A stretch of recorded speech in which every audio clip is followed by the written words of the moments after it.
This track shut down 2019. Just went quiet. Sometimes you gotta know when to walk away.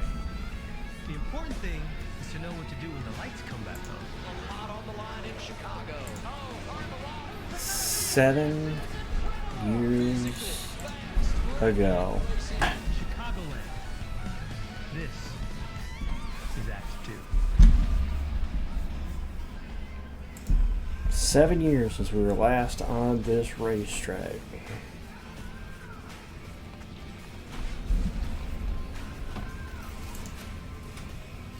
What will the 1.5 mile Joliet show us today?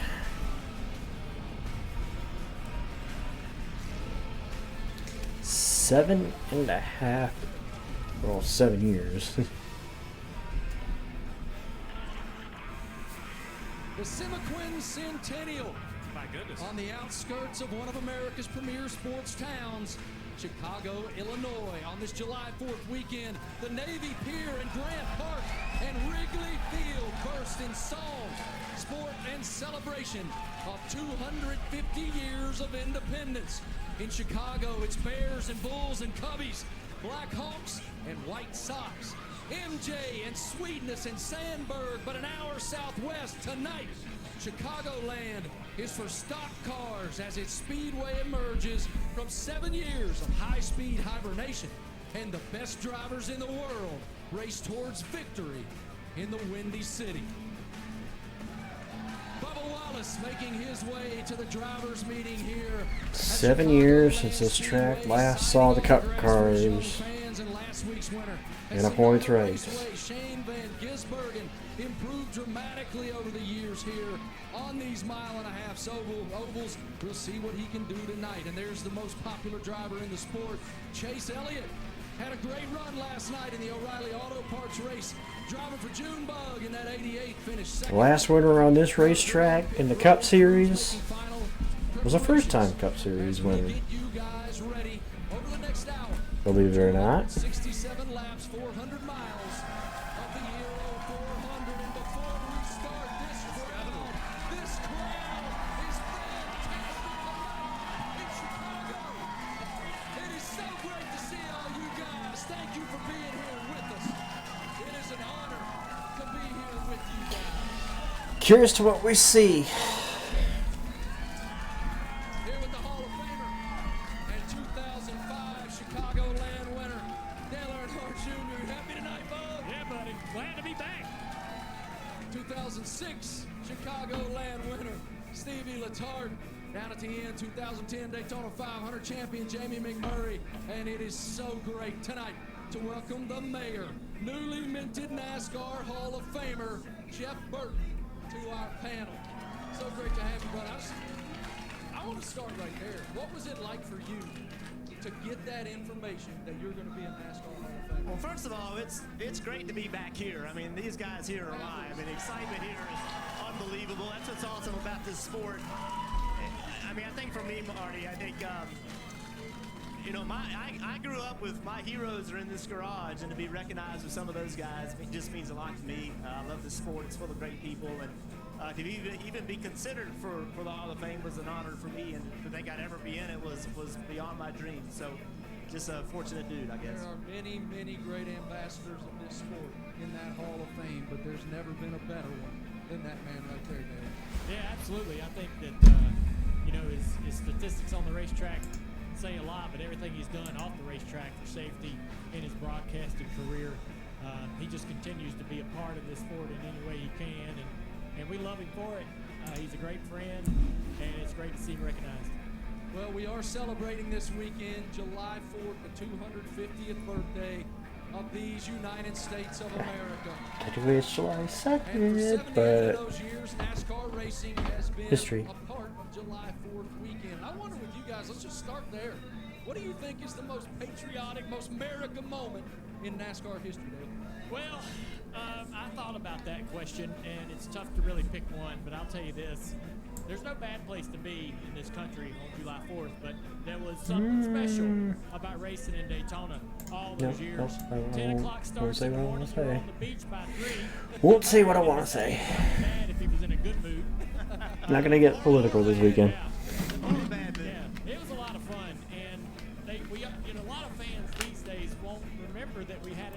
week before that. Boy, you could have a lot of fun in Daytona if you went into town a little bit early. That was a lot of. That sounds like somebody speaking from experience. Yeah, I had some really, really good memories in Daytona. Why don't you share one with me? Well, me and my buddies, I always drove to Daytona. I mean, we would, when we all got planes and everybody was flying on planes and get down there one way or another, we still drove to Daytona in July on principle. And I would pack a Suburban with all of my buddies, and we'd drive down there playing the radio as loud as we could, going through the CD case from one end to the other. We'd rent a house out there on the beach, and we would rock as hard as we could up and down the coast of Daytona for 3 or 4 days before it was time to get to work. It was a lot of fun. How old were you when you did this? This was during my driving career. I don't remember this. Yeah. I never got the you weren't invited. No. invited. He was 38. So I'll say Daytona's always special for the 4th, but there's a moment he won't bring it up because he was a part of it. But there was a day at Dover in 2001 when we had to find a way to get back onto the racetrack, and there was that day when Dale won, did the burnouts with the American flag. It was really a pinch me moment back there in September when NASCAR returned. I think it's hard for people, a lot of people watching this or around us today weren't born when this happened, but I remember this clear as day, and the scene of Dale Jr., NASCAR, Budweiser of all sponsors to be on that car. That's a memory. This is before I made it to the Cup Series. That's an iconic moment that happened in NASCAR that I will never forget. Being there that day, the energy was wild. I mean, the USA to chance, and the grandstands are rattling. There was so much excitement. It was wild to be there. And that was an unbelievable day. But the King winning his 200th with Ronald Reagan coming down the back straightaway with Air Force One. That picture, that right there was an historic moment for our sport with an unbelievable race to end it. And the great Buddy Parent crew chief in that car. I mean, that was a really historic day. I was there, and after the race, there was this gigantic tent, like a circus tent in the infield. Ronald Reagan, we're there right there with Richard Petty. Ronald Reagan goes to this tent with Richard Petty, Bobby Allison. Ronald Reagan asked for Bobby to sit on one side, Richard Petty to sit on the other side. Beside Bobby Allison was Mr. France and his wife, and the entire industry was in this tent eating Kentucky Fried Chicken. It was fantastic. I mean, I'm sitting there maybe a table or two away from the president. I don't know, I could have been 10 years old. And my dad, he was so proud to be there in that moment, even after whatever happened in that race, right? Everybody was just so jacked to be there in that moment. And obviously, Richard, winning 200, that was a big deal. Since its inception, NASCAR has done such a fantastic job of emphasizing patriotism and the meaning of Independence Day. But few moments in NASCAR history compare to the emotion that all of us felt 25 years ago this weekend, when a 26-year-old young man racing with a broken heart healed it. And in so doing so, he healed the hearts of millions. Yeah.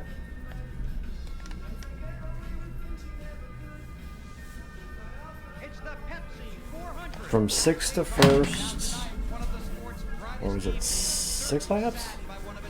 Yeah, 5, 6 laps. It's the Cup race here at Daytona since Dale Earnhardt was killed in a crash at the conclusion of the Daytona 500 back in February. The 25th anniversary of that is actually Tuesday, Anybody that was a NASCAR motorsports fan was tuned in on that July day 7th. to see what Dale Jr. could do, going back to a place that took his dad's life. I just remember how iconic that race was and what it meant to the sport. There are monumental moments, and that was. That was actually Junior's first win of the season too. Was at that race. Certainly, Dale Earnhardt is on the minds of a lot of fans and a lot of teams. He has a fast car, just enough experience, and tonight, most likely, a little help from above.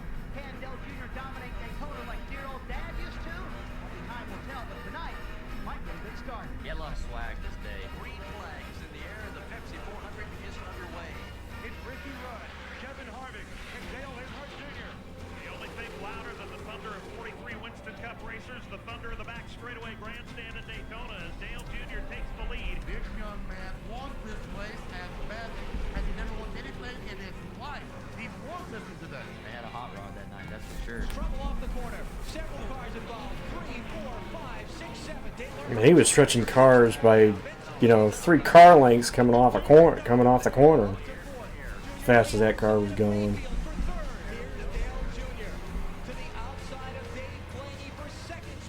Dave Blaney, my dad was in that race. I mean, Junior's worst finish on the plate races that year was in the spring Dagger race. And 2 of the 4, and worst finished second to 500. Chills, man. Couldn't imagine.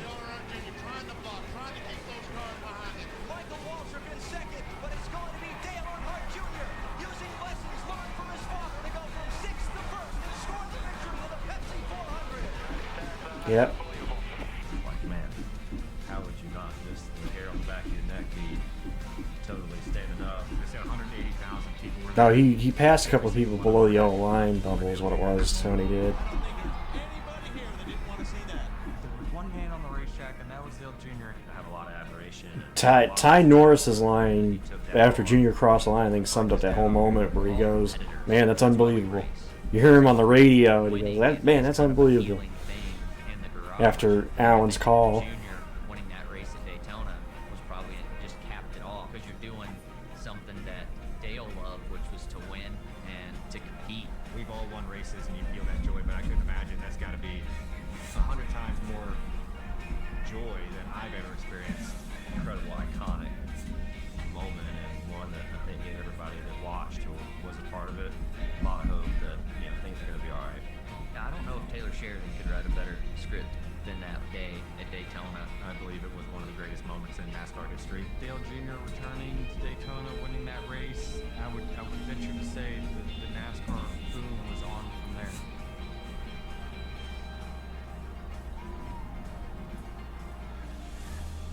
And the best story of that whole thing was, and I'm sure Junior's going to even mention it here, was he went down prior to that weekend with his buddies, and literally he sat there in that corner and kind of made peace with the racetrack. To millions of NASCAR fans all over this world, and it is.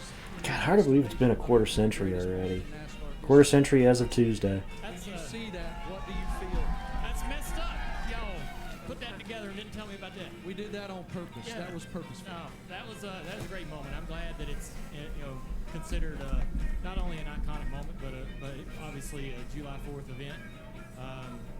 Yeah, I mean, we just went there with a mission, and everything worked out. It ain't one thing; it's a lot of different things that worked out to get us in that position back when you start working on those cars in the middle of off season. And we put a lot of effort into that. I think as much as his dad's car is mentioned, that fall Dagger race, Senior's last win, I think his car is the best plate car I've ever seen. Be able to yard cars like it did, that might be one of the best plate cars I've ever seen. First wins, and then we rattled off a lot after that. But just a great memory. I'm thankful that everybody sees it. I mean, he literally had to run. He literally had to run 3/4 throttle just to keep the field behind him, to not get too big a gap. Races we've won, there's always like one memory that pops up. You watch that clip, like what's the one memory that comes to mind? Man, just it's not just one. It's hard. I watched the race, and I think about all the times about busting my ass off turn 2 because the car was really loose. You don't see those little moments on TV, right? And that was leading Skinner off of 2 one time, and boy, I just about wiped out. And no one would ever know. It looked like it just drove on rails, which it did for the most part. But there was a lot that went into that. Me and my talked about going down there early. We had the off weekend. We drove down to Daytona. And we got a few miles from the racetrack, and I said to my buddies, I said, let's go on the track. I need to go in there, and I need to go over to turn 4 where Daddy passed, and I need to sit there for a minute because I didn't want to go to the racetrack on Thursday. When we'd all walk in there, I didn't want that to be the first time I was there. I didn't know how I was going to react to it. Hadn't been back, since February. So me and my buddies, we drove in there, goofy and having fun, and we got out, walked around, looked around, shook off the demons, and then went and partied and had fun. And when we got to the racetrack, it was all good. I remember pushing Jeff Gordon in practice through the middle of 3 and 4 bump drafting him in the corner. He was not happy about it. My car was so fast. I was just like, I'm going to show everybody in practice that this is the car they need to draft with. Back then, you had enough practice, you could go out there and do that. And, I mean, I think during practice, people saw how good it was, and it made the work on Sunday or Saturday night a little easier. Well, it doesn't tell you it was the start of a 25-year run, because every practice from that weekend till the end of his career, I know because he drove my cars, and the first time he took the high banks of Daytona, I was like, my cars have never looked like that. They instantly just looked better on the racetrack. So he's been pushing people around there ever since. Well, the call lessons learned from his father was amazing, because from racing with both of them, every run got taken, every push got pushed, every opportunity to make a pass, they went for it. And the rest of us like, and they're gone. And it was just a different way of racing. And you went on and did that. And you were super aggressive, he was super aggressive, and y'all won a lot of damn races doing it.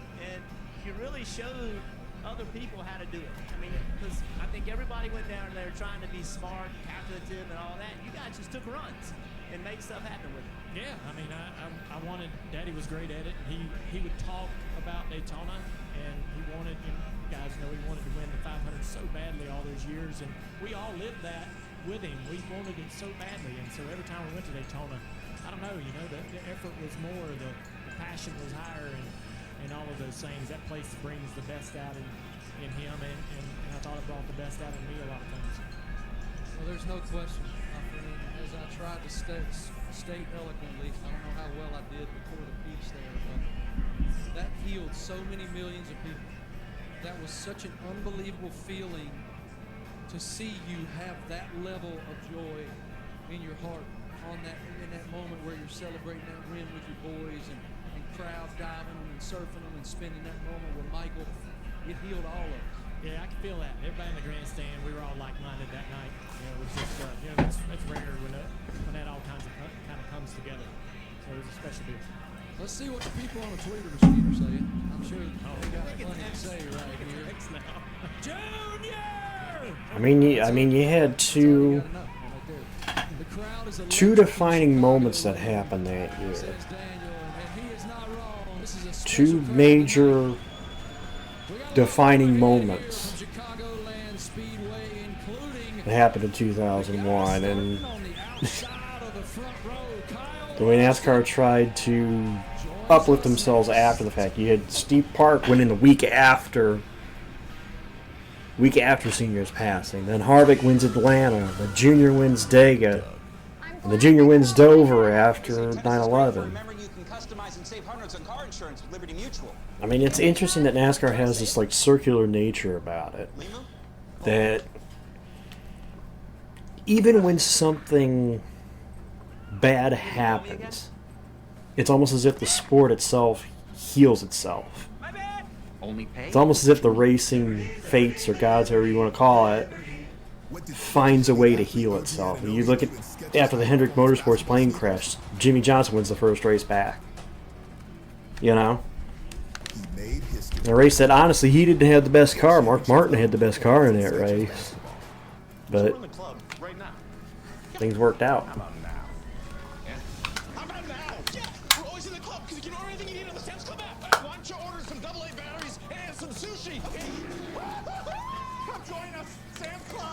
I mean, Denny Hamlin winning and getting a JGR 1-2-3 in the Daytona 500 after JD passes away. 3 days, you have no say in design, and we start today.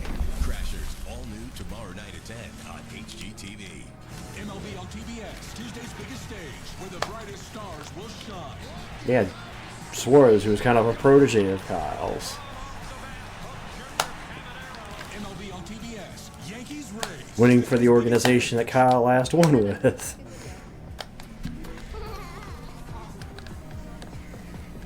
You know?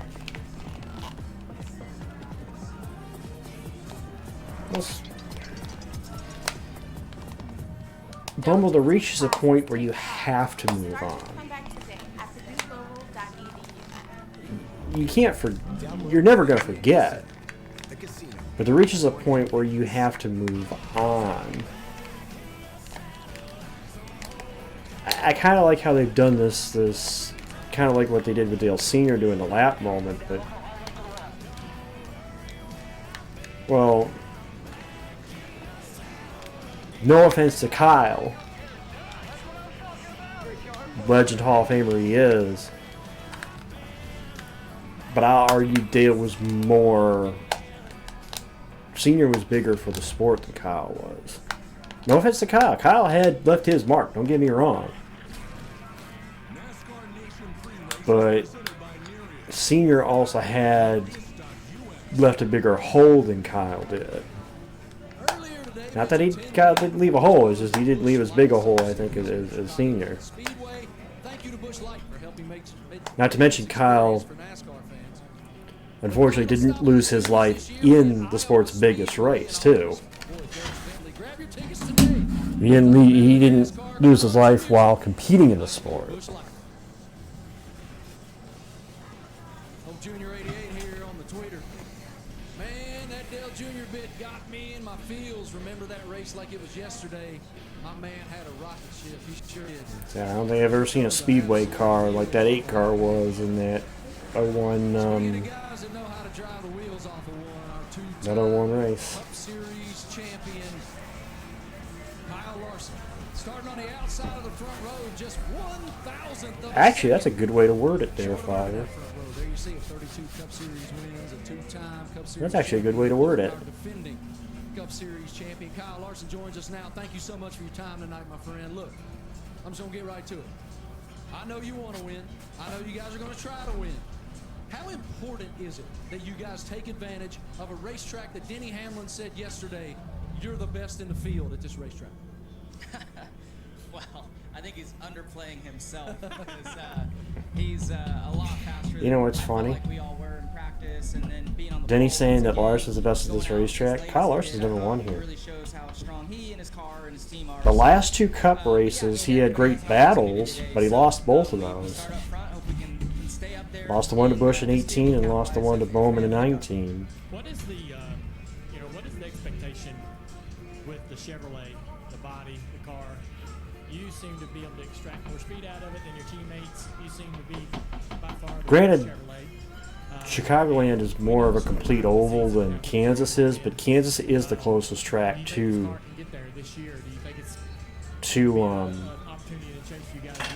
Chicago. So if anybody's looking to see what kind of race we might see, you gotta look at Kansas. Kansas might be is the closest to Chicagoland. We've seen progression, and my results are getting better. We've been in Especially considering that this car has never been on this racetrack. The next gen. Possible a couple months ago, so I have some more optimism because I'm seeing it. I've led laps now in all these past few races, gotten those consistent finishes, and just got to keep plugging away at it. It's a long season. You can kind of ride that wave, and you just hope to kind of hit it. Hard to believe at this point in the season that Kyle Larson has not won a Cup race yet this season. So, but our team, I feel like, is strong. The 5 teams specifically, I feel like we operate at a really high level, and that's actually, perform well here these last 5 no, I think Kyle Busch should hold the record on that one. The deepest reigning champion has gone into the season without winning a Cup race. I think that was Busch in 2020. Yeah, I don't know. I don't know if it's going to happen. I think it will in 3 and 4. I don't know about 1 Is the and 2. deepest like that big bump one has gone. just gets us like really goofy feeling. Well, to be fair, Caldwell, Byron isn't the defending series champ either. I think in 1 and 2 you're just going to have to slow down too much on entry. You know. Just give up that distance, but we'll see. Yeah, Bumble, the fall Texas race. Probably 15 lap runs there in practice, and then even when I was here at the test, it's just me and 2 other guys. So like the group's not moving up, but we'll see. It was definitely encouraging So seeing those. Larson's got the extra scrutiny on him because he is the defending series champ. Talk about what it's like to be back here at Chicagoland. You've never been here in a Hendrick car, but you've had some epic battles here. The Kyle and Kyle battle is one we all remember. I'm just curious to see what we see tonight because all this hype about bringing Chicagoland back, all I'm going to say is it better deliver. The crowd has shown up, definitely. It looks like the fans have shown up, but it better deliver. It better deliver or I'm going to rip into it because at least the Chicago street course had stories about it. The track, the banking, everything. But once you get on the track, it's completely different. So. And I'll be honest, I think Chicagoland is not as good as people made it out to be. I mean, I had some memorable finishes, but these cars are just kind of a handful through the bumps. So, and then too, I was surprised at like how fast the pace is. I thought we would be slower, and I thought we'd fall off more, which we might tonight. But it just feels like lightning fast out there, and you're hitting the bumps so hard and aggressively. It's just pretty intense. We talk about the bumps all the time with this car, but explain to the fans, when you say hits aggressively, how it feels to the driver. It looks violent. Yeah, well, this place is like weird because you hit that bump into one, like right as you're turning in, right as you're lifting. That's a great place to hit it. Oh, yeah. Perfect. I think they should put a bump like that every track. The slow part. And then you're just kind of like going through there praying that it's not going to bottom out hard, and it does. But then like you get through it, and it's just like wallering around. And then it gets really smooth, kind of the rest of 1 and 2. But you turn off into 3, and you're like aiming for the white line. You miss it by 2 feet, and then you're just bracing because you know you're going to bottom out again. And then 2, trying to find where all the bumps are up the track is difficult because you need a shot and Joey head. Like the O'Reilly cars, you actually lift and you slow down. I'd be much more confident to run. Truth be told, you could get shot anywhere. But yeah, it's just these things are so on edge. I mean, kids are getting shot at schools, so. Set you and get you off where you want to be in a hurry. We talk about the racing at night. The track's probably going to get quicker and quicker as we go through the process of the race. That also makes more travel. So how do you guys stay ahead of not get yourself in trouble late in the race? Yeah, I don't know because we don't have like the notebook of this place. But yes, if it's anything like normal, you'd assume. And yet refuse to do anything about mental health. Mental health. Yeah, we see mental health's an issue, yet we don't do anything about it. So I assume it's going to tighten up as we're just getting into the front tires harder as we're going faster. So I think trying to stay up with that, and then yes, obviously managing the travel. But man, I don't know. It seems like you want these cars as slow as they can be for the downforce. So I just drive it. Bumble, my sister's going into is trying to become a counselor. Is trying to go into that, and the insurance company is basically saying the work she wants to do. Oh yeah, we're not gonna we're not gonna fund that work. So, yeah, I disagree with that statement. I know you're a nurse and all, but I disagree with that statement. There's more that can be done. I mean, granted, they're trying their best with the resources they have, but there's a lot more that could be done. So we just got to do a good job. We're starting 10th. I felt like our car was pretty decent in practice, just a little bit off maybe in qualifying, maybe underdrove the entries a bit. So just got to have a good race. If we need good points, so we just got to be up there towards the front and have a good race. There's a lot of greedy people out there that rather, I don't want to do any of them my money. I love it. I like making them offered. Any words of advice? Any words of advice starting from the front row versus where he is there, Larson? Oh, William's great. So no, honestly, no. I actually thought he was a little bit better than me in practice, just the way it looked. So yeah, it should be a good little battle. But hopefully, like he said, he's trying to score a lot of points. I would also like to score a lot of points today. That's really the main objective of the regular season. This hit race challenge is awesome though, so it's fun to be a part of it. I'm already further than I was last year, so that's good. And yeah, hopefully we can see both of us up front battling for a win, but also the 5-car maybe advancing. Well, so I want to know, because when I was there, bragging rights were a real thing, right? At HMS, you want to be the best of the company. So I know we have the bracket, but William, you being very quiet on that side. Kyle, you being very quiet. But week in and week out, you still want to be the best of the group, right? I mean, the bragging rights thing is still real. Oh, I mean, I wouldn't say there's any bragging rights, but internally, yeah. I mean, it always makes you feel good when you're the leading teammate. But honestly, and this is the truth, I want to see all of us run good, because if we're all running good, that means our team is progressing in the right direction. So I cheer all of us on, because I want to see us all just getting better and being able to take it to Toyota soon. We appreciate you guys humoring us in making this. Congrats on 37 days too, Bumble. Keep it going. Good luck tonight, Larson. Thanks so much for joining us. Yeah, really appreciate you guys. Good luck tonight.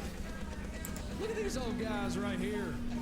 You know the real reason why Carl Kyle Larson's so successful in NASCAR because his teammate, his rookie season.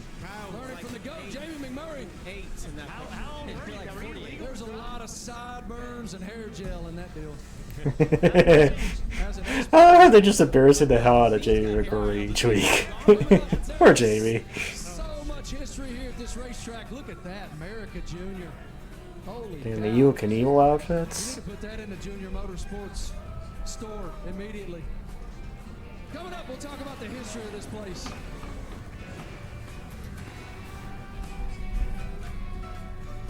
For the first time in over 40 years, a new option for people with motion sickness. Nereus Awesome. approved for the prevention of vomiting induced by motion in adults. In clinical Also, if you see me kind of eyeing my screen tonight, looking up and down, I mentioned it last race, but I finally got my shirt over the weekend. YouTuber Tom Grossi is trying to raise money for St. Jude's. He is less than 30K away from having raised $1.5 million. He raised over $1 million in 30 days, and now since Wednesday, which let me do the quick math. Wednesday, 1, 2, 3, 4, 5 days he's raised almost $500,000 for St. Jude's. And he's still going. He's been streaming since Wednesday trying to reach that mark, and he's less than 30K away right now. Just keep turning left. Parallel parking. Easier than a pit stop. Speed bumps. They're more of a suggestion. The most fun of watching those streams he's doing is watching the fan bases. Because when you donate, you can donate under the banner of what NFL team you back. And there's been back and forth between the fan bases as far as which team. There's a battle for Ohio between the two Ohio teams, the Bengals and Browns. Because he doesn't like the Bears or Vikings, there was a push to try to get the Bears out of the top 10. There was a push to try to get the Raiders higher. So you can get it fixed here, here, or here, and pay later. Go to safelight.com today. And yeah, Bumble, I thought it was a 70 because my dad's was blue, and I believe it had the white stripe on the back, the white band around the back. But I knew by the headlights and the hood, because my dad's car had the double hood scoops too, like the one you posted. So I knew most likely that picture was a 70. His had the 440 in it though. His did not have the Hemi. Like me. He got rid of it when I was like 2-3 years old. Some lady turned left in front of him and destroyed the front fender. He got to the point where it was too much work for him and he got rid of it. He's always been curious about what happened to it though. He was able to keep the VIN number, and he always thought about getting my uncle, his brother, who was a Westland cop, to look up the VIN number and find out where the car ended up, if it was still in the system somewhere.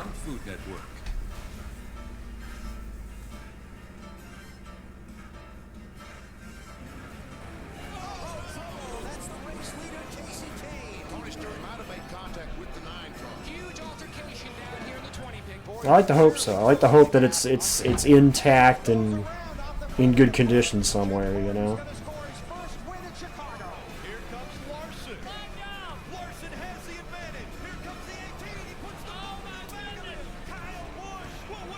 If you don't like that kind of racing, don't even watch it.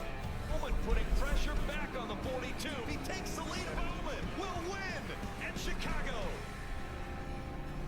Actually, if I recall correctly, too, Alex's win here 7 years ago is the only time in the Cup Series the driver won their first career race here. First-time winners cannot wait to see what happens here in just a bit. All right, let's take a Because the first race in 01 was won by the first two races were won by Harvick.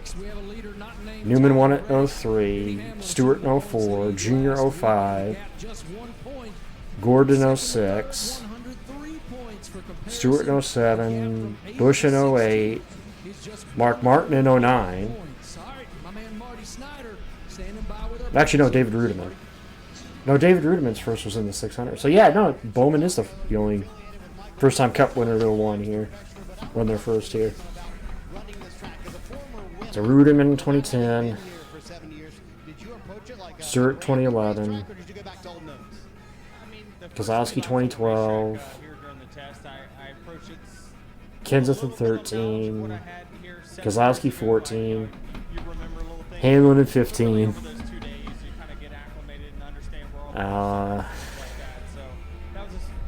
16, I believe, was Truex, as was 17.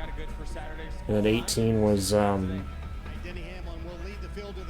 Busch over Larson, and then Bowman over Larson in 19. Thank you so much, Marty. There you see. That's pretty good. I did that just offhand. just sitting here offhand, just did that. Chicago, you youngins who think LeBron's the GOAT, don't even talk to me. It is MJ.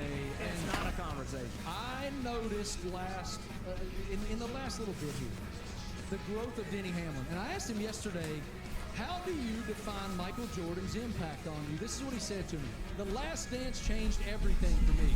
MJ rode their ass to reach his level. And if you're not willing to do that, get the bleep out. If you don't want to do it, you don't want it as bad as I do, get the bleep out. I love the process. I love working to find that extra 100. Honestly, But I don't just go out there and get the best decision that I think Denny Hamlin ever made was to get aligned with Michael Jordan. Because Jordan is one of those guys, he's like, he's going to beat it into somebody. You're going to get on my level. business friendship growing. Yeah, how could being around a guy like that not bring the best out of you? Denny Hamlin works really hard to be the best. I think we've seen that out of Denny, especially the last couple of years, and just how he's run. Advice and just wanting to motivate yourself to please him, right? You put yourself around successful people, you're going to step up your game. And promised him that it would work out. Quite a lot of pressure I don't see any reason why they're not, Agger. And so It's a night race tonight. himself to make sure it all succeeds, but he's also maybe inadvertently learning how to be a champion and really how to get that Apparently, extra 2 or 5% yesterday's race went late, but they still got it in. to discover to this point. Well, the approach is working.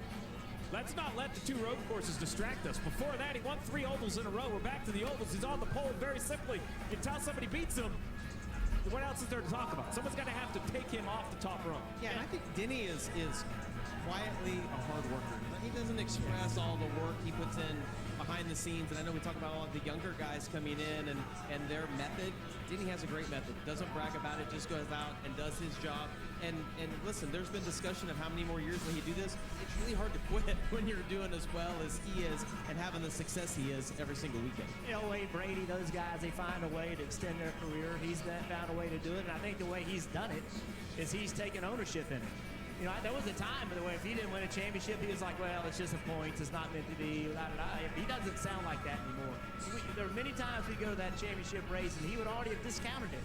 He doesn't do that anymore. He now knows he needs to win a championship, wants to win a championship, and he owns it. And I just think that's different. Rather than pointing the finger, he points it at himself, holds himself accountable, and that allows him to hold everybody else accountable. Yeah, the maturation as a person, a driver, and a leader is readily obvious. And he's making that last push. He wants that.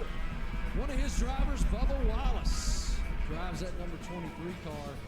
And he'll showcase a special edition wrap today where Upper Deck is previewing a new trading card set celebrating Space Jam's 30th anniversary. They'll be on shelves this November, and Dale Jr. will be looking for them on eBay. More next. I am making brats tonight. All right, thank y'all. Have fun. Runners will do anything to cut through the wind. Why? When you can go fast the easy way. Hands-free Skechers Slip-ins Aero Burst. High-performance running shoes designed to cut through the wind with unbelievable speed. Plus, they're lightweight and feature Goodyear rubber. Go fast in Skechers Slip-ins Aero Burst. James? Okay. Hello, Wendy. Plutôt goûte à la bikini?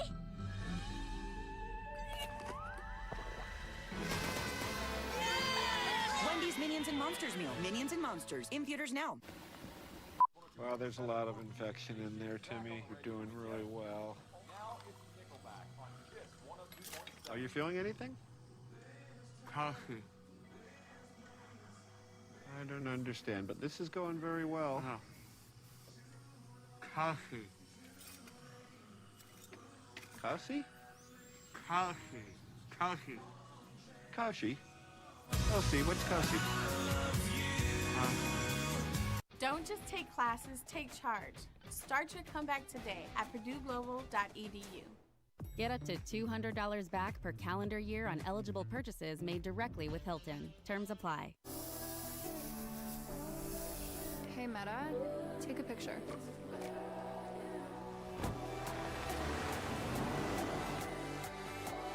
Hey, Meta, turn it up. Oh, so cute. Hey, Meta, translate this.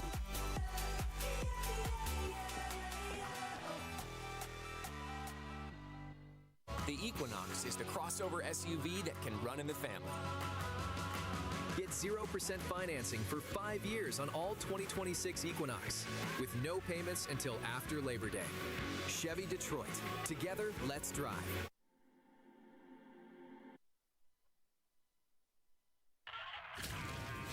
NASCAR Nation Pre-Race is presented by Nereus. Order now at nereus.us. Welcome back to NASCAR Nation Pre-Race. We're presented by Nereus. It is an awesome scene here on Independence Day weekend at Chicagoland Speedway. Race fans from 31 countries and all 50 states are represented tonight here at the Cup race at Chicagoland. The track tells me it is a sellout. That's the 6th sellout in the past 7 Cup races. And this is interesting to me. NASCAR told me that they believe the international presence is due to the World Cup being in the United States of America. Now, look at those two cats. Well, they're from here, I can tell you. Boys right there ready to hammer some bush lights and rip it. Fly them in. How many lung darts are they going to just rip tonight in the grandstands?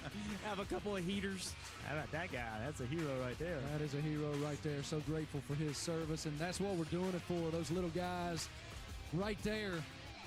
And speaking of Chicagoland Speedway and all those bumps and all that speed they're going to make tonight, I learned about it firsthand from that guy. Let's go around the track, presented by Nereus.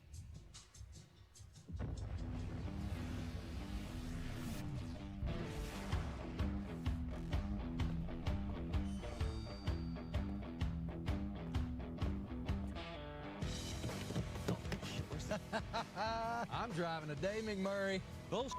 Who the hell dressed you, by the way? Are you playing golf later? Come on, man, for real. I want to drive next week. No, listen. You should be thankful I let you ride shotgun. Here. All right, here we go. We're off pit road. All right, so we haven't been here in 7 years. What do you notice about the racetrack now? When I think about this racetrack, I think about options. And I say options, it's multiple grooves that you can run. And as a driver, when you're going down the straightaways, and you can see these different seams where they pave the track. So when my spotter references first lane, second lane, third lane, fourth lane, it's normally a reference of where you want to put your left front tire. All right, now you're opening her up. Man, I know. Let's see what now you're letting her eat. I'm going to use 2 hands. Oh, we pegged out. Better use 2 damn hands. Yeah. We're 120 into the corner here. Man. Yeah, that's a little nervous, Marty. And Kevin Harvick is going to take the checkered flag just when you think you've seen it all. I know, I was talking to my mother, and I know we got the race going on, but he did it. He just now did it. Tom Grossi has reached his goal. Just now. Like I'm watching it, watching it at the same time. I wanted to see the moment he did it. He just did it, just now. $500,000 in 5 days.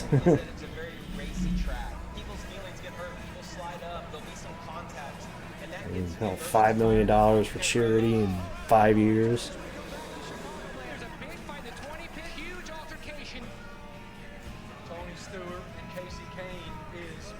I believe that the link is still going. Well, he's still streaming right now, Bumble, but I don't know how much longer he's going to go.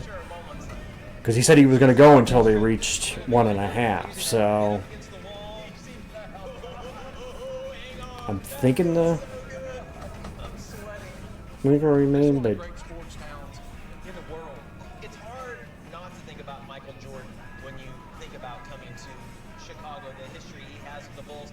fact that the year that 2311 is having right now, with all the wins, the success, you have to think today is a day 2311 makes its victory. How much does MJ want this? Oh, can you imagine? I mean, Oh, yeah. epic. What a moment that would be for NASCAR. Well, please tell me Michael's there. I mean, if it might be why I want to see one of the 23X cars win, because I mean, this is as much as the city and state of Illinois has meant to Michael Jordan over the years, you know.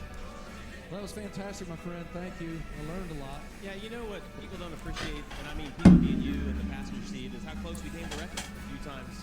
It was a little sketchy at 120 on that little. I did have to ask him to put it at 10 and 2. Dude, we're going down a corner in one here, and he's just all talking with his hands, one hand on the wheel, just pulling it down to the bottom of the racetrack. I'm like, dude, please use 10 and 2. Please. I can't believe you thought he'd let you drive. Yeah, I know. I mean, come on, man. Nobody, I don't want me to. They didn't show your outfit, but who dressed you? Yeah. That was a lot.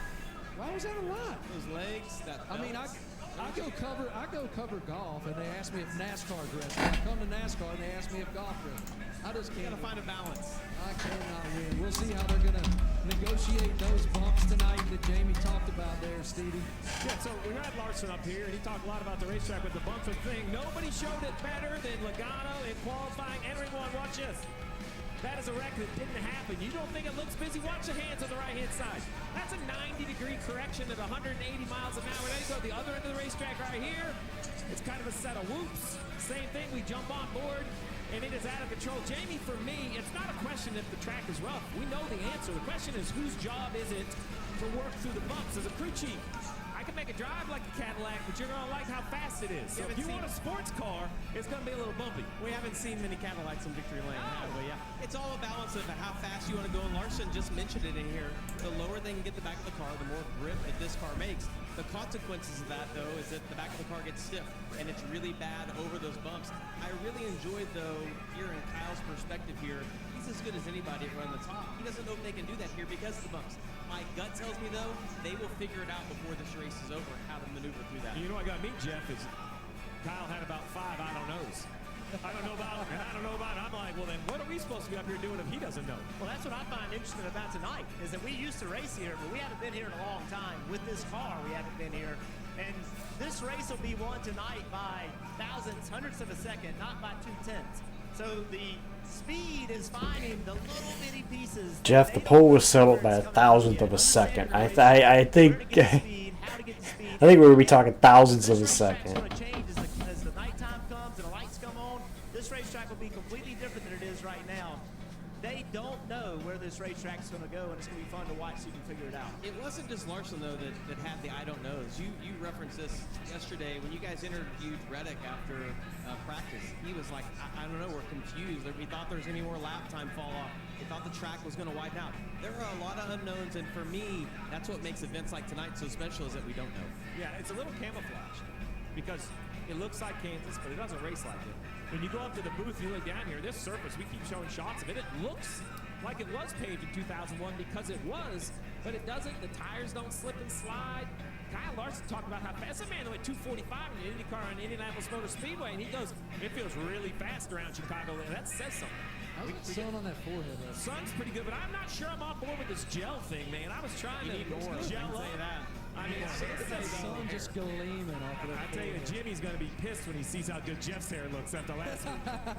Another big storyline tonight. Corey Heim is back on the racetrack in the Cup Series for the first time since this right here. He went to Victory Lane for the first time in his career out of Naval Base Coronado 2 weeks ago. In his 13th Cup Series start, of course, he drives for Michael Jordan and Denny Hamlin. That 2311 team is on an absolute tear. Our buddy Mama Smith is standing by right now with Corey Heim. Mama?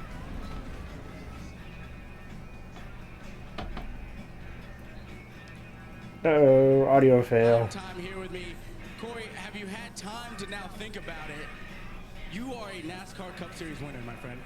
Yeah, I mean, I don't know if it's fully sunken in yet. I feel like after the season, maybe as I reflect on my 2026 year, it'll kind of fully sink into myself. But yeah, just can't say enough about the event alone in San Diego. That was a really fantastic just environment to be in, and then winning that and being able to get in the post-race festivities and stuff after was super cool. Back to work here at Chicagoland. So talk about cool racetracks like San Diego. Chicago's always been a cool one. Never gotten to race it myself, so excited to get going. You said back to work. When you look at this track and some of the things you got to contend with, what are you looking most forward to about Chicagoland?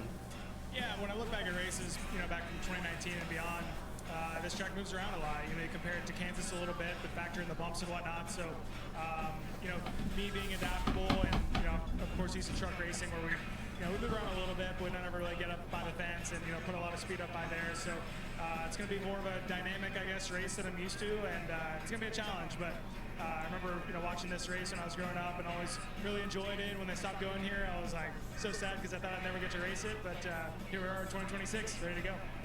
Danielle, the rookie's ready to go. Who you got down with you? Chase Elliott was ripping the top in the O'Reilly race last night, finishing second in overtime. I talked to your crew chief, Alan Gupsis, and Chase, he said that gives you a huge advantage today because only one other Cup driver, Connor Zilic, has any experience doing it. Do you agree? I think these guys are pretty good, and they're going to learn really fast. So, I had a great time. I think it was a lot of fun. I also think the cars are really different, and they do require some different. They push you in different ways. So Actually, now I think about it, only one of the current Hendrick lineup has actually won at this racetrack. That's the guy who won the last race here in the Cup car. Hopefully we guessed right. I thought we had a good practice yesterday, and again, just hope we can put it all together and try to be around there for that last run. When the Cup Series was last year, Chase, I had one for in this race. It's a sellout work at my crowd. old Feels job, like the but folks here in Joliet it really wasn't that wanted good. to come back to Chicagoland with the Cup Series. What's it like for NASCAR to bring this race back to the schedule? I think it's been a huge home run, in my opinion. To me, this really fits us. When you look at that race last night and how it was a blast from my perspective, and I think this racetrack in general just promotes really good racing. A lot of grooves, a lot of lines, a lot of options. And I think you're going to see a lot of the same today. I think it suits us really well. I think it suits our series really well. I think we belong, at places like this. Not to say there's not room for trying new things other places as well, but this is certainly a great stop to have here in the Midwest, and hope we can come back here soon.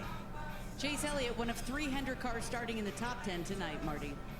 Thank you, Danielle. Fantastic stuff there with the most popular driver in the sport. And he said it, and we felt it here all weekend long.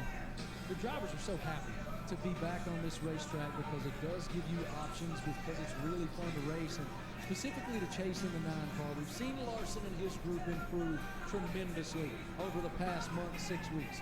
Where are we with the 9 car right now, Steve? The best 9 this early in the season that I think we've ever seen. I know we make a lot about Hendrick Motorsports. This 9 is a late blooming team. They always find their wins mid to late summer.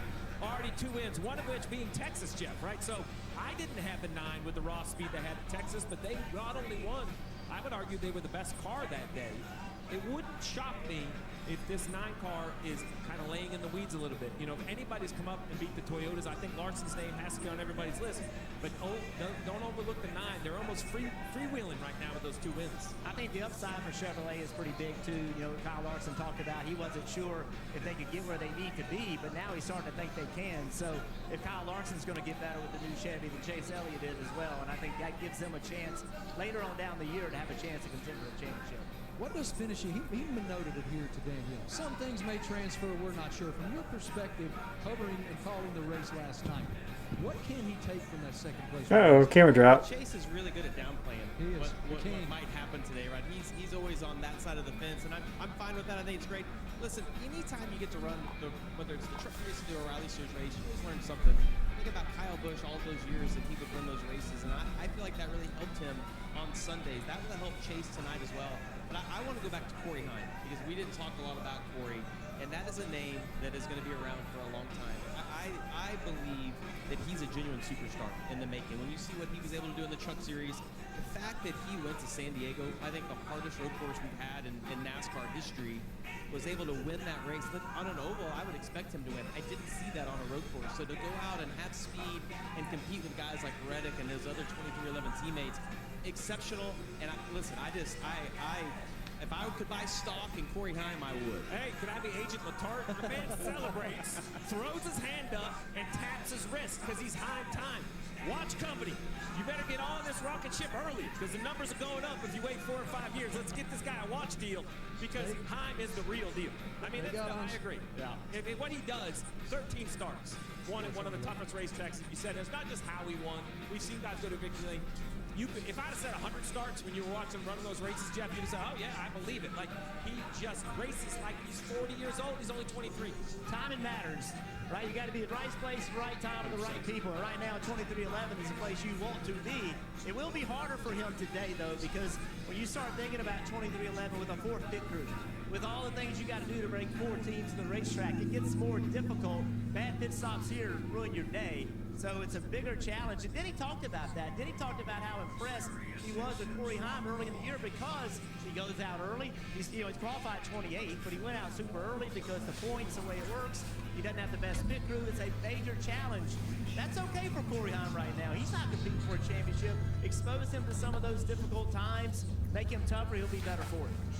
It's been 7 years since we raced here in the Cup Series at Chicagoland Speedway, and the last time we were here, that young man right there, Alex Bowman, won his first career NASCAR Cup Series race in that number 88 Chevrolet for Rick Hendrick and Hendrick Motorsports.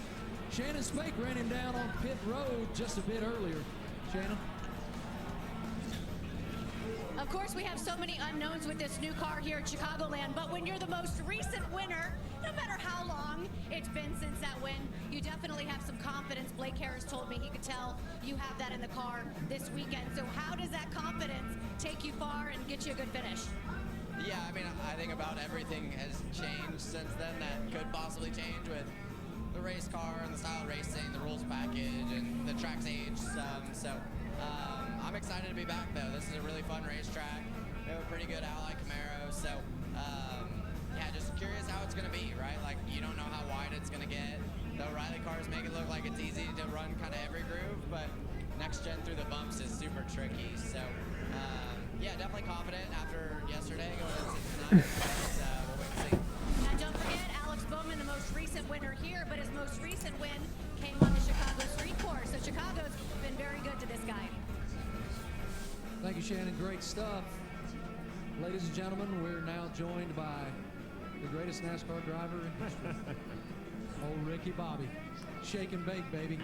Shake and bake. It looks like somebody autographed that. I wonder who did that.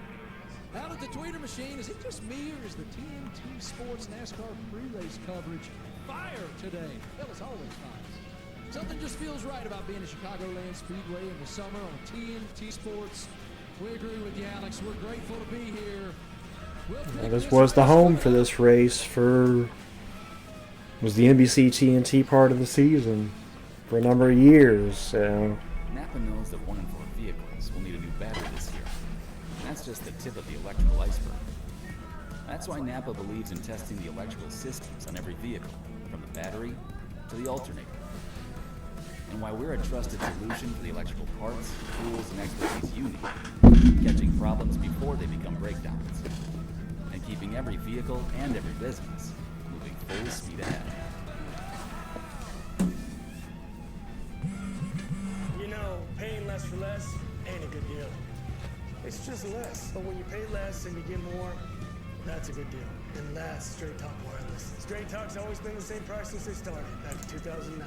And they always offer free 5G phones for new and existing customers on America's most reliable 5G network. Straightforward, always. Finding the same place you've always found straightforward prices. Switch to Straight Talk Wireless, and now plans starting at just $25 a month, exclusively at Walmart and StraightTalk.com. I'm gonna let you in on a little something. There's a store that's actually a club with prices so good you'll feel like a legend. Oh. Nice one, Alex. The value runs deep here. The community runs deeper. Come join us. Sam's Club. Turn up your summer with Twisted Tea Hard Iced Tea.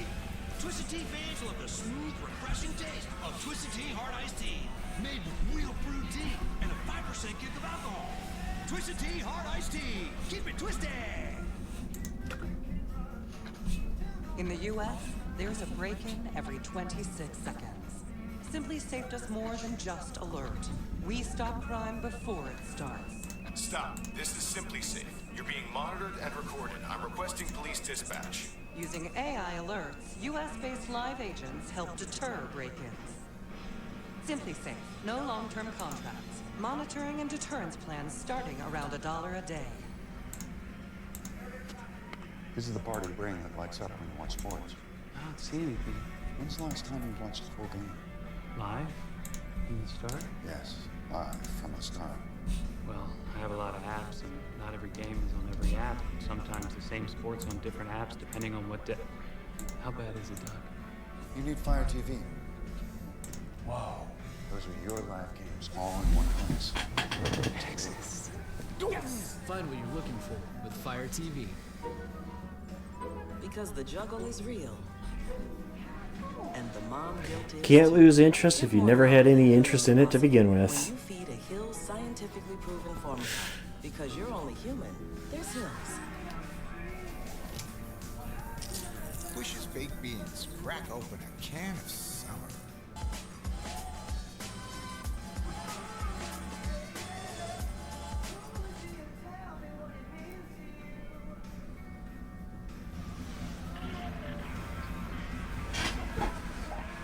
Welcome back to the eero 400 here on TNT. We'll be cranking them up here shortly. Pit Road, very active. I love it.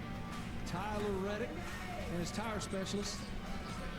Rookie down there just checking it out, making sure the lugs are tight. Gotta love it.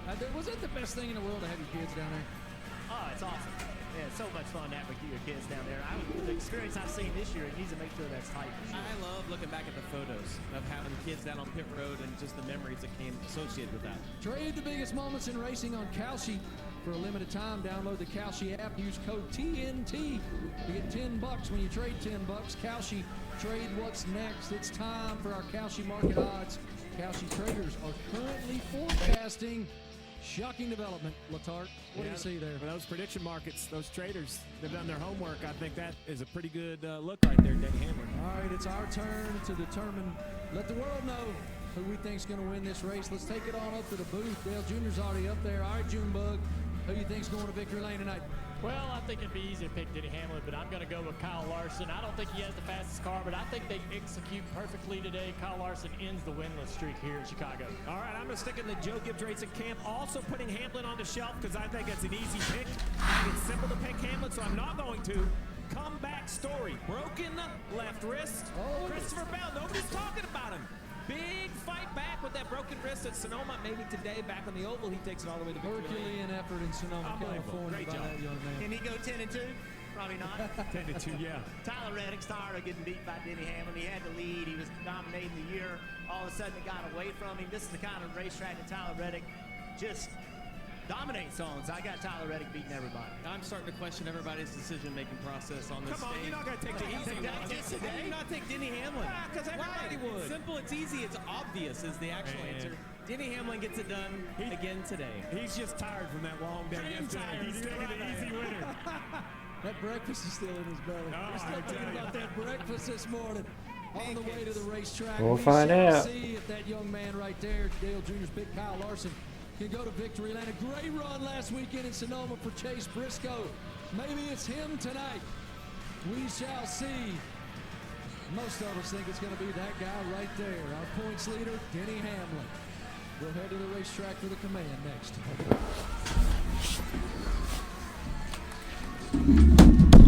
They'll tell you who you are. What you can't do. Where you don't belong. But with the right people at your side, you write your own story. You don't wait for success. You chase it. Sharper, tougher, faster, with every lap. And when you give everything you've got, you don't just win. You inspire what comes next.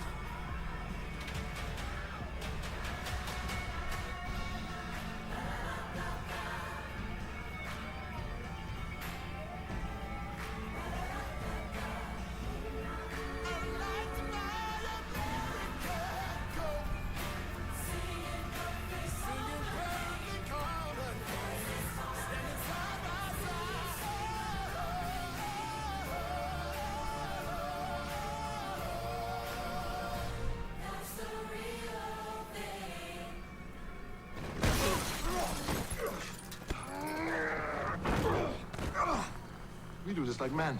Fine. Like men. I have a delivery here.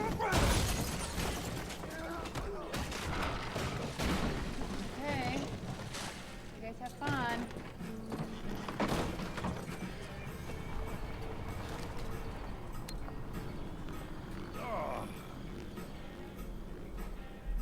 Let's face it, most of us aren't gonna set foot on Mars. I'm on Mars! It's freezing. I'm gonna go back to the module. Some things are out of reach. I got this. But a card with access to exceptional benefits isn't one of them. Welcome to the Credit I One doubt Bank of the USA is going to win the whole shooting match when you got, what is it? You got the powerhouse soccer teams that...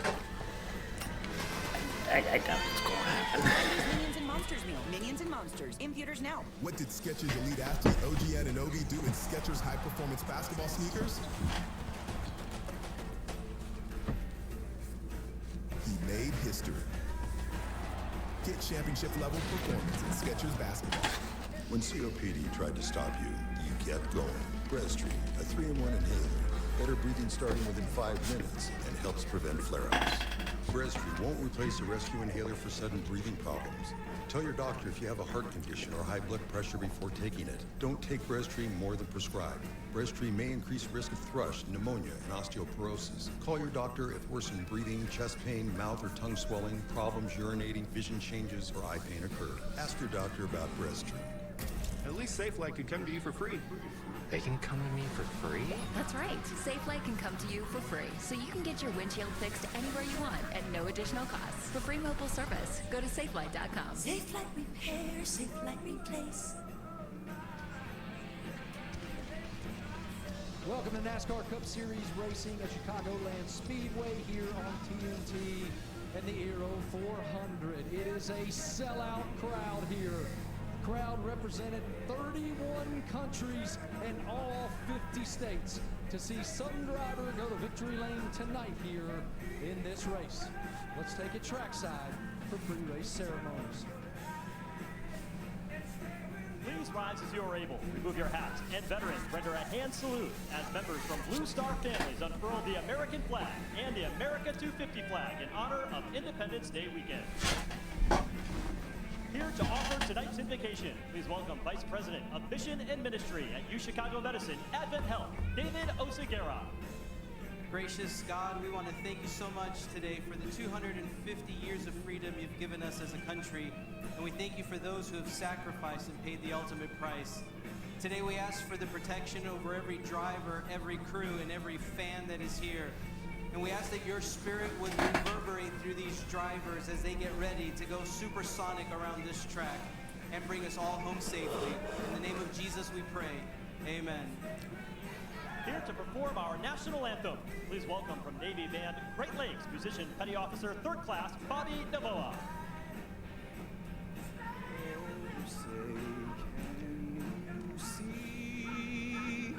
By the dawn's early light, what so proudly we hailed at the twilight's last gleam, with stripes and bright stars through the perilous fight, o'er the ramparts we watched were so gallantly streaming, and the rockets red-glare, the bombs bursting in air, gave proof through the night that our flag was still there.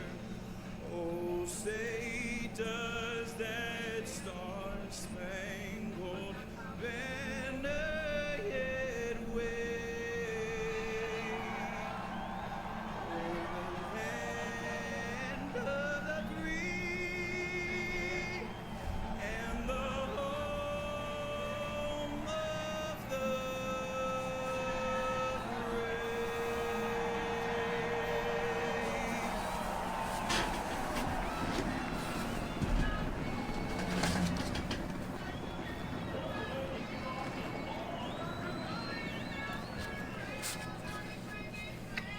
He's in a big six for 1999. Careful, those babies are muy picante. I can handle the heat. You want to try it? The return. Hey, you're right. It's really not that. Oh, too spicy, too spicy. You'll be all right. Big six meal for two for 1999. T-Mobile has the best network. That's why there's no better place to get iPhone 17 Pro on that phone call. We should have music. You gotta feel it. I should dance. This is big. At T-Mobile, get the incredible iPhone 17 Pro on us. America's military is unmatched. Injecting power, denying passage to adversaries, and protecting our interests at the time, place, our country. America is winning.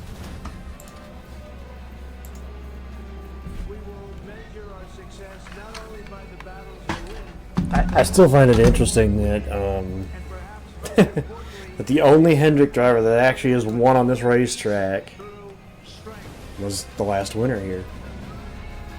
Through our power and might, we will lead the world to peace. Our friends will respect us, our enemies will fear us, and the whole world will admire the unrivaled greatness of the United States military. God bless you, God bless our armed forces, God bless our men and women. Well, considering God bless the United States of America. the same driver has won the last 3 oval races, I think it'd be hard to bet against Denny Hamlin right now. You betrayed your queen! They've risen to the top of the game, playing for different teams. Won the last 3 non-road course races, and for the first time this season leads the points, 1 point ahead of the car he owns. Power their play with Iams High Protein. And starts on the pole tonight, Take charge.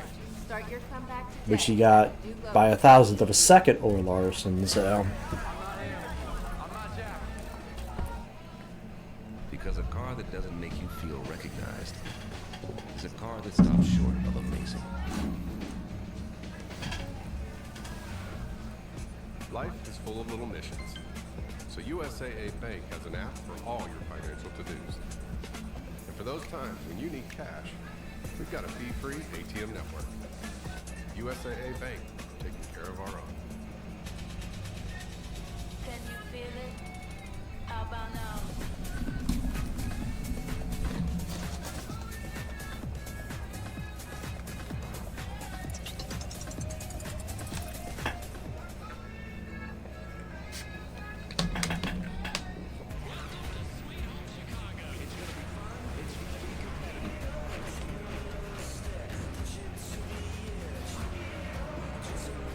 first time that this race car has been on this racetrack. Last time we raced here, it was the Gen 6.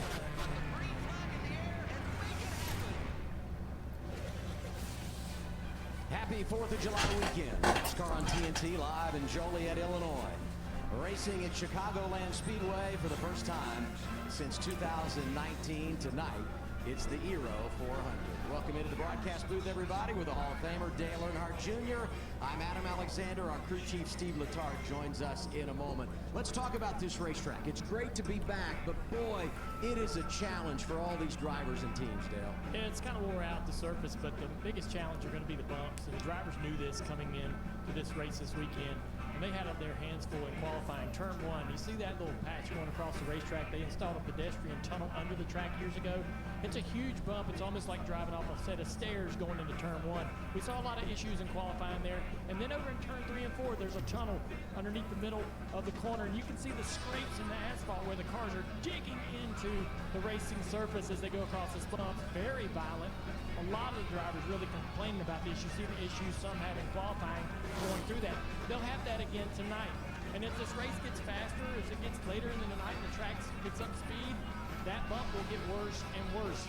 And then also, right here on pit entrance, a lot hasn't been said about this, but we've seen in the past a lot of problems trying to get on the pit road. If you look at the orange box, that's your commitment box, and you have to be below that by all 4 tires below that box. It's very difficult because it's so far inboard to be able to get low enough and not go over the top of that or miss it outright or end up in the grass, Adam. And Steve is going to walk us through the strategy. But green flag pit stops will be a thing. The other thing I'm thinking about here is that front row. Denny Hamlin, Kyle Larson, two outstanding drivers when it comes to competing on mile-and-a-half tracks in NASCAR. Let's go downstairs now and get the command to fire engines.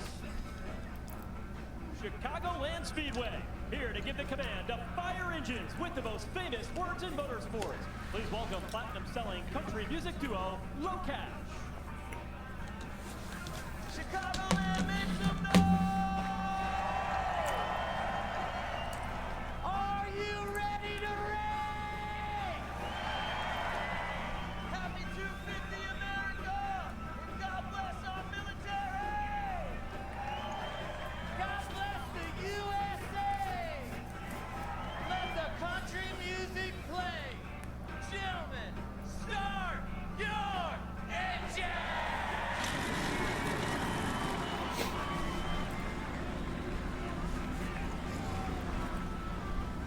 I don't know, I've never heard of them. But then again, I don't listen to country music.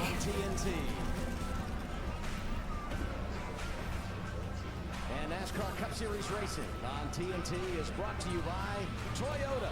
Let's go places. And by the Credit One Bank. NASCAR American Express card.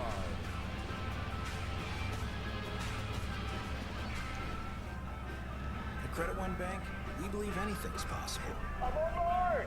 It's freezing. I'm gonna go back to the module. But leading your team to the championship? Unlikely. Okay, that's my personal space. Landing a checkmate against the supercomputer? I won? You can try. I won! The award goes to Greg. Some things are out of reach. No one's gonna believe this. I got this. But a card with access to exceptional benefits isn't one of them. Welcome to the Credit One Bank American Express Suite. Credit One Bank for what's ahead. How did I get here? Shooting all the action despite vision loss from wet AMD. It started when Vabysmo opened up my world. I was worried when I started to lose my sight, but my doctor recommended Vabysmo. Vabysmo is different. It's the only treatment thought to block 2 causes of wet AMD. So I'm back doing what I love, knowing that Vabysmo improves vision. And there's a chance for up to 4 months between treatments. Vabysmo is an eye injection. Don't take it if you have an infection, active eye swelling, or are allergic to it. Vabysmo could cause eye infection, retinal detachment, temporary increase in eye pressure, an uncommon risk of heart attack or stroke, or severe swelling of blood vessels in the eye. Report changes to vision or eye pain to your doctor or retina specialist right away.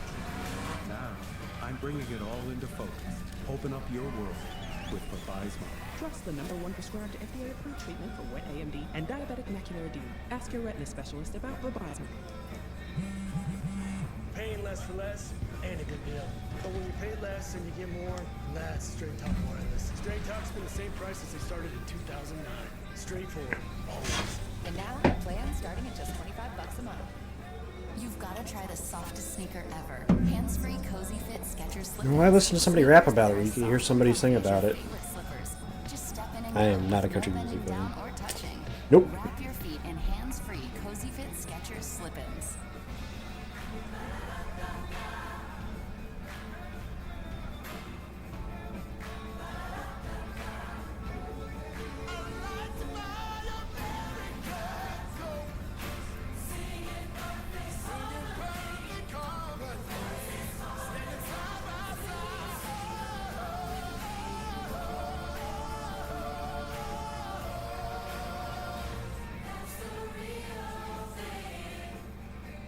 Harbor Freight Tools are working hard in real garages across America, like Nico's one-man shop in Illinois. He demands affordable tools that don't quit because he never quits until the job's done. Harbor Freight, built for tool people. James? I still don't like country music, Mumble. Not saying I don't like certain artists, but I just don't like country music as a whole. Never have. In theaters now.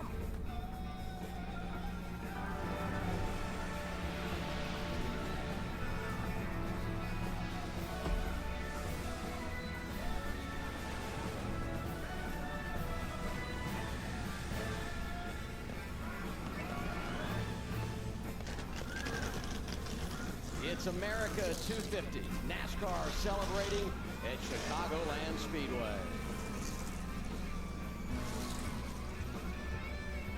Qualifying happened here yesterday, so I feel like as we reveal the starting grid, we should bring back the Bulls theme music here since we're in Chicago. Front row, a couple of good ones. Denny Hamlin, 4th pole of the year next to Kyle Larson. He is so good on the mile and a half. A bit of a teammate theme when you look at the top 10. Row 2, all about RFK.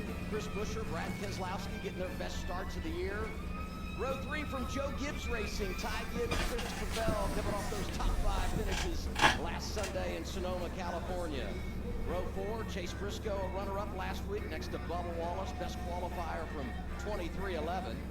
In row 5, all 4 Gibbs cars in the top 8. Chase Elliott, William Byron, top 10 in every mile and a half race this year. And in row 6, A.J. Allmendinger next to Alex Bowman. Bowman won the last time we came to Chicagoland in 2019. Let's hear from Marty Snyder. What's going on, Marty? Afternoon, Adam. Kind of fired up hearing that Bulls music a moment ago, but it's time for what feels like a weekly health update with Christopher Bell after breaking that left wrist at Michigan a few weeks ago. The development this week is that the cast is now off. Bell is in a splint, but as he told me yesterday, it doesn't really feel any different inside the car. He has no mobility with that left wrist, and it's, quote, still funky to drive the car. But remember what Bell did last week. Drove up through the field, finished 5th at Sonoma, an incredible performance. Steve picked him. We'll see if Bell can deliver today. Continuing the starting grid in row 7, you have the 45 of Tyler Reddick driving the Jordan Brand Toyota alongside the 12 of Brian Blaney and the Menards Dutch Boy Ford. Back in row 8, the 77 of Carson Hocevar in the Ziegler Auto Group Chevrolet. In Huntington Beach, California, Zane Smith, the number 38. Row 9, Jonathan Minchek in the number 42, Ray Dollar General Toyota. And then the 35 of Rowley Hurts from Las Vegas, Nevada. Row 10, Ross Chastain in the number 1 Busch Light Flavor Showdown Chevrolet. In Berlin, Connecticut's Ryan Preece in the number 60. And then row 11, Connor Zillage, Red Bull Chevrolet. In Byron, Michigan's Eric Jones in the 43. And then row 12, the 2 of Austin Cindric, Peter G. Ford.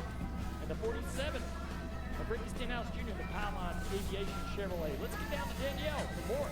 Tyler Reddick. Yeah, Dell. Denny Hamlin is our points leader for the first time this season, and Tyler Reddick is only 1 point behind him. This is an intense battle. Who wants the regular season championship more with just 8 races left in the regular season? Tyler said, I'm not losing any sleep over this battle. The only time I lose sleep is when my kids wake me up in the middle of the night.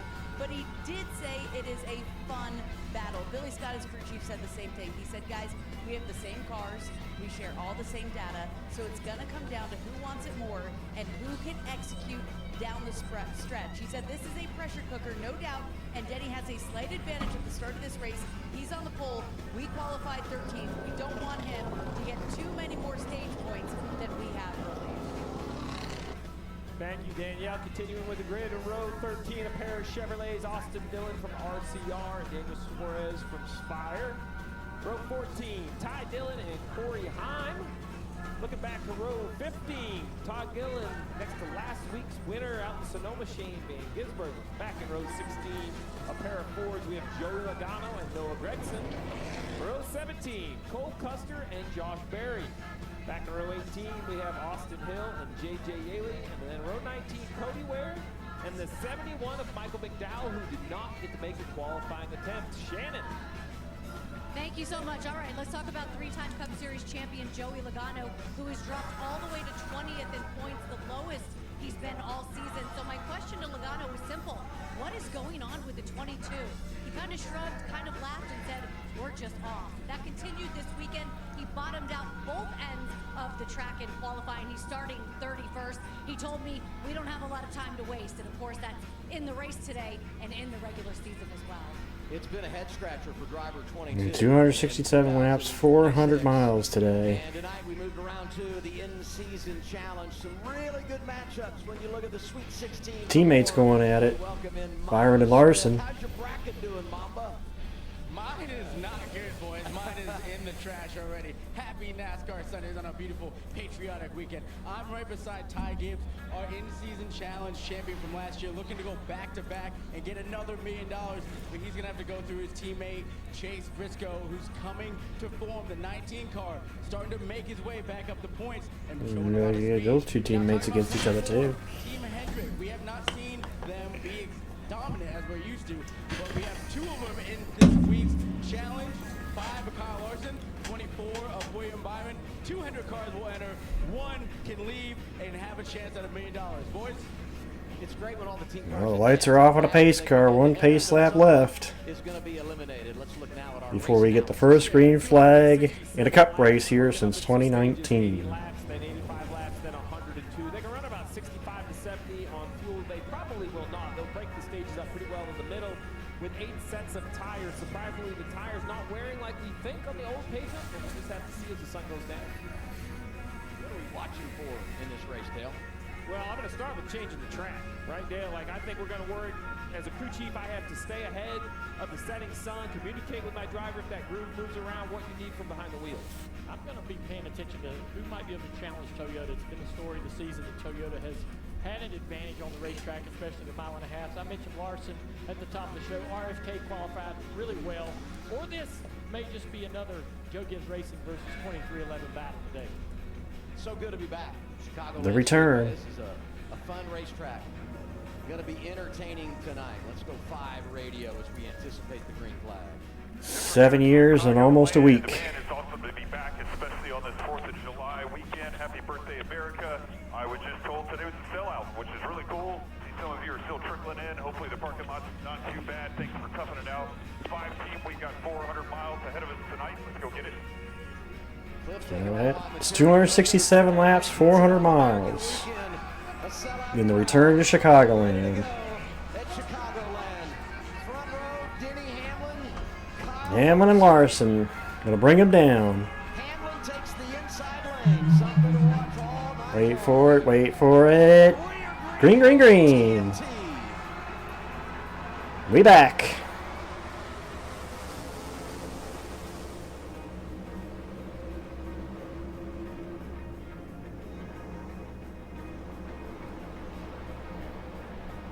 The moment somebody going through the middle there, I can't see who that is in the middle. Oh! Priest and Zilich, I think. Yep. I knew it, man. I saw the Red Bull car sliding down the inside and making contact with the inside wall. Another quick. Sorry, guys. Another quick end of the day. That's a heartbreak. Oh, my goodness. Can't fucking get anything to go for me. You hear the frustration out of Zilich, the youngster in his rookie campaign. Dale, you mentioned it. They were already getting 3 wide. They were already going 3 wide, so I wonder if it was the 3 wide that went wrong. He has missed so many laps with early accidents. Today's going to be the same, and that's really the problem as the youngster tries to get more comfortable in the I've got no ads on the channel, so how are you on an ad? You just feel like eventually, the tape will return. Eventually, you'll be able to put some races together. But I mean, these incidents are happening in lap 1, lap 2 of the race. So Connor on the inside here, right against the bottom of the racetrack, Priest up high a little bit. A lot of 3 wide action right there, and a little. Ooh, Priest got booted. Like that example, Connor has nothing to do with it, right? I think Priest got booted by that car that was behind him, but I didn't see what car it was. The white car. Makes contact with the 88, spins him out. Let's see who that is that gets in the wall. Looks like the raid car of John Hunter Nemechek squeezed Nemechek. into the outside wall, coming up the turn 2. It's a dark colored car. I couldn't make out the car number either. I think about Zilich this weekend doing double duty. Started on the pole in the O'Reilly race last night. Wins the opening stage. Then has a fuel problem, had a tire issue, had spun out. Ended up finishing 10th. But over before. Priest had help for it. I think it was the car behind him, which I believe was Nemechek. No, it was Jones. Yeah, Jones got into the back of Priest when he checked up for. Looks like he checked up for Stenhouse getting in the wall, and Jones just got the back of him. That was a great onboard shot. Showed everything that happened. Oh no, that Three gets into the back of Priest and turned him around. the car in front of Stenhouse actually ran him into the fence. Into the back of it spun.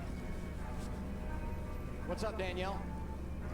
Right now, Connor Zilich's crew chief, Randall Burnett, was asking if they could get on the DVB. Now, how do you explain Corey Heim? Connor said, "Man, I can't get my wheel." Corey Heim, who hasn't really run an Xfinity race, has already won a Cup race.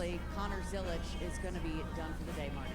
I don't think that's as much as Zilich getting rushed up as it is the team he's driving for is not running that well either. He said nothing like us going 4 wide on lap 1, so kind of frustrated with what happened for Ryan Priest. And remember, Adam, this is the team that's 15th in the chase standings as he limps his way back to pit road, just plus 13 above the cut line, so an early setback for the 60 bunch. So the 60, because he's being told, will be taken to the garage, he'll put the tires on, and he'll probably continue.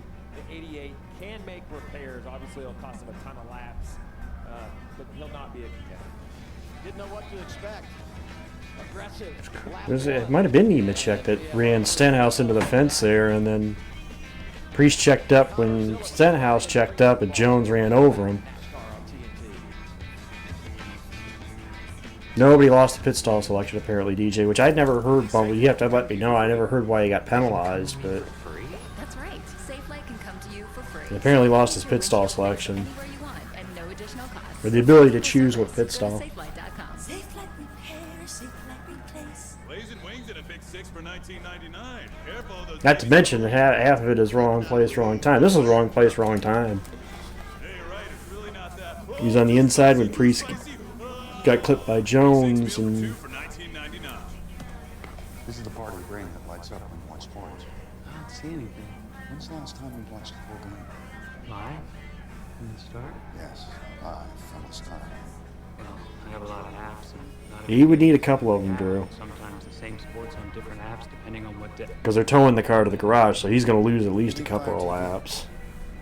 Those are your live games all in one place. And that's assuming that that car is even going to be able to run at pace once they bring it back to the garage. Because the juggle is real.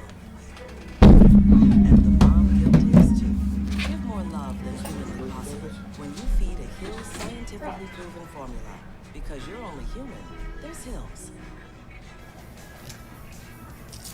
Bush's baked beans crack open a can of summer.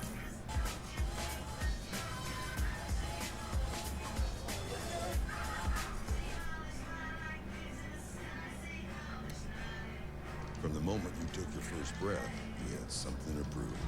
And boy, did you ever. Roads worn, clocks punched, sweat mopped, up and down, back and forth, over and over and over again. And when it was finally time to enjoy it all, COPD thought it could stop you. Well, COPD never met someone like you.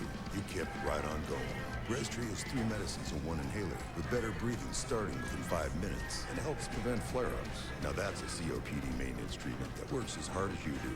Breztri won't replace a rescue inhaler for sudden breathing problems. Tell your doctor if you have a heart condition or high blood pressure before taking it. Don't take Breztri more than prescribed. Breztri may increase risk of thrush, pneumonia, and osteoporosis. Call your doctor if worsened breathing, chest pain, mouth or tongue swelling, problems urinating, vision changes, or eye pain occur. Can't afford your medication? AstraZeneca may be able to help. Ready to take back your breath? Ask your doctor about Breztri. For the first time ever, you get to help pick a future Busch Light flavor. Head over to social media and comment whether you'd like to crack open a Busch Light. Didn't take him long to get 3 wide, though. I mean, they didn't even make it the first lap. They were already 3 wide, going into 1 and 2.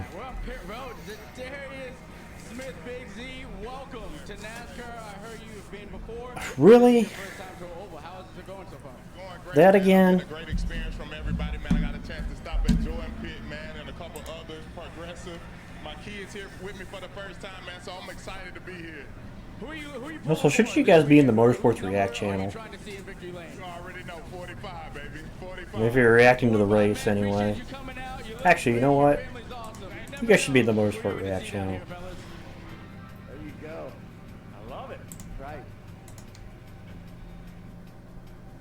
So the 60, just to clean up how the rules work, if you can't drive back under your own power and you have to go with a wrecker, you are automatically hauled to the garage area. You're absolutely right. That's what I'm doing. I'm moving them into the channel they're supposed to be in. It seems silly, but the rules have to be the same for anyone. They don't want tow trucks on and off pit roads. They take them to the garage. The team had a That's why I'm trying to move them there. the tires change tires, and the 60 will return. So let's try this again. A little rinse and repeat after the. All right, I guess if you guys aren't going to listen, then I guess I'll just do this. Denny Hamlin, Kyle Larson, and Hamlin again. Nobody's going to listen. Side lane, boy, what a jump he got at the initial. No, you guys are supposed to be in the Motorsport React channel. That's why I have it written that way. It's written in the rules. Pass through because of inspection thing issues. He hasn't had the chance yet because we didn't run a lap. So you're watching for that. Pace car is in. Hamlin, Larson making their way to the Poet restart zone. And there you go. Restart number 2.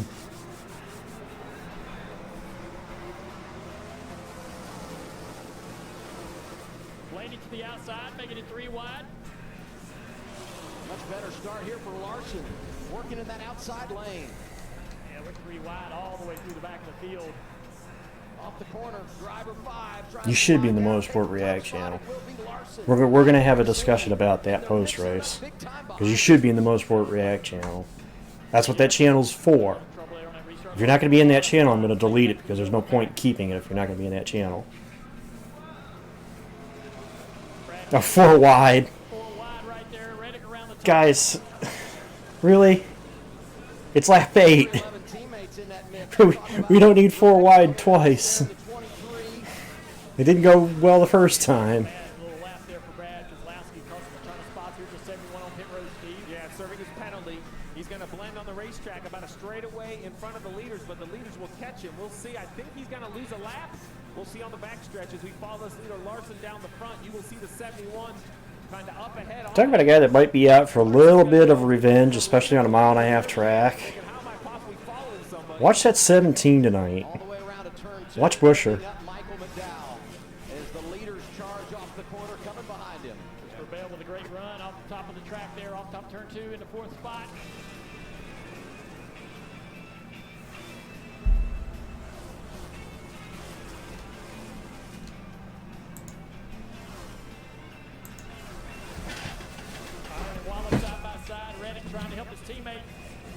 Well, I was trying to move everybody to the appropriate channel, but I guess if we're not going to use that channel, just delete it then, because clearly I made that channel for that reason and nobody wants to use it, so I guess we'll just delete it then. We don't need it.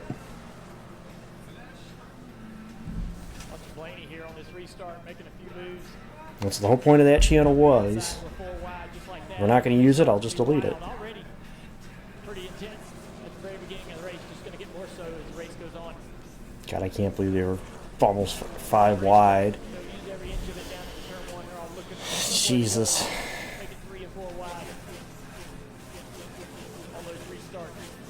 Reddick now 6th in the running order. Driver 45 picking him up, putting him down early. Well, we settled in now, it looks like. One is Ross Chastain, his old teammate there in the 7. Daniel Suarez won our last race on a 1.5 miles in the Coke 600. And just behind him, the man that won in San Diego in his 13th start, celebrating a birthday today, Corey Heim in the 67. These guys are just outside the top 20. Big battle.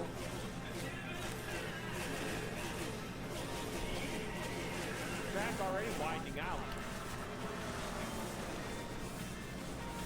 38 of Zane Smith. Really nice run recently. Pretty good speed out of that 38 car. On board now with Eric Jones, that Advent Health onboard camera. Jones, the driver that has crept right into this chase picture. Currently the first car outside the chase, 12 behind Cindric. He had jumped up into a chase position before he made the trip west, running the road course races, but he fell outside, but still very much in the game with some really good tracks coming for him. Is the battle for second heats up. Well, Lars is going to have company because he's got this 17 running him down, as well as I think the 20 of Bell is running him down too. Namely, I'm watching the 17. Clean air here. Not going to find much. Not going to be able to gain on that 17. I love this onboard. It kind of shows you In a way, Busher still owes Larson one for Kansas 2 years ago. He lost by effectively an eyelash. 17's in the throttle much earlier, though, carrying that speed off the corner down the front straightaway. And in the draft of that 5 car, runs right up on the back bumper of Larson into turn 1 and 2. Larson's trying to be defensive here, Adam. He's trying to really kind of use the 17 as to where he needs to go for clean air. And it presents this opportunity for Denny to get side by side. Just a little hesitation of momentum. You get that dirty air, and it opens the door for the driver behind you. Hamlin right there. Good start to the race. Christopher Bell back there in fourth. Drew, he doesn't have anything on the wrist today. They literally said that in pre-race. That he didn't have anything on the wrist today. Maintaining that track position. Brad Keselowski's already dropped several positions outside the top 10. And I was looking at the numbers for Busher, and it's surprising to me just how good they've been consistently on the 1.5 miles this year. I knew they were good, but his average running position in the 4 races inside the top 10, 8 and some change. You see the results there, the 30th at Charlotte when he was involved in that accident, but a really good start here tonight, riding third. Just an efficient race team. You know, Marty, when we think about See who's got the long run car. Because we've seen this out of Larson this year, where they seem to have the short run speed, but they don't have the long run speed. That's a fantastic point. You also look at this type of racetrack, right? Chris Butcher told me yesterday, Chicago. Points as they run. You think of Kansas, where Butcher almost won a couple of years ago. You think of Las Vegas as well, where Butcher is always good. He said this falls into that category. Chris Busher's less than 30 points back at Chase Elliott for 6th in points. But I think, Steve, we have seen this 17 car have terrific short run pace. The long run, that's where they struggle a little bit. We'll see if the changes overnight help. And I will tell you, I would normally clump all RFK cars together because they run so similarly. But today, there's some split. We have Busher running third. Brad has fallen back to 12. And then we saw Priest get in that early spin. For the Priest, Well, you had one incident that's already happened, Mateo. in the middle, the back half of the field. I believe it was the 42 of Nemechek ran Stenhouse into the wall off too. That caused Ryan Priest to check up. He got rear-ended by Jones, which collected Priest and Priest and Zilich. Around the bottom goes the 11. Mr. Long Run himself. Hamlin takes it He's right there. I mean, everywhere we go, you get from Larson. from the tires. He just seems to have a clear advantage. I just loved during practice the other day, you hesitated when you said you were concerned because you said, it's just practice. He's a race day guy, and he's leading again. Denny Hamlin out front. The Busch guy, cold and smooth survival skills. You don't have a fish hook, try a beer tap. See, Blaney's up to 8th after I think he started 12th. Now that's a catch. Head for the mountains. So we're in the club right now. Trying to see if I can see any others that have gained or lost. We're always in the club because you can order anything you need on the Sam's Club app. Why don't you order some AA batteries and some sushi? Okay. Come join us, Sam's Club. They'll tell you who you are. What you can't do. Where you don't belong. But with the right people at your side, you write your own story. You don't wait for success. You chase it. Sharper, tougher, faster, with every lap. I think I got another one I can add to that commercial. They'll make up some conspiracy because you're running well. You inspire what comes next. They say tennis is great for remembering you can customize and save hundreds on car insurance with Liberty Mutual. Do they, Doug? My bad! Only pay for what you need. This is Arby's With cheesesteak a with dinger bow 100% for Angus 16th. steak and melty Cooper cheese. Some say it's meat and cheese done right, and some people don't say Dinger anything will because lose there. frankly it's rude to talk with your mouth full. Arby's, we have the meat. Work travel, hard. Engine, less hard. Conference, long. Sleep, need. Changing, changing. Nailed it. Don't pay for plans that change with Engine. Rig, big, spaces, small. Engine. Search for hotels with what you need. The hardest parts of travel, done better. Teams, travel, spent. Engine. Woven into a fabric, as rebellious as our roots. We race. We got 20 cars hunting the front. Outlast, outfeel, joy, Wants the third position. angst, pride, until one driver emerges. Winner. Defiantly unapologetic. Authentically NASCAR.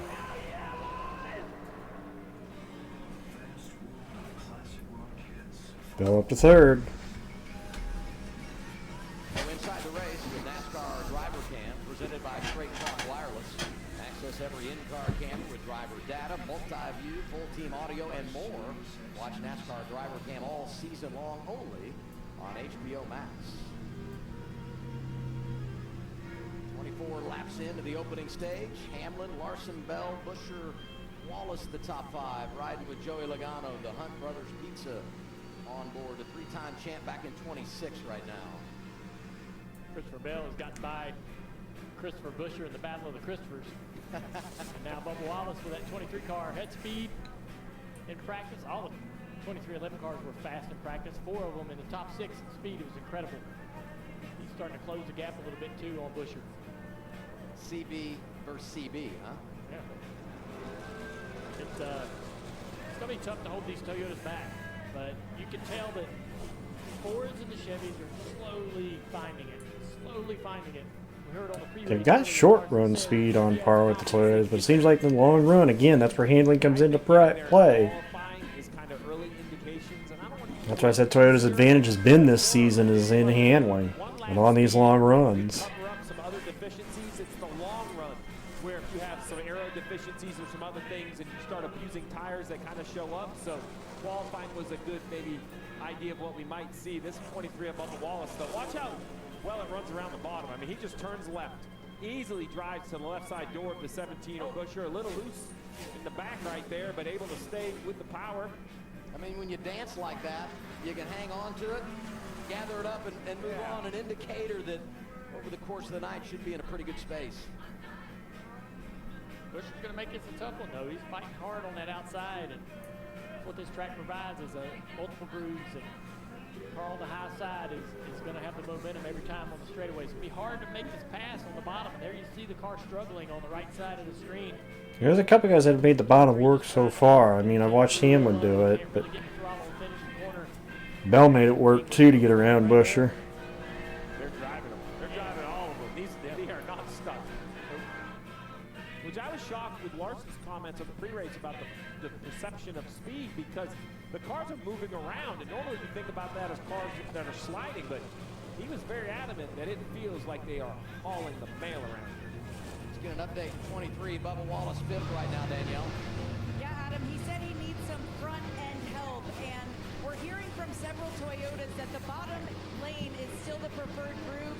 Tyler Reddick is being told that by Billy Scott. Ty Gibbs, crew chief, said the track is not widening out yet. Don't go up there.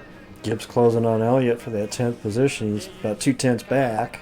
Run the high line as a defense more than anything when no one else is really up there. Roman's gained a couple after losing a couple on the start. Up to 14th. It's absolutely the place to go, because it's going to be difficult to pass you on the bottom of the racetrack as opposed to the top. Zlowski dropped like a rock. He's back to 12th, after starting 4th.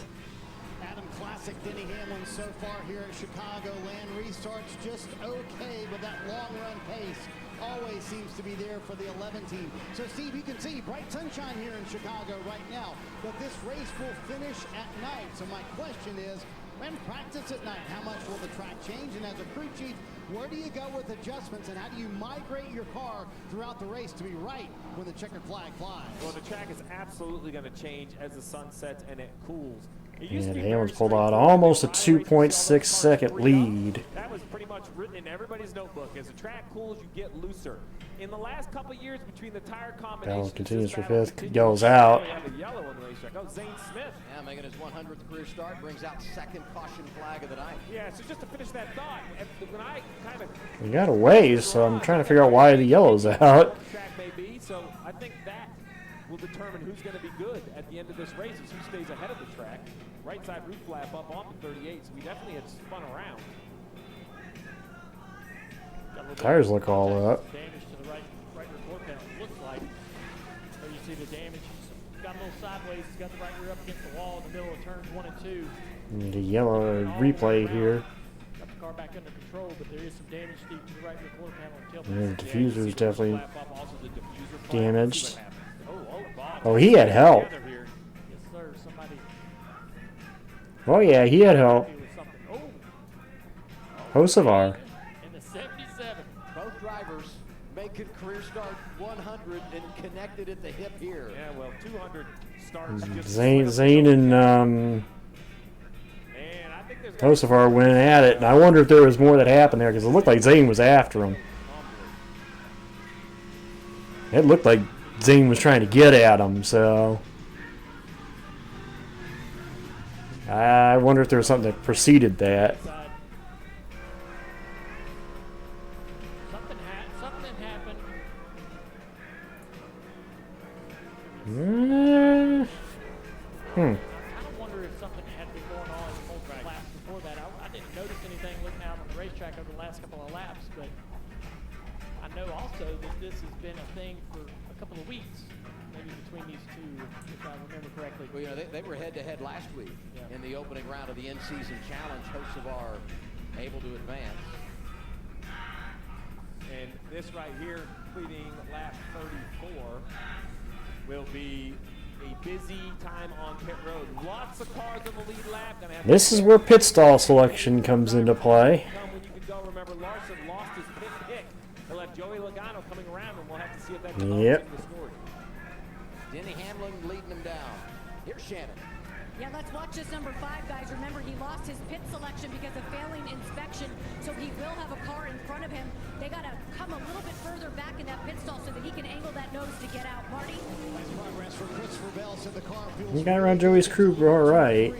for Chris Buescher.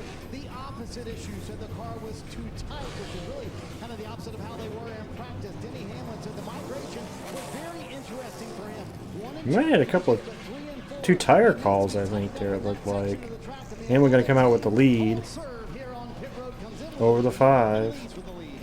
You win the pole, you get the number 1 pit stall, and the crew does their job. Denny Hamlin jumps out in front of Larson and Bell.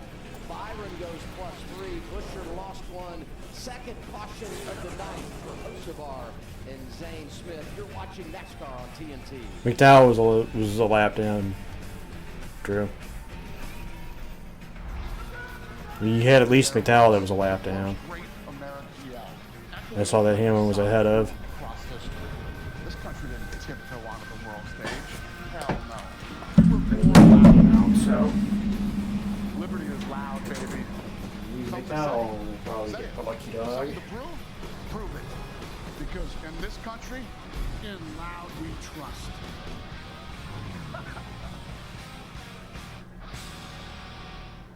Gotta fix the fries. The chicken nuggets, I'm disappointed. Wow, I had no idea how many of you would call me when I gave America my phone number. Over 85,000 people shared thoughts on the Whopper, Burger King, even a few busted signs. Over and over, you said fast food needs to do better, way better. In the kitchen, at the register, the drive-thru, every time. Well, we heard you loud and clear, so even more changes are coming. Because there's a new king, and it's you. Xfinity wants their customers online even faster. So now they're offering same-day Wi-Fi delivery. Do you think you're up for the job? I mean, I am pretty fast. How do you feel about cul-de-sacs? Just keep turning left. Parallel parking? Easier than a pit stop. Speed bumps? They're more of a suggestion. 3-point turns? I'm a 2-point kind of guy. Good. Most people panic on that one. I'm here for the interview. Bubba. Tyler. Same-day Wi-Fi. Delivered NASCAR fast. Harbor Freight Tools are working hard in real garages across America. Like Nico's one-man shop in Illinois. He demands affordable tools that don't quit because he never quits until the job's done. Harbor Freight, built for tool people.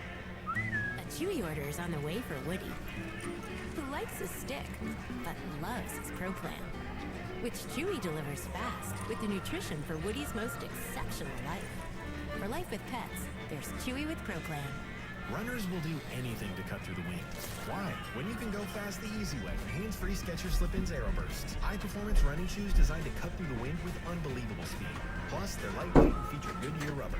Go fast in Skechers Slip-ins Aero Burst. Paying less for less ain't a good deal. But when you pay less and you get more, that's Oh, the Sirius station. the same price as they started in 2009. Straightforward. Always. One Sirius station I have that plays my music in the background. Trade the biggest moments in racing on Kalshi. For a limited time, download Kalshi, the Kalshi app, and use code TNT to get $10 when you trade $10. Kalshi. Trade what's next. Here's Mamba Smith. Guys, we're back at Chicagoland Speedway, and one of the coolest things about this place, it reminds me of old school. We're on the backstretch over here, and way over here, the fans can park their campers right up against the fence. Well, I'm here with some fans over here. We're waving. We're having a good time. One of the tallest patriotic flag over here. It's awesome down here on the backstretch. I'm telling you, the fans have it figured out in Chicagoland Speedway. Great sports town. I mean, Marty was talking about that during NASCAR Nation. Fun racetrack, good to be back. Look at this, Denny Hamlin. After going inside at the initial start of that restart after the first caution, you know, Larson got the lead from the outside on that first restart of the day. So Hamlin here says, I'll take the outside lane. The choose at this track is so critical all through the field because you want to be able to put yourself in that outside line if you can. Even give a pro to do it. To be able to jump into that third groove, possibly take a few spots. I do. So I've always eaten the drumsticks. The choose is so critical here, more so than most tracks. Reddick with 15th to 6th on the last restart. Starting in the 8th position. We'll see if the 45 can replicate that. All right. Hamlin, Larson, row 1. Another restart. Leaders going through the poet restart zone. Teammates on the outside, teammates on the inside.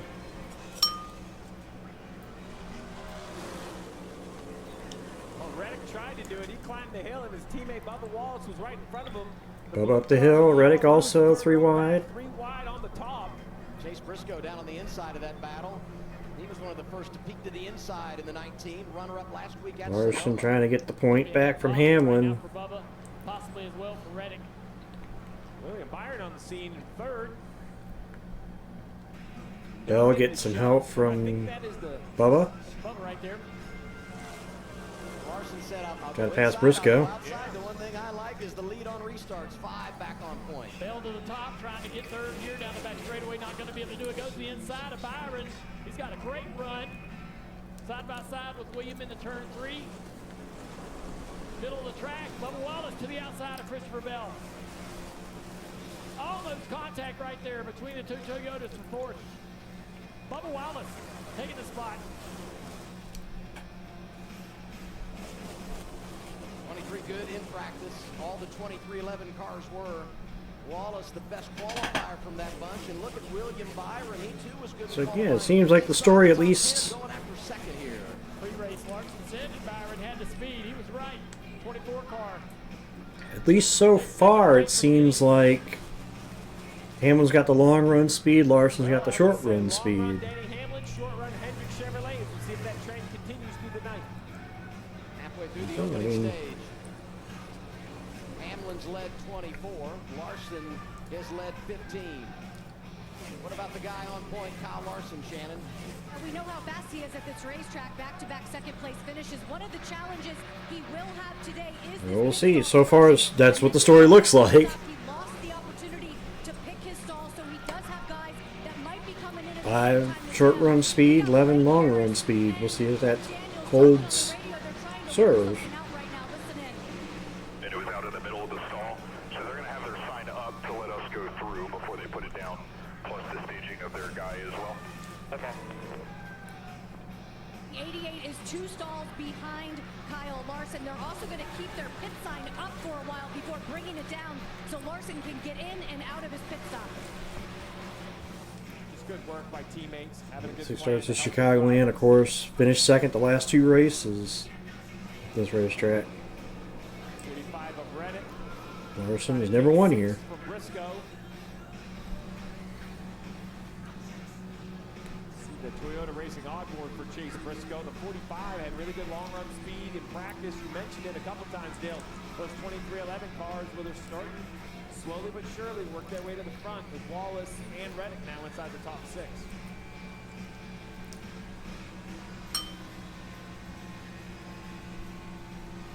Xfinity onboard camera riding with Reddick here. Looking back at Briscoe.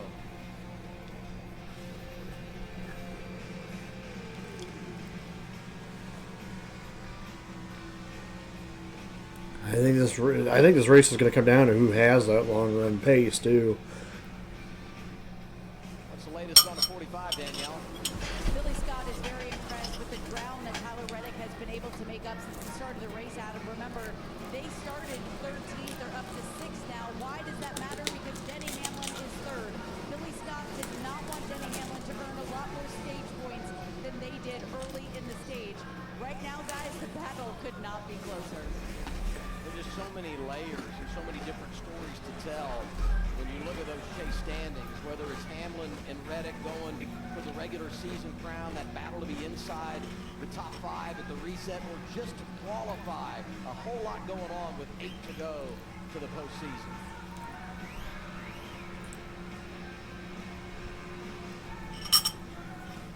Larson seems to like that middle groove as 24 Byron trying to close the gap. This battle back here, though, Chastain and A.J. Allmendinger down the middle of turn 1 and 2, right behind Hocevar. Hocevar struggling a little bit, I believe, from the damage of the contact with the wall earlier. Holding these guys up here.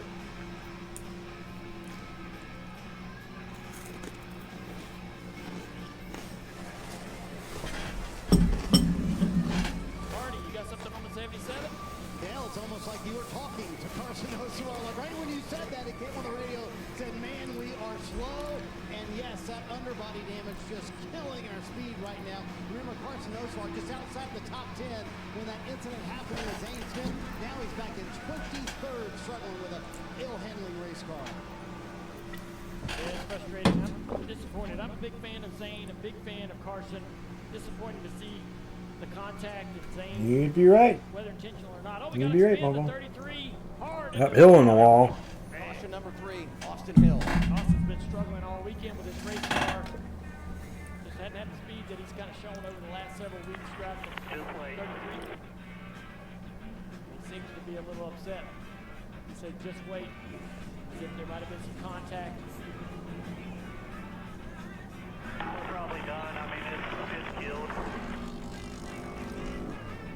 Home game for Austin next week, going back to Atlanta. Been so good there in the draft at the O'Reilly level. Oh, to Richard Childress. Kill the back of that car. Watch the race. Talk about it. Man committed to the sport. And Guggenheimer. Sounds like might have been Heim. I tell you, that last lap by the 11 of Hamlin was the fastest car on the track.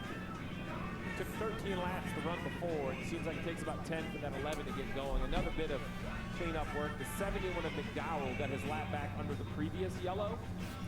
And the 60 of Ryan Preece took the wave around to get to only 3 laps down. He should then get a free lap here to get to 2 laps down. So Ryan Preece, Derek Finley doing a nice The comment was Guggenheimer. That's why I'm wondering if it might have been Heim. Let's see.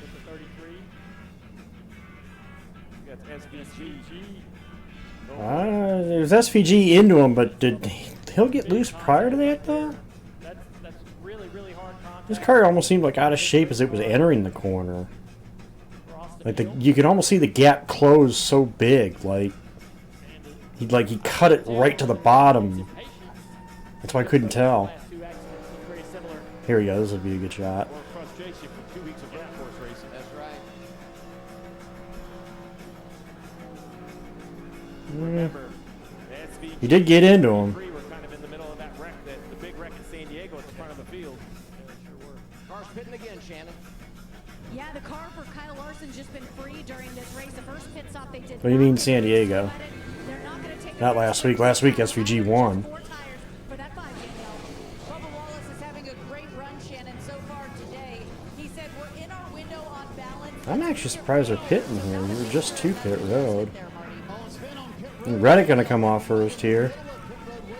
Briscoe, Bell. Terrific turn. That's actually Todd Gillen, who is backwards on pit road. Denny Hamlin said the car migrated. 2 tire plays. For me, I need to be tightened up 4 tires for Hamlin, and you can see all those 2-tire decisions, Adam. Yeah, I was going to say, I thought strategy could be a thing here because it hadn't been that long ago that these drivers had made a pit stop. Smoked in the left rear. The big question I have, yeah, who got him? Yep, somebody coming out, one of the leaders, Latoya Bell. Oh, big Oh, contact. yeah, Bell. It might not look bad, but that sort of contact on the front of the 20 can absolutely dislodge. Yeah, I don't know about that. It hit the tire, it could knock the toe out. Listen, hood stays pretty sealed against the hood vent. 2 tires might not be that bad. They were saying they weren't seeing a lot of wear out of the tires, so we'll have to see once we get into a long run here if we can end this stage green what the play was.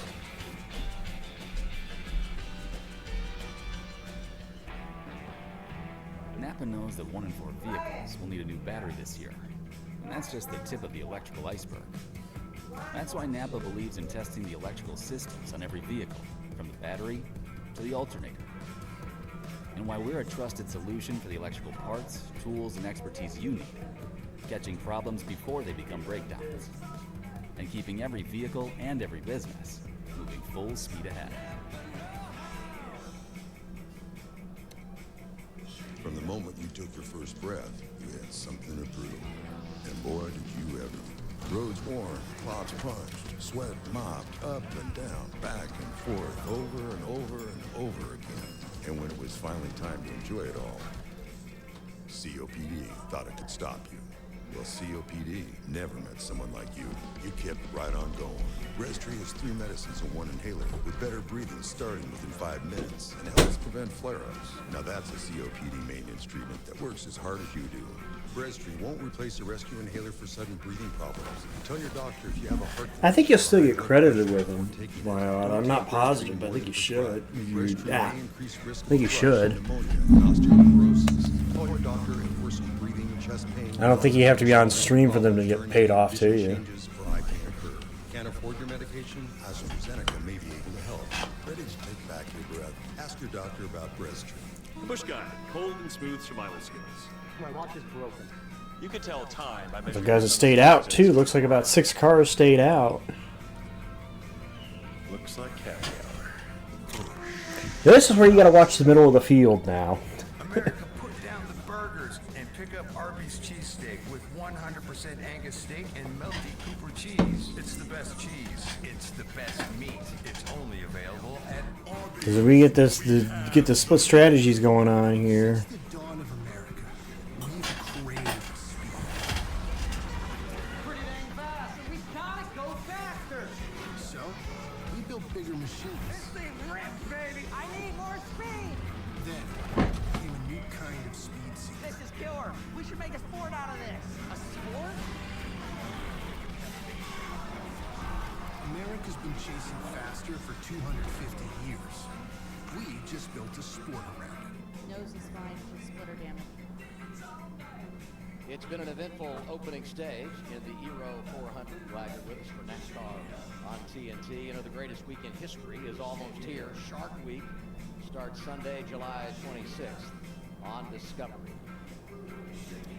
A lot to dissect over the last few laps. There were some question marks, though, on 33 and 97. So we went back to the history books a little bit, went to Pocono. That's where this rivalry at least got heated. Oh yeah, Hill started this mess at Pocono. This was at Pocono. I was thinking more what happened at San Diego. For SVG to go around, pretty big damage. Well, I'm not saying SVG probably would have won that race, but he definitely was the. He admitted it, but the result's still the same against both Red Bull cars, against Zillett and SVG. Like, Shane was not happy about that one. So then let's go back to today. SVG in the corner, left rear contact, shift the 33 around. It could have been a little payback there. Hill had some comments on the radio. Yep. Just like Van Guggenheimer, or however you say his fucking last name. Austin, you got no room to talk. You got no room to talk. That's all I'm going to say. Getting to that point in the season, Dale, a lot of races. He's got no room to talk. Become more frustrated. We're going to see more and more of this. And the short track season right around the corner. Oh, yeah, I've got a bunch of them coming up. I feel like that's been the case for both accidents we've seen today is a little bit of the past. That's what happens at this restart again. Jumbling strategies. Not so much trouble, Dale, just that they went with 4 tires instead of 2, and several teams decided to stay out under that caution. So here's what Denny Hamlin thought about that move from his crew chief. Listen in. Yeah, we got to protect track position there because we know everybody. Jumbling strategies, Frosty. Do whatever. I'm even surprised they all pitted. Because they had the gas to make it. Oh, and they had slow stop too on the right rear, it looks like. They had to rejack the car to make sure they got one of the wheels tight on the left side, the right side, and so it cost him a little bit of time on pit road, and he comes out behind a lot of cars. Fast race car, smart driver. This Way to go in this race.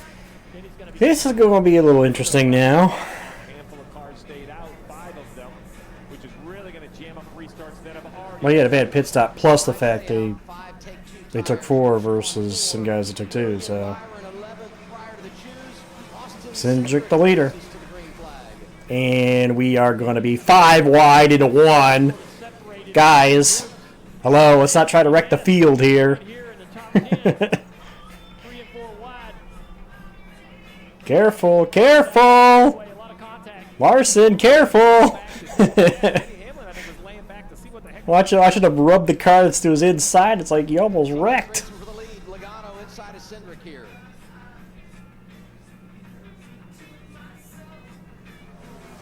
Teammates battle for the race lead. Ooh, Gibbs. Ty Gibbs tried to go to the bottom of the racetrack, almost got in the left rear of William Byron there.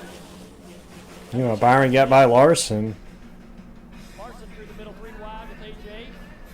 Ty Gibbs takes a spot or 2 there. Keep in mind, on second. Bell, the white car up the hill. The reason I say that, remember, he had the contact with the 34. Not really sure if there was any damage. We're just going to have to see what kind of speed's left in that 20. Look at this. He's got some speed because that's him and Byron are racing to the guys that pitted. All the way to the bottom of the racetrack. That's the battle for the highest of the guys that pitted. Bell's going to come out the highest of those. Just in front of him, racing around Riley Herbst in a 35. Actually, no, I think Briscoe's actually the highest. Still struggling back here to try to make up any ground on the inside of the racetrack. A lot of momentum going around him on the top. Cindric, who stayed out, maintains the point.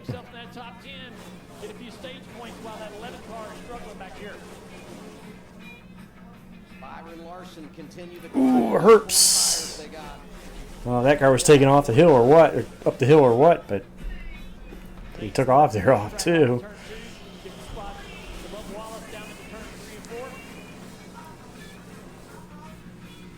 On board Denny. Talk about taking advantage of track position.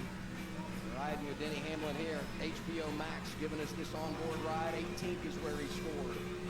Now he's up off the bottom of the racetrack with some opportunity here to make something happen.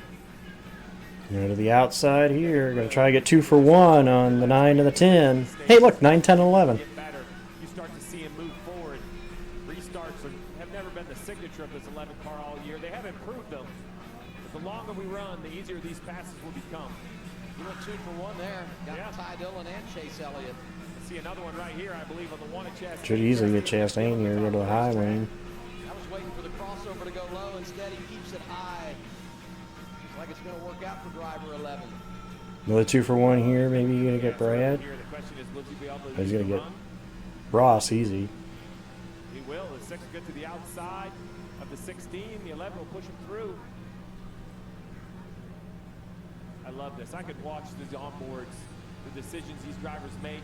Should be able to get 2 for 1 right here. This really puts this place into perspective. As Hamlin gets another. Not 2 for 1, but he is going to get another one there. Dale had set his options. Look, he was working the top. Now he's working the bottom, right? It's going to be a little bit harder on the bottom, as Dale has said, but at least he has the chance to go there. You see how the run develops if those 4 tires will work out for him or not. If he can get around some of these guys. Meanwhile, up front, Cindric's still there, but here comes Briscoe in the 19. Side by side, right behind on Byron, trying to get around Christopher Bell. good little race here between Byron and Bell. Speeding his 24 car, he wraps the bottom, clears the 20. Look at that 24 car stay low all the way around the exit of turn 2. Great turn. Let 2-car go right now. Dale, this is the story of the Penske cars, right? Cindric, who we thought was the best Penske car in practice, even on older tires holding the lead.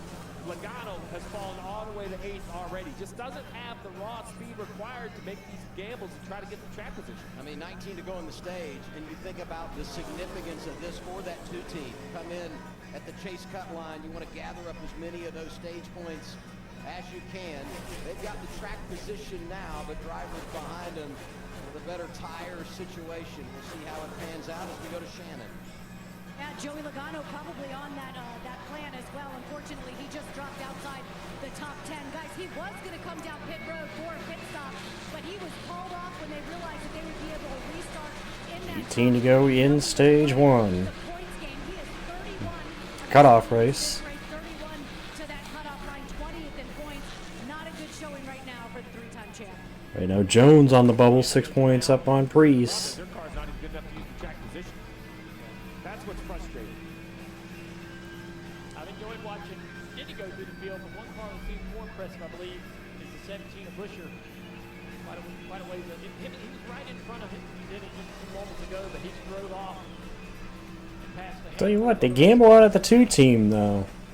in this 17, so good speed. Right now, able to maintain it. And so many times, Steve, you talk about the importance of leading in your strategy. He's 4th in line of those. I'm kind of surprised that the staying out call right now is actually right now looking like the best call. At the end of the stage, With Cindric leading. Byron, the best of the bunch, that came down at 49 and got 4 tires up to 2nd. And listen, So Byron is the highest of those that stopped. and this 2 car behind on tires. They have about 10 more green flag laps on their tires, continuing. But Byron is on 2, too. I got to keep that in mind. He is on 2. Him and Larson, I believe, went with 2. It's all blue collar. Sleeves are rolled up right now for driver 2. He's on point. We're heading to 15 laps to go, stage 1. Hey, I was here first. Monopoly, I challenge ye to a duel. I stopped at nothing to win. I said good day, sir. Are you sure about that one? Sorry, sir. Because where he came off, I didn't think he went with 4. Give me that. I hate fighting you because I hate touching your body. Play the new Simpsons event in Monopoly Go today. Harbor Big little Freight race Tools there. are working hard in real garages across America. Like Nico's one-man shop in Illinois. He demands affordable tools that don't quit because he never quits until the job's done. Harbor Freight, built for tool people. With Calci, you can trade on anything. Man, tell them something that don't. Like, I'm from Greece.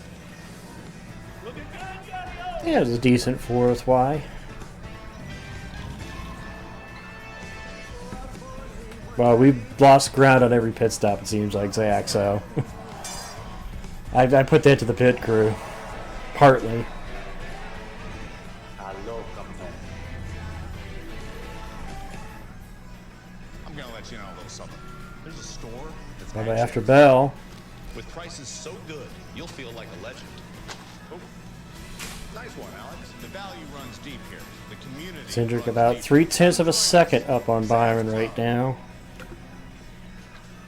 In the U.S., there's a break-in every 26 seconds. Simply Safe does more than just alert. We stop crime before it starts. Stop. This is Simply Safe. You're being monitored and recorded. I'm requesting police dispatch. Using AI alerts, Got a U.S. battle for it. agents help deter break-ins. Cindric gonna hold the top lane. No long-term contracts. Byron gonna try to make the bottom work. And starting around $1 a day. Should easily get him, I would think, with the fresher tires. Well, Cindric did a pretty good, decent job hanging on there. Packed with action and heart. Almost wherever you are, buddy. Supergirl, rated PG-13, now playing. I'm here to take what's mine. The WBC Lightweight World Championship is up for grabs. I'm going to call it Fight of the Year. The fight, August 1st on TNT, True TV, and stream on DAZN. And well, it's hard to say right now because we're not. The sun hasn't gone down yet. And I'm waiting to see the end of this run because at least on the initial run, it looked like Larson was good on the short run, Hamlin better on the long run. I don't know, it might have flipped here. Because now Byron's a player. Good speed at practice. First on 5 laps, second on 10 laps. So this is no fluke that this two car can get up there and keep this pace, but just the tire advantage of the 24. 11th before they stayed out. So now he's back to third. I think if he runs 5th, 6th, that's great. Everyone's gonna I think that gamble's going to pay off for that 2 car, though. And you got to read on your car in that clean air deal. Like you said, he had a great car in practice. We keep talking about the changing track. Some of it's in shade already. Not a bad call for that 2 bunch. Go up there and take it away. I think Byron is smart to commit to the top of the racetrack. I've talked about how that's kind of a defensive place. You can go up there and find speed, but you're also going to make it difficult for the car on the bottom. Neither one has won this season, those top 2. Ironically enough, that the in-season challenge is those 2. They're legit racing each other not only for the race lead, but in the bracket as well. If Larson can come up off of turn 2 and be alongside for a side draft down the backstretch, that would be nice. Not able to do it right there. 24 uses the momentum off the top. 23 and 19 battling on the right side of your screen for 4th position. Good corner right there for Byron. He puts a little space between him. I've been taking the 4th spot. Bubba's got a good race car. 7 to go, stage 1. What about the 24 Byron, Marty? Yeah, when I talked to William Byron yesterday, Adam, he said it feels like we need a reset. Keep an eye on that Space Jam car. And he said we've just been missing the balance, especially at the start of races all year long. And in my mind, we've given up so many stage 1 points this year. It would be nice to feel like I'm in the ball game early, Junior. I would say the answer to that is yes. 7 to go, William Byron leading here. Hamlin's actually not that far from the top 5, really. He's only about a second away from Buescher. Buescher's running 6, so I don't think he's going to get the top 5, but could make it up to 6, as high as 6. He's caught this group of cars.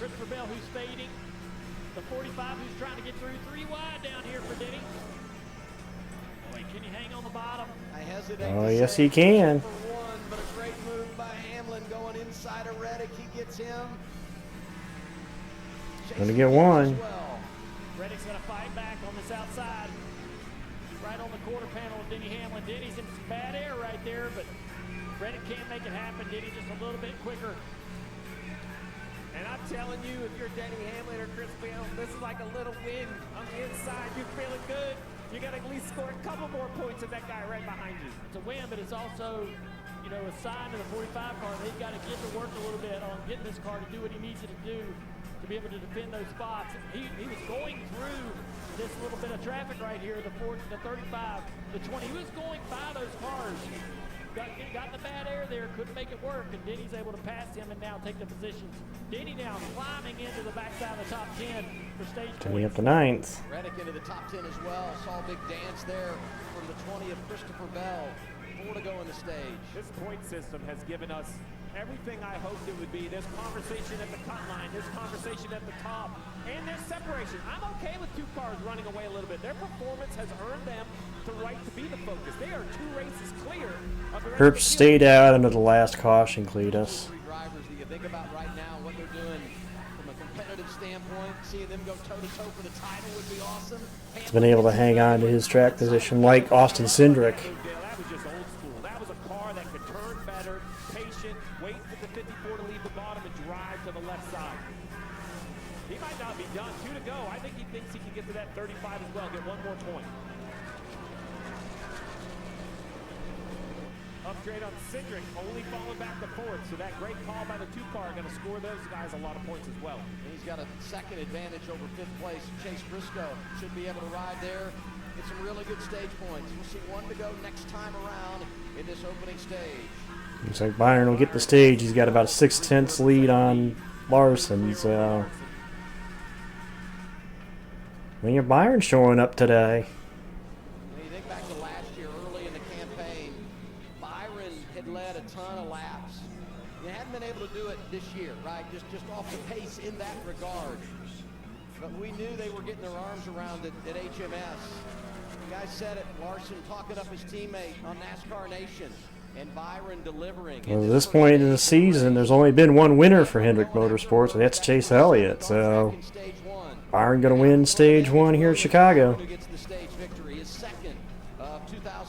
And we're not quite going to get the 35. Ends up 8th in stage 1. Cindric does stay in the 4th position. 7 stage points there, a net gain of 7 positions when you think about the way they played the strategy. A little bit of contact right here with Josh Berry. Chastain, these guys battling right around 17. A little door rubbing going on.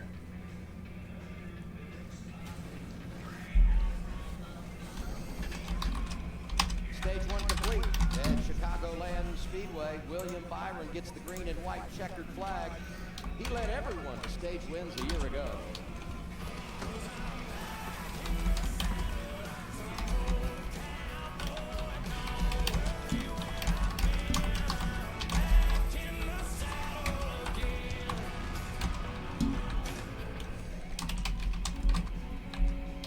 Some things have a way of lighting up our world. Words. Moments. People. The things that give us hope. And if you have early Alzheimer's disease, Kisunla is here. An anti-amyloid treatment for early symptomatic Alzheimer's disease, proven to slow the progression of the disease. Kisunla can cause amyloid-related imaging abnormalities, or ARIA, which is temporary bleeding and or swelling in the brain. Your doctor may test for a gene that raises its risk. ARIA doesn't usually cause symptoms, but can be serious and fatal. Symptoms may include headache, confusion, dizziness, vision changes, nausea, difficulty walking, or seizures. Tell your doctor if you take medications to reduce blood clots. Do not take if you have a known allergy to Kisunla or any of its ingredients. Serious infusion-related and allergic reactions can occur. These are not all of the possible side effects. Call your doctor right away if you experience any side effects. There's a light within us all. Visit Kisunla.com to learn about evaluation and testing to see if Kisunla may be right for you. James? Ok. Hello, Wendy. Plutôt goûte à la bikini?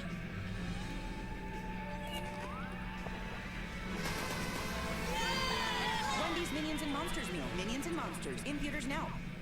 This is the part of the brain that lights up when you watch sports. I don't see anything. When's the last time you watched a full game? Live? From the start? Yes, live from the start. Well, I have a lot of apps, and not every game is on every app. Sometimes the same sport's on different apps, depending on what day. How bad is it, Doug? You need Fire TV. Whoa. Those are your live games, all in one place.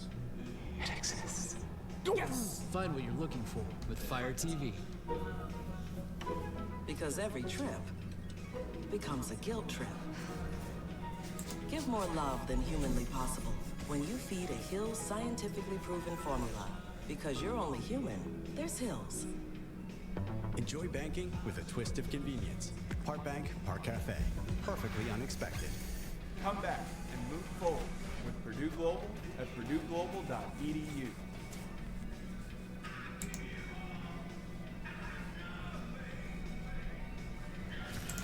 NASCAR Cup Series racing on TNT is brought to you by Restree. Visit us at restree.com.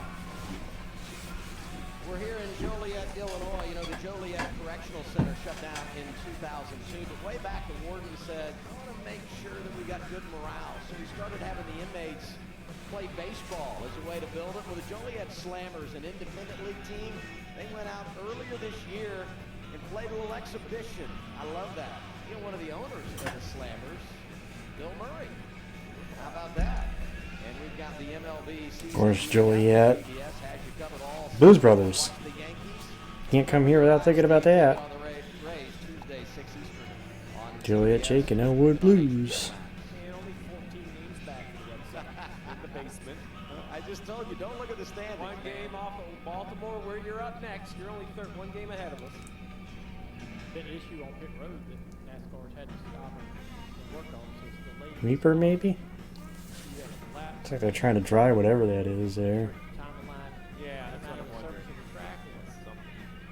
Which I will tell you, I hate that we're having this issue, but looks like a big chunk of asphalt just missing. Yeah.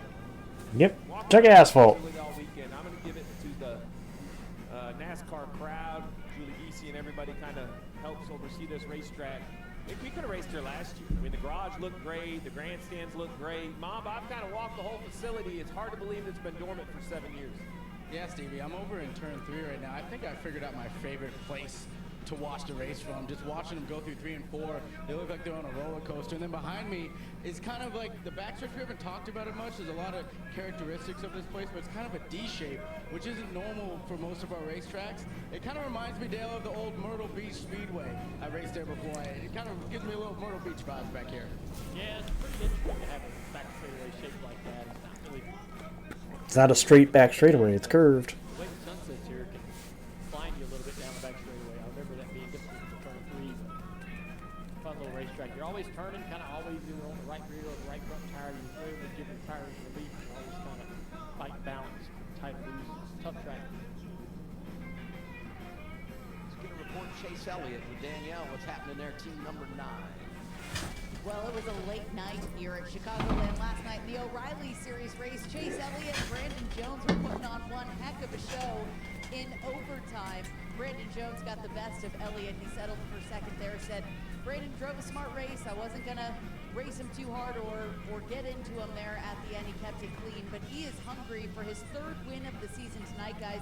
Elliott started 9th. He has fallen to 15th, but the car is getting better. The latest he told his crew chief, Alan Gustafson, he said, it's not terrible. I feel like we missed it a little bit in that earlier run, just a little bit tight, but the balance isn't bad. They are slowly feeling like they're getting this car where it needs to be as we enter stage 2. Nine's one of those teams that put on 4 tires back at lap 49 and just didn't make much of it. Right? Byron and Larson got to move forward. Elliott kind of just got stuck back there. Danielle referenced that was a fun race last night. Delayed a few hours because of all the rain we had here yesterday afternoon. But once we went green, an electric race. Brandon Jones with a tremendous job, as Danielle said, in overtime, getting his first win of the year. I'll tell you, one of the storylines for me that came out of that race was just how hard it is to choose, Dale. You and I have talked about this, which lane you want to be on the restart, how you restart. The leader didn't hold the lead. The leader who controlled the race didn't hold the lead on like the last 4 or 5 restarts. Like, we were sitting ducking. I couldn't figure out top, bottom. It didn't seem to make sense where it was. The results were the same, but for different reasons. That'll be the challenge also in the stage. Alright, pit stops. Pit stops coming up. Byron leading them down to Vibayasmo Pit Road. Here's Shannon.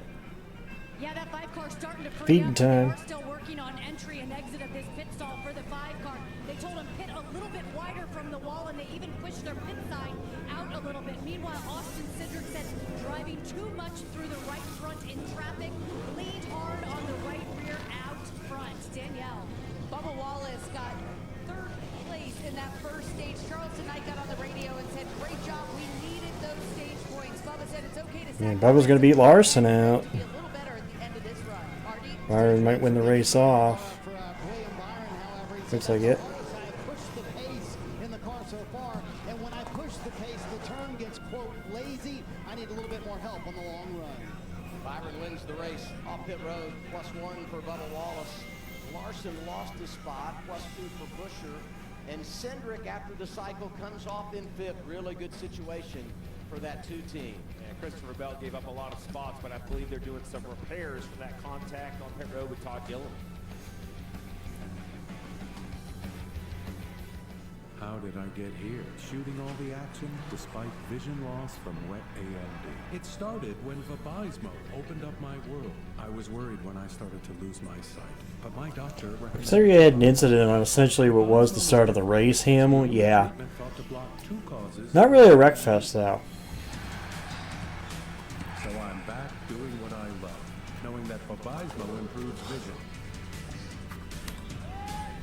And there's a chance for Also, it's only been not even an hour since we started, so Is an eye injection. Don't take it if you have an infection, active eye swelling, maybe an hour and a half at max. could cause eye infection, retinal detachment, temporary increase in eye pressure, an uncommon risk of heart attack or stroke or severe swelling of blood vessels in the eye. Report changes to vision or eye pain to your doctor or retina specialist right away. into focus. Open up your world with Vabysmo. Trust the #1 prescribed FDA-approved treatment for wet AMD and diabetic macular edema. Oh, Ask your SVG retina probably got specialist payback about Vabysmo. Bounty is 2 times more for absorbent Pocono than and San Diego. the quicker picker upper. That wasn't a great choice, but AAA car insurance is a great choice. Reverse it! Taco Bell's Lunchboxes. Choose from curated classics for $5, satisfying delicacies for $7, or discover your new favorite for $9, like fajita street chalupas. Zane and Joseph John is the 1 year. When I went to Anytime Fitness, I was 6 months sober, and that's become my place of healing. Nice job.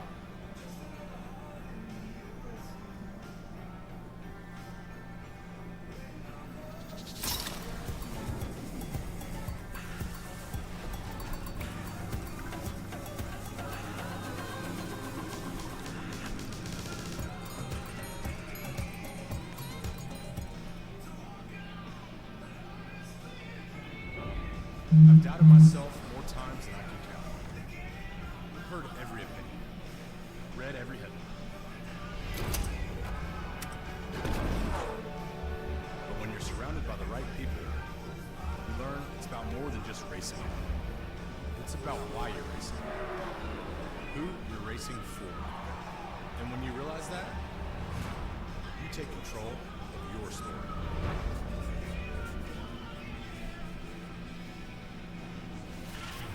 Welcome back to the Eero 400.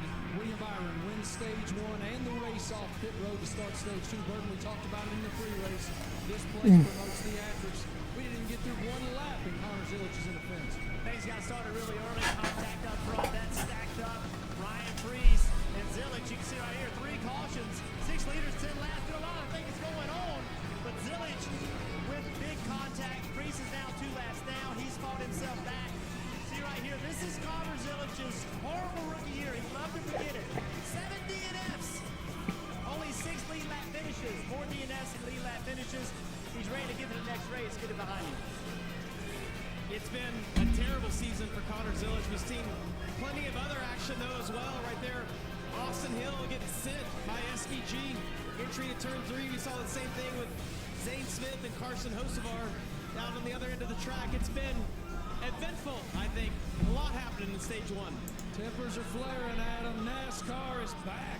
Hey, one thing, yeah, that's right. I mean, it's like old school. One thing I want to pop here, Ryan Priest now 1 lap down. Jeff referencing the fact he was took the wave around here to get to 1 down. I like that. I thought we were going to lose Marty. That crowd cheered at the first on camera and he jumped up. He's out of his I thought he was chair. going to crowd surf right on the back of the stage. I think we're going to take a page out of your book, Dale Jr. Dover. Here we go.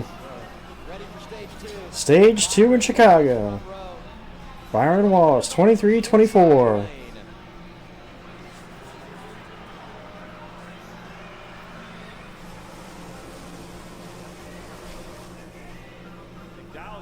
The Hocevar is still in the race.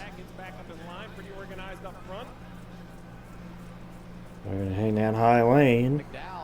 Pretty side by side with Larson off 2. Following those inspection issues yesterday. Byron gets the jump on the restart. Here comes Larson in the 5. Yeah, Bubba's trying to hang on the top of the racetrack right there around the outside of 5. I think he's going to do it. Clears the 5. Yep, probably going to be able to clear Larson for second.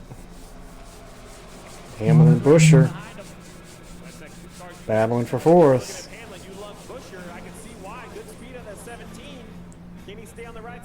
Reddick way to the outside. Going to try to get 2 for 1. He got Cindric, but didn't get Briscoe. Out front, Bubba Wallace trying to take it to the 24 of Byron. Bubba with a big run down the front straightaway is going to get to the back bumper, the 24 entering turn 1. I had a a conversation with Bubba earlier on Inside the Race this year about Reddick's hot start, and he admitted, he goes, I'm cheering on my teammate, but it hurts.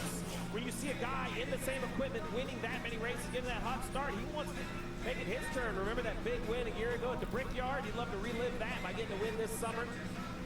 He's after Byron for the race lead, side by side for the lead off 4. What a run he got out of 4. He's going to get it, at least momentarily. Sends it into 1. Can he clear him? He does. New leader, Bubba Wallace. So many times you got to be patient to make it work here, because it takes so long, as we've said, to execute a pass. But Wallace that time able to dive down, get the spot, and 24, bounce around a little bit as Larson gets around Byron. The Hendrick Chevys are thinking they got the Toyota's beat because they got Hamlin back there and Reddick back there, and here comes Bubba Wallace with a smile on his face. After 1 or 2, if the 24 car is driving as well as Yep. he did the run before. Bubba won Kansas in that 45 car. As good as he's trying to fend off the challenge from his teammate. Also, his main challenger in the bracket this weekend, Larson, Byron, they're going at it for second. Oh, no! Oh, there goes Larson! Larson around in front of the field. I don't think anybody else is going to be involved.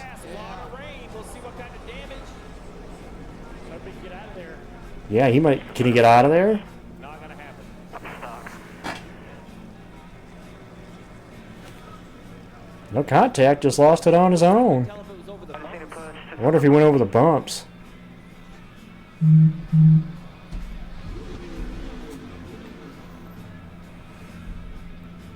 Just needs him to put that system in to get the car right up.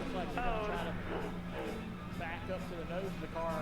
Larson wants to be pushed from behind out onto the racing surface. It'll be interesting to see what NASCAR decides to do. I think Well, there's an official on the front of the car. So what's going to happen if we get a shot from above? On the front of the car, they're untaping a hook. So instead of pushing from behind, these guys are untaping straps. So these cars have pull hooks installed. Both of these officials are untaping those. They're taped up for aero. They're going to hook this kind of V, kind of like you're towing a boat.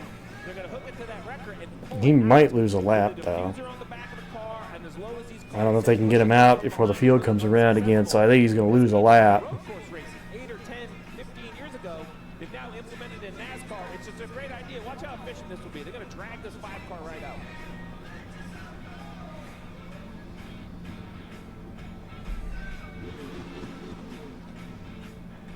Going to give it a shot with just one hook. Let's see how we do. Oh, yeah. Success. I'm not sure if the tow truck would have went into the grass if it wouldn't have got stuck. Now they'll unhook it. No, lost it on his own. Why? But could have been way worse if they had to hook Bubba was leading. Larson was running third, lost it on his own. So 4 flat tires, though, Steve. Flat. Yeah, he's flat. So now we're going to see if he is running the, okay, what they're calling for now is there is a system, an air jack system at the A post, and they'll pull Yep. the bottle in if he's running it. It's You should raise the car up. has it this weekend or not. If they plug the bottle in, they'll flip the valve and it'll push up. Nope, they're going to push a push truck behind it. We're trying to push here. Been a great summer for Larson. Top 5 and 5 of the last 6. 5 doesn't have the list system, we're being told, so his only option is to be pushed. No, he doesn't have the list system. Drag the bottom of his race car off. Yes. And I don't believe that once he gets back around, drug a bunch of downforce off the bottom of the car. We've seen these cars typically not run well. I said it during this week as they were talking about it. I said this was going to be the gauge race for Larson's team. They had to come in, and if they didn't have a great performance today, I don't know about their chances as we go on the rest of the season, because this is probably the track that suits him the best. And I don't know. NASCAR said they're not going to push a car all the way around. They'll hook you up and tow you in. You're going to lose another lap right here because you can't run pace Yep. car speed. What else you should do? Hey, you talk about him losing laps. Ryan Priest gets the caution he needed. You take the right Yep. round. How about Ryan Priest? You get the free pass here. The 60 will be on the lead lap. It's a tough situation for Larson. Priest is back on the lead lap. Put themselves in a good position points-wise. They're going to give up quite a few points to the 54 Ty Gibbs. Chase Elliott as well, possibly, if they can get this car going again. take a look down. Watch this, all on his own in 3. Just pushing really, really Yep. hard. Right there, just snaps loose. All on his own. It's not quite as bad up that high on the racetrack as it is in the bottom groove, but still upsetting the car somewhat. Then just gets in the grass and I'm not a race car driver. I'm a fan. I'm a crew chief. I hate this for Kyle Larson, but I love to see. This is how hard these are to drive. This is one of the best race car drivers in the world who is trying to end that window streak, pushing this race car, trying to make it free, trying to make it drive really good. the idea, again, I've said it before, the idea of a championship hangover. Very difficult racetrack. Well, Listen in here. On it's another point for it.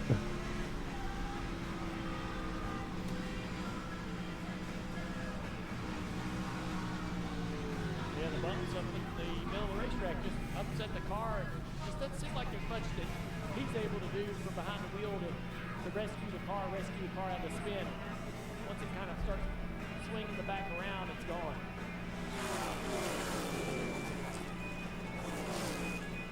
Denny fortunate to get by on the bottom. See how fortunate here. Well, he's winless. Rate us. I mean, the glaring obvious thing is the fact he's winless. We're halfway through the season already. This is the start of the second half, and he is yet to win a cup race this season as the reigning champion. Granted, he's nowhere near the record. The record mark, I think, is Kyle Busch in 2020.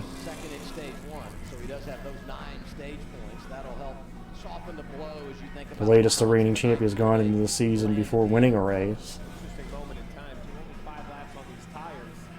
You could make it here from fuel to the end of the stage, but man, I don't think you want to run that long on a set of tires. And for that reason, you see a lot of cars stay on the racetrack. I wonder if someone in the back will try to gamble, come down, be full of fuel. It would be a stretch for sure. Early caution, stage 2. Most people at the back gotta come in. So we're in the club right now. Yeah. How about now? Yeah. How about now? Yeah. We're always in the club because you can order anything you need on the Sam's Club app. Why don't you order some AA batteries and some sushi? Okay. Come join us, Sam's Club. You're seeing Skechers' famous glide step footwear everywhere. And now that famous They're the design last is available race. with hands-free Skechers slip-ins. Get the comfort and style of glide step now with the convenience of slip-ins with no bending down or touching your shoes. Try glide step Skechers slip-ins. Season, they were race number 34, actually. Steak and melty Cooper cheese. Some say it's meat and cheese done right. And some people don't say anything because, frankly, it's rude to talk with your mouth full. On these, we have the meat. Push guy, cold and smooth survival skills. If you don't have a fish hook, try a beer tap. And Denny Hamlin's back to third, by the way. Now that's a catch. Head for the mountains. For the first time in over 40 years, a new option for people with motion sickness. Nereus is approved for the prevention of Tony won Martinsville in the spring. It was his first win of 06. Not to mention he also won Kansas, Texas, and Atlanta later in the year in the chase. Common side effects of Nereus include drowsiness, headache, and fatigue. Nereus may impair your ability to drive or operate heavy machinery. Strong CYP3A4 inhibitors may increase Nereus. Spring Martinsville race was the first race Stewart won in 06. Not to mention he won July Daytona too. Nereus has not been studied in people with liver July Daytona race. The first new option in 40 years for people with motion sickness. Order Nereus today on Nereus.us and have it delivered to your door in 2 days. Nereus, don't travel without it. By Vanda Pharmaceuticals. Self-spun. Self-spun coming out of turn 4. So Mom uses Chewy to get us flea and tick meds at a great price. Delivered fast, right to their door. For quality meds, for life with pets, there's Chewy. With SafeLight, you can get that fixed now and pay later. Fix now, pay later? SafeLight offers flexible payment options and anywhere mobile service, so you can get it fixed here, or here, and pay later. Go to safelight.com today. That's not necessarily guaranteed. Bubba Wallace leading at Chicagoland. Last restart, Michigan good for him. Picked up the Xfinity fastest That car's not going to be the same anymore now after dragging the bottom like it did too. 65 laps to go, stage 2. Once again, Byron and Bubba. Hill involved in those accidents. They have been released. Hamlin, Busher, Gibbs, Reddick, Cindric, Briscoe, Herbst, and Elliott, your top 10. Be interesting to see if the 24's got the short run speed he had earlier.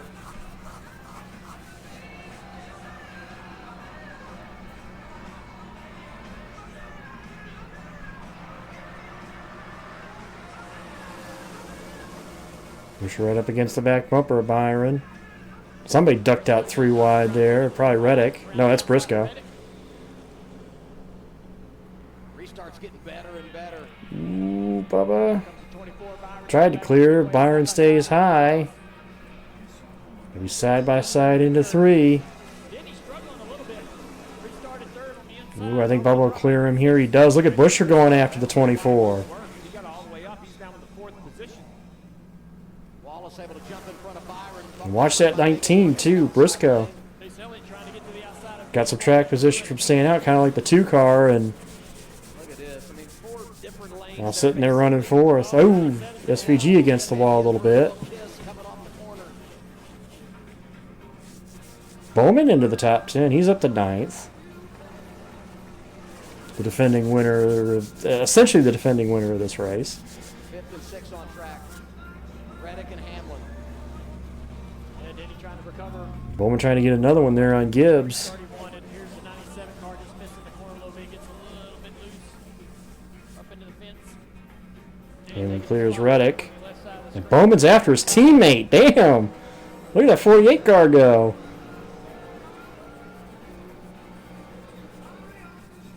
Alex starting to show up here. He's kind of done a good job of that over the last several weeks, but last one he's going to want back. And here's the 45 of Reddick fighting back. Short run speed on this 11 car. He kind of looks normal today, Steve. And watch that 48 car. He's starting to become a little bit of a player here. About 48 of Bowman right back there behind Chase Elliott. So those 2 Chevys moving to the front. Hamlin The most recent winner of the race, I should say, Thomas. And that's why I said he is the most recent winner of this race, despite it being 6 years. And he is after that 9 car for that spot. Fighting hard. A lot of good matchups in the bracket this week. About Larson having Trying to defend Gibbs there. William Byron, who's up there in 2nd. And Steve, you just referenced Alex Bowman riding 9th right now, racing Ty Gibbs for that position back there, just behind the top 5, and his teammate Chase Elliott. Danielle. Shannon, excuse me. Yeah, the 48 of Alex Bowman, you just mentioned an in-season challenge against that #1 seed of Tyler Reddick. We talked to him pre-race. Of course, he's the most recent winner here at Chicagoland. But the team telling me you could throw all of that data out the window. So different with this new car. What's not different is the driver and his confidence. Blake Harris told me from the very Eric Jones sneaking into the top 10 here.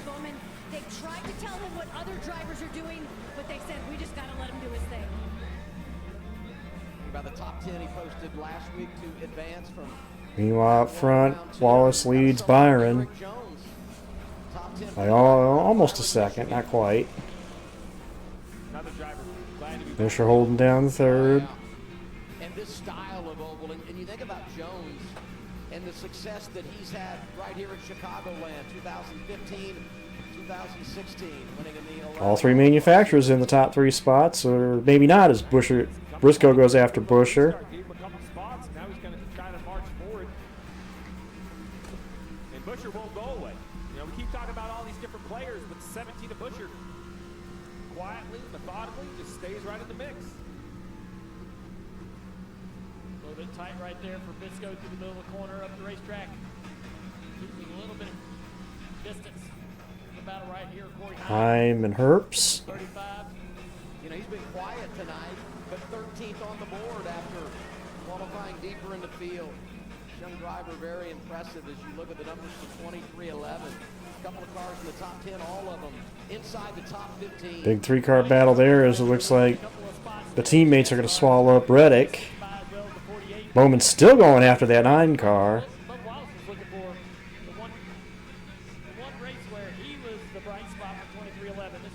car looks like he's struggling a little bit. I think Bowman might be a little bit better than Chase right now, and he's just not able to find that way around him at this point. Once the sun goes down. Trying to put a run together off the top here. Gets to the inside of the They're going to try to get that spot back from Alex.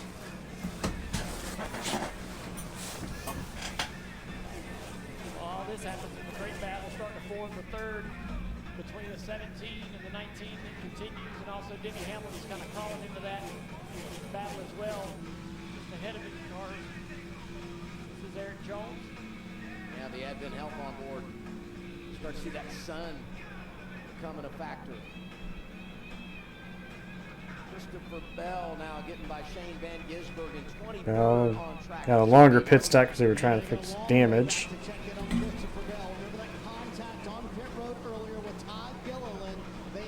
Several times to fix that damage, and here's what Adam Stevens told his driver under a caution a couple moments ago.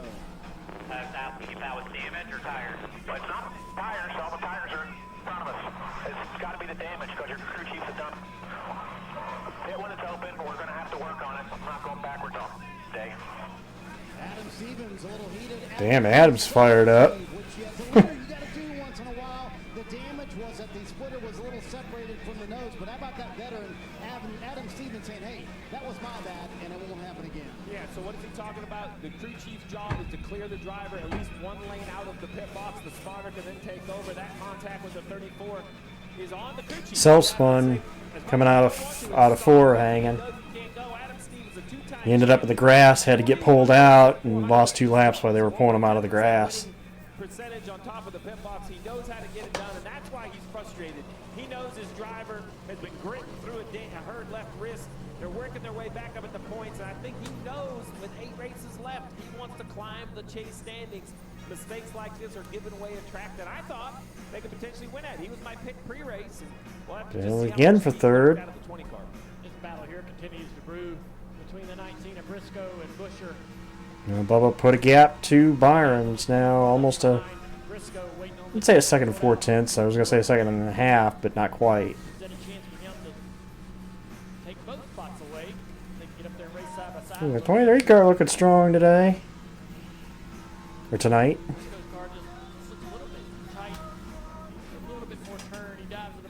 Bubba got himself a hot rod tonight. Job there, but momentum's going to carry the 17 down the front straightaway. They draw even at the flag stand. Saw Briscoe's dad down in the garage today. Great sprint car driver. Chase, a 3rd generation guy, putting some really good runs together back to back. Runner up. Here's where the long runs start to show up for these Toyotas. Briscoe around Busher. Hamlin closing in. Bubba Wallace in charge in his Toyota. Closing on the midway point of stage 2. He's in front of Byron, Briscoe, Busher, and Hamlin. You're watching NASCAR on TNT from Chicagoland. Bubble your insurance with Liberty, and save hundreds. Cut. It's bundle your insurance with Liberty Mutual and save hundreds. These are fun. I know they are, but let's focus. Let's go again. Look at my hair. Stubble and shave. It's not it. Bumble and save. Bundle with an N. Crumble and save. Who gave him crackers? Cuddle and wait. You know, that's close enough. Hamlin after Busher. They'll tell you who you are. What you can't. It's been alright. Where you don't belong. But with the right people at your side, you write your own story. You don't wait for success. You chase it. Sharper, tougher, faster. With every lap. And when you give everything you've got, you don't just win. You inspire what comes next. When COPD tried to stop you, you kept going. Breasttreat, a 3-in-1 inhaler. Better breathing starting within 5 minutes and helps prevent flare-ups. Breasttreat won't replace a rescue inhaler for sudden breathing problems. Tell your doctor if you have a heart condition or high blood pressure before taking it. Don't take Breasttreat more than prescribed. Breasttreat may increase risk of thrush, pneumonia, and osteoporosis. Call your doctor if worsened breathing, chest pain, mouth or tongue swelling, problems urinating, vision changes, or eye pain occur. Ask your doctor about Breasttreat. To get any job done right, you want tools you're proud of. Tools good enough for the pros, but designed to be easier to use for everyone. You want Husqvarna. Smart, reliable. Also, in terms of the bracket, with Larson's issue, Byron in a position to knock his teammate out of the bracket. Yeah, you're right. It's really not that. Oh, too spicy, too spicy. Big 6 meal for 2 for $19.99. It's time to go racing under the lights. Just to make the chase will be an incredibly intense battle. Let's go after Byron. There's JGR cars, the 19 and the 11, start to track that 24.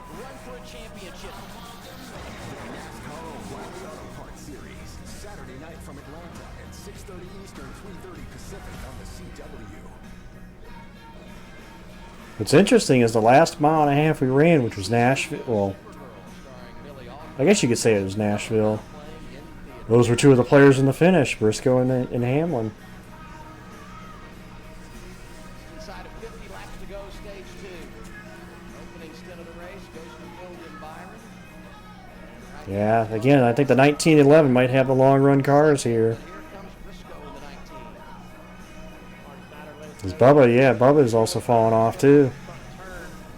That car doesn't look as good as it did earlier, but I mean, right there is Bubba Wallace. This is still a pretty tight battle.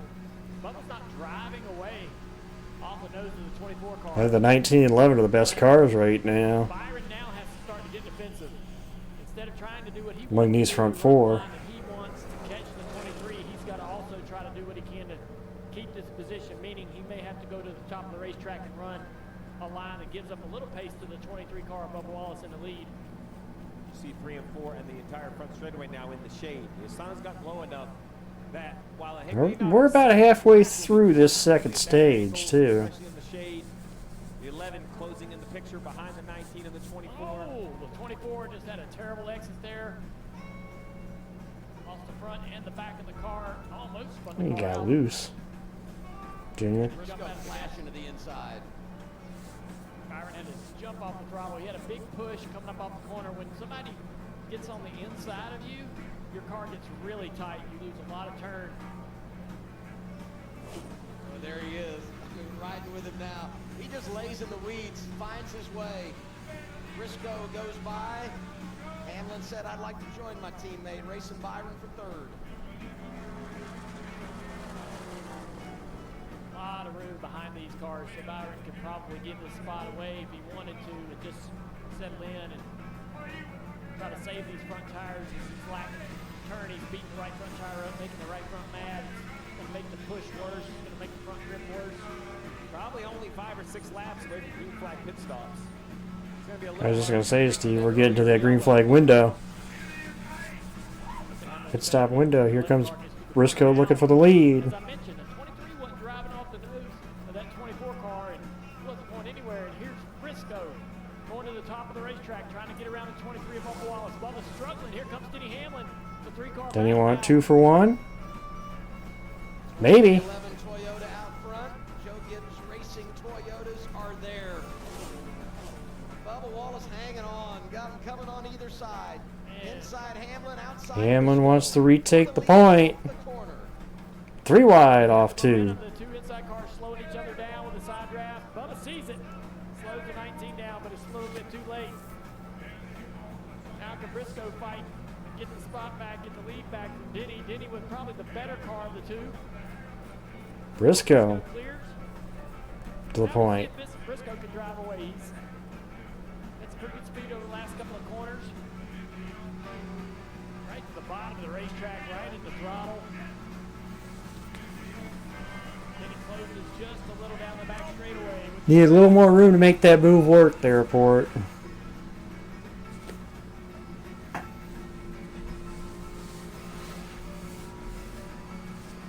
Rapidly approaching halfway in this race.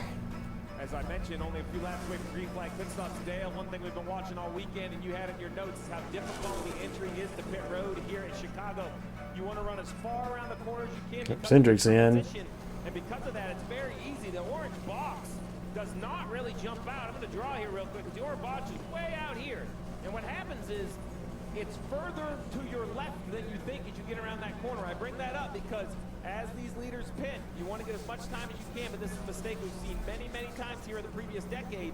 I think it's going to be an issue again here today. There you Here go. comes Elliott and Reddick, it looks like. Thing you might be able to see as we saw those cars slowing down. We had accidents in places like Vegas where cars were trying to slow down while on the banking. Busher Could be some as contact. well. This car's trying to get to pit road. Danielle. And the 9 is in of Chase Elliott. The last thing he said on the radio, I don't think it's terrible early in the run. I think I'm just getting a little tight towards the end. You see the 9 off pit road. As Battle for the lead. Tyler just told his crew chief Billy Scott we're migrating more free, but overall happy with the car. Ah, Busher. Has to back up into a stall. They're going to have to retighten that left front tire for Chris Busher, who said he was a little bit too tight for Busher. Same story for William Byron. Said he had compared. When do Hamlin and Briscoe come as they race for the lead? Said I'm losing my front turn. Smart move, James Small. Smart move. Lose the lead. He just lost the lead to Hamlin, and they hit pit road. Scheduled stops for all these drivers. First to give up position was Austin Cindric. He came down from 10th. Here's Chase Briscoe. Shannon? Yeah, what a great run for Chase Briscoe right now. Tiny bit No adjustment. there on the racetrack, so they'll go to work on that 19. But what a run it is. Down and away. Bubba in. Bubba Wallace getting his service. And Bubba Wallace Down and away. pits now. He had just told his crew chief Charles tonight. Winning on the leader. Getting worse. He fell from the lead to P3. Tonight said, "Don't worry, we'll adjust it." He is off and away. Himes in. Corey Heim making a stop. Running inside the top 12. Here he is, Shannon. First time Corey Heim is racing here in Chicagoland. He did do some of the Let's see if Daniel will come this time. this year. He said he feels like his right Nope. rear is I like to stay on the racetrack. told him they're going to tighten him up on this pit stop.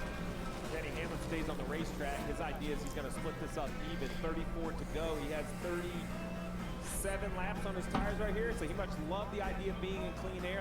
Wanting to be 31.6. split a dead even, or close to dead even. We know the challenge. That's to get around the racetrack. And he's got that #1 pit stall into pit road, so he's got to go all the way down pit road. Going to be conservative to get on the pit road. Does a good job. It's on smooth.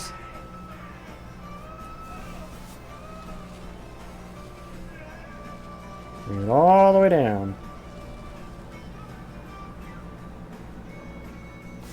Long drive down pit road to that #1 pit stall, Marty. And when Denny Hamlin was outside the top 5, Adam, he said, quote, "I'm going to quit messing around here in a little bit," and indeed he did. Went up there and battled his teammate Chase Briscoe for the lead. Uh-oh. Tyler Reddick coming back to pit road.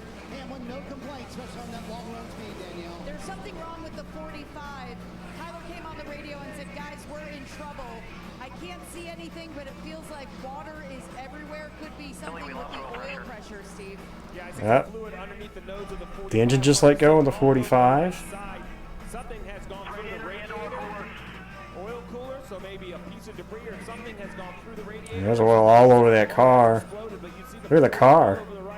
See the oil down the window.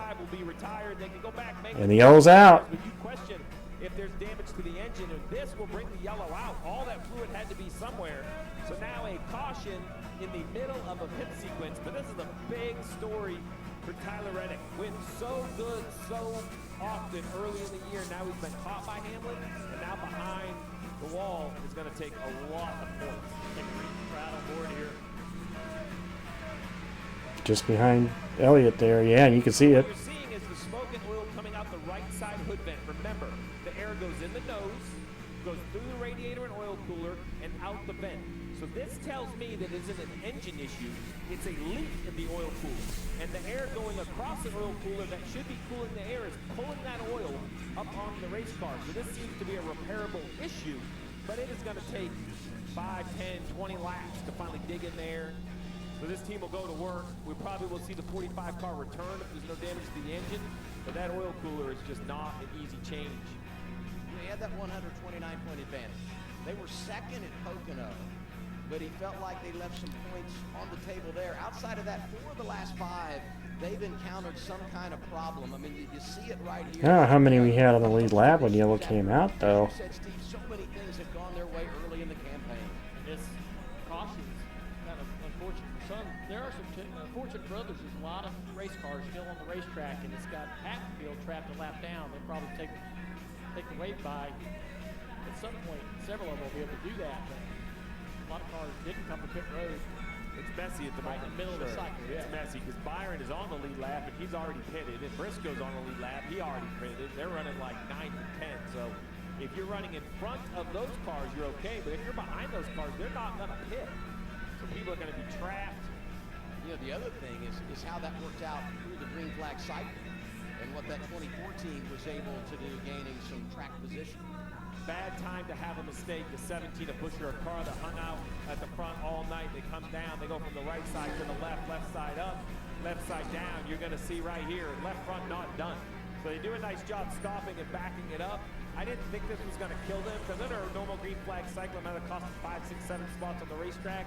But now that track position may eliminate his opportunity to get the wave around. So this is a simple mistake on the left front is going to be very costly for a car that ran inside the top 5 or 6 most of the day. Well, he was 8 when the green flag cycle began, came down, had the miscue, and as you said, some compromised track position will impact how they manage things from here. Yeah, so if you look at the cars actually on Well, all down that part of the track there. Man, this is a tough job, too. You want to talk about some burned fingers.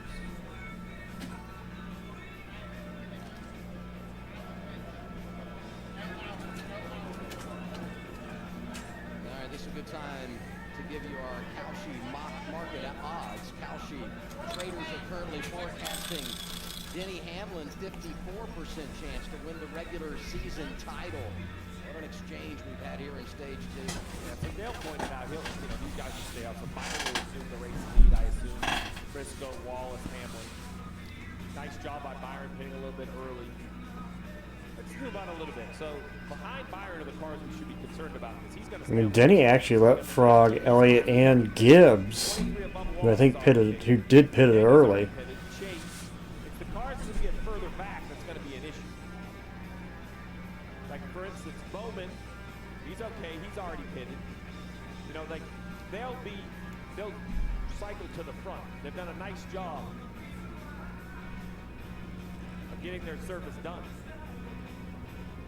Anytime. You think this is really bad, get a caution in the middle of the green flag cycle at Bristol or Martinsville, and it's nearly impossible from on top of the pit box to figure out where this timing and scoring is. An update, Tyler Reddick, Danielle. In the garage, thrashing on this 45 car. I just talked to Sloker Labby from TRD. He said something went through the radiator. Piece of debris through the radiator is what they're saying.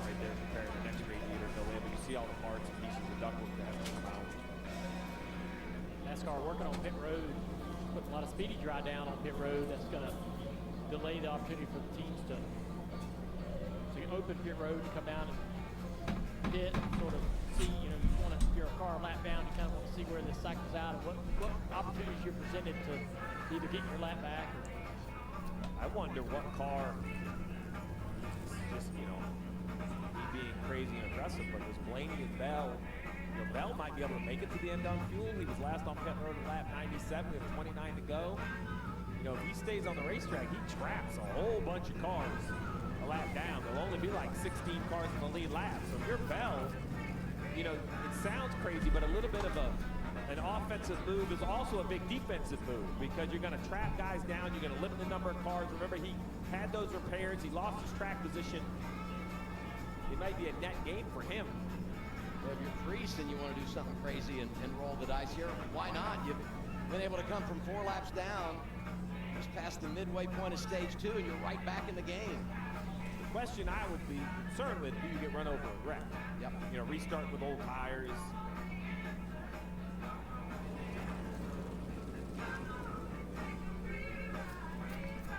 Round 2 of the in-season challenge.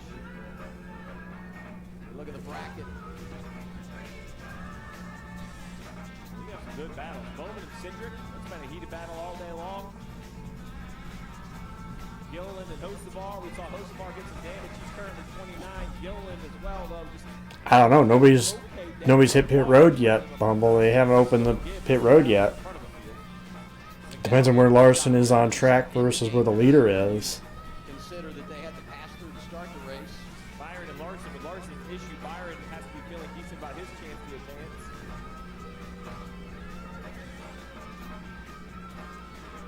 Now, obviously, it's going to hurt anybody that tries to take the wave round, depending on who stays out. Facing off with Christopher Bell in round 2, Mamba.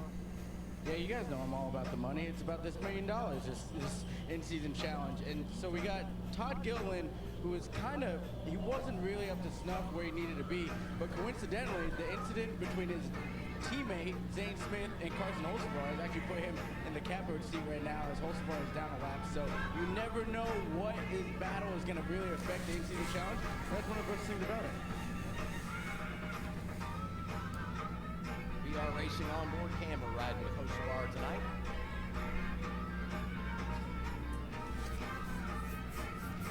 Waiting for things to cycle around here. We got to see what happens with pit road and see if anybody stays out. Center this weekend, and his hometown of Portage, Michigan, is only a couple hours away. So he comes over to the Midwest, gets to stay at home before he comes over to Chicagoland for the race this weekend. Kind of gets 2 home games when he races at Michigan and here at Chicagoland. Cool for him.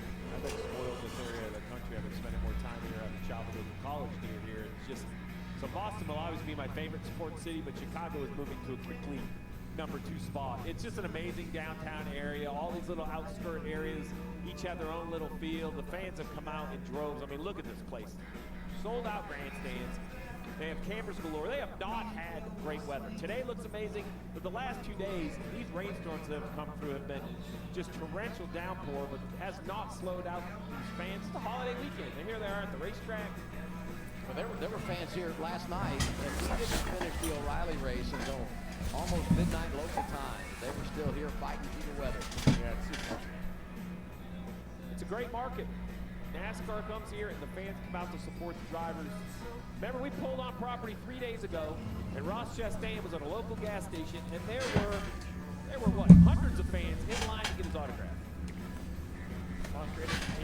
So still working on pit road there. Oil spill as the 45 was pushed back to the garage area, covered the pit road with all kinds of grease and oil. So these teams are trying to make it as good as possible for their car to be able to get into their stall and have as much grip to enter and exit the stall quickly. A lot of work going on pit road. We see right there, just stuff pouring out of this race car, just backing it up pit road. Open that we get this pit road open so we can cycle this field and sort out. All that coolant. I know it. I tell you, if I'm Breeze, Zane Smith, I'd trap some guys. Yeah, I'm with Steve. It's not that much of a gamble when you only have that few cars on the lead lap. I would keep a couple guys. I would stay out. Keep a couple guys trapped a lap down. Who pits, who stays out, how do you manage it? Most challenging thing for us every time. Ryan's gonna have to pit here, Blaney. So some of those other guys. See what they decide to do here. Go down to Bavismo Pit Road. First 4 come in. I'm looking for Priest. Nope, Priest is coming. I guess they're stopping. I guess nobody's gonna stay out. Yeah, Adam, finally a good break for Christopher Bell after that pit road contact a little bit earlier. You see Ryan Blaney right in front of him. Bell said, hey, the balance is close, but I have no idea what to tell you to do because we're in so much traffic. They decided just to put 4 tires on it here and kind of see where they land. I think they all came in. I don't think anybody stayed out. Maybe Zane? No, Zane came in. Or did Gailey stay out? As we reset the running order and get the restart when we come back. 25 laps to go, stage 2. T-Mobile has the best network. That's why there's Trying to sort that through. iPhone 17 Pro on them. Hold on. Is this big enough? We should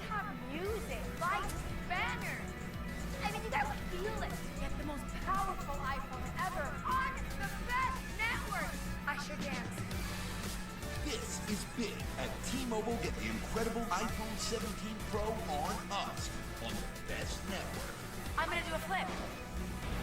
Nailed it! At Haggerty, we don't see cars as things. They're unique, alive, and loved. We buy them, wrench on them, and sometimes curse them. But most of all, we drive them. They get under our skin, the sound and smell, how they make us feel. Windows down, wide open throttle, it's what we do. Because cars are for driving, and Haggerty is for drivers.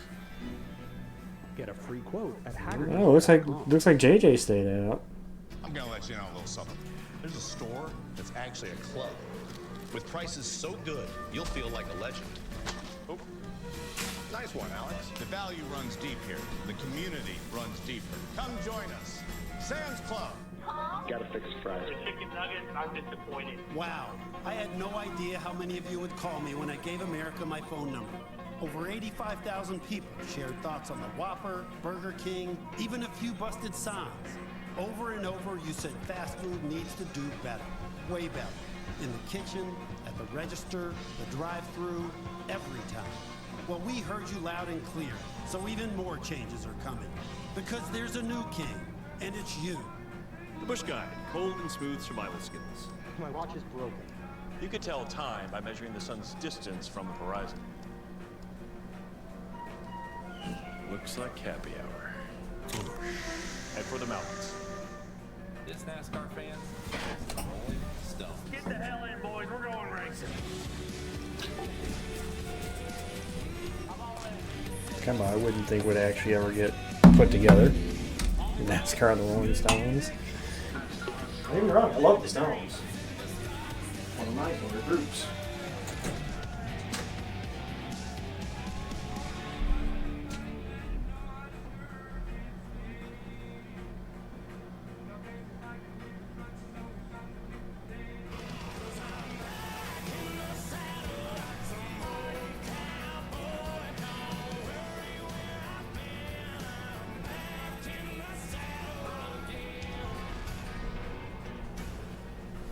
NASCAR back in the saddle at Chicagoland Speedway, racing here for the first time in 7 years. Tonight, it's the eero 400 on TNT.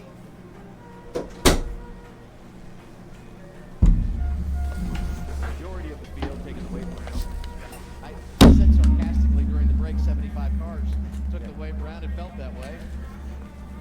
So John Hunter Nemechek was the first car one lap down at the time of caution. He gets the free pass. Officially, 17 cars. John Hunter got the free pass. All of his cycles back to William Byron being the So we got Byron and Briscoe now in the front row. The 45 team, Adam, is thrashing in that last commercial break. The old radiator came out, the new radiator came in. They're installing it now. I just talked to competition director at 2311, Dave Rogers. He said that is the only change we're making on this car. We are trying to get out as soon as possible. Here's the old radiator. You can see fluid is still leaking out of the bottom right corner. Guys, points as they run right now. Tyler Reddick is 10 points behind Denny Hamlin. You see the hole there. That is what went through the radiator and caused this entire issue. They are trying to get back on track as soon as they possibly can and minimize the points damage. Racing can be cruel. All right. Your nose and into the radiator. 22 to go in stage 2. Byron, Rudy Fugle, great execution in that green flag cycle. He's the control car, front row, Chase Briscoe. 22 laps to go, stage 2 in Chicago. Who's going to get the advantage here? Ooh, spreading out already. Ooh, Blaney on the 4 tires. Took it 3 and 4 wide. Speaking of those 4 tires, is that Gibbs coming on? Yep, it's 54. Oh, Bubba. Good save. Here comes the 12 and the 20. 4 fresh tires. Chase Elliott got his best running position of the night. Trying to make up some ground here. Bubba trying to battle back. Bowman crosses his Oh! They're now 3 wide. Got tight there. 20 car right back in the game.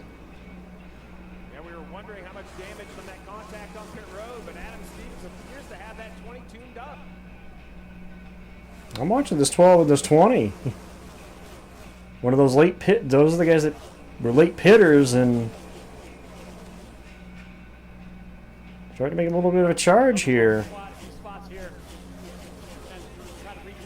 Gain him some spots. Oh, Ryan! Watching him and Bell go at it right now is pretty good. Ryan's gonna get 2 for 1.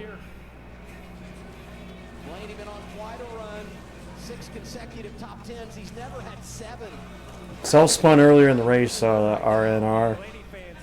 Kind of got stuck in the grass, had to get tugged out, was 2 laps down. I think he's back to 1 down.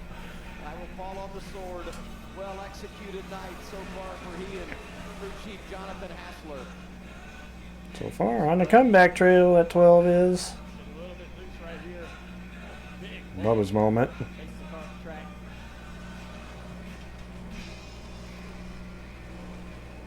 Driving over that bump in the tunnel there, the car takes off up the racetrack, almost wiped out. We saw earlier how sensitive it is. I mean, Larson had to get away from him. And we'll get that 54.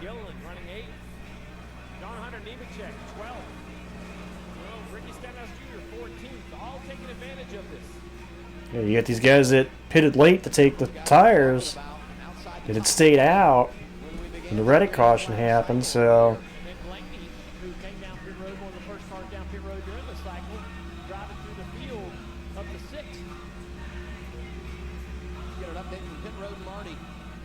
some new players into the picture here. Priest on the bubble now. 24 up on Dinger.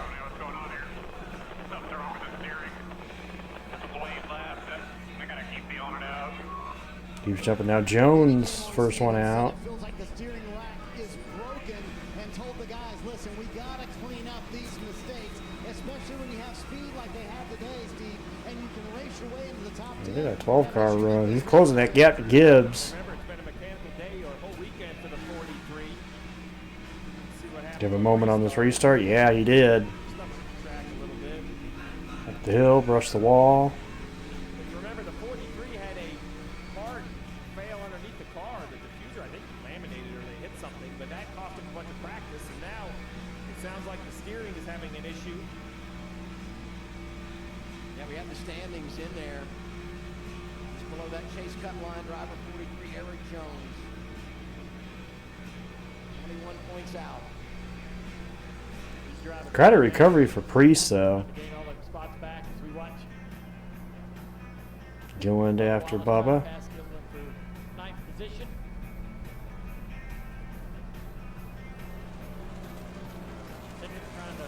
regain some of the spots he lost on the last restart. Cedric was 10th, and the first to come down in the green flag cycle. It's kind of leveled out for him as he rides at 11. Byron got about a 7/10 of a second lead on Briscoe right now. To go on the stage, wants to get back inside the top 10, get some of those stage points after collecting 7 in stage 1.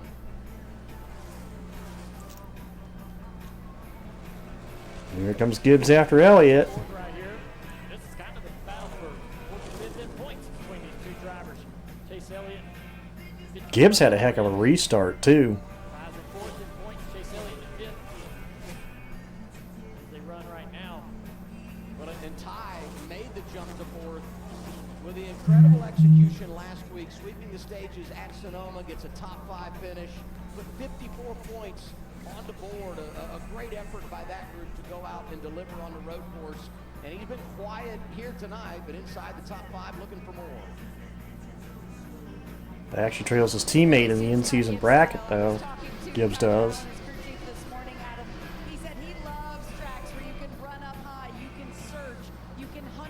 Try to tuck back that 9 car, get the advantage into 3. Looks like he will, and take over 3rd. Or 4th, excuse me, not 3rd.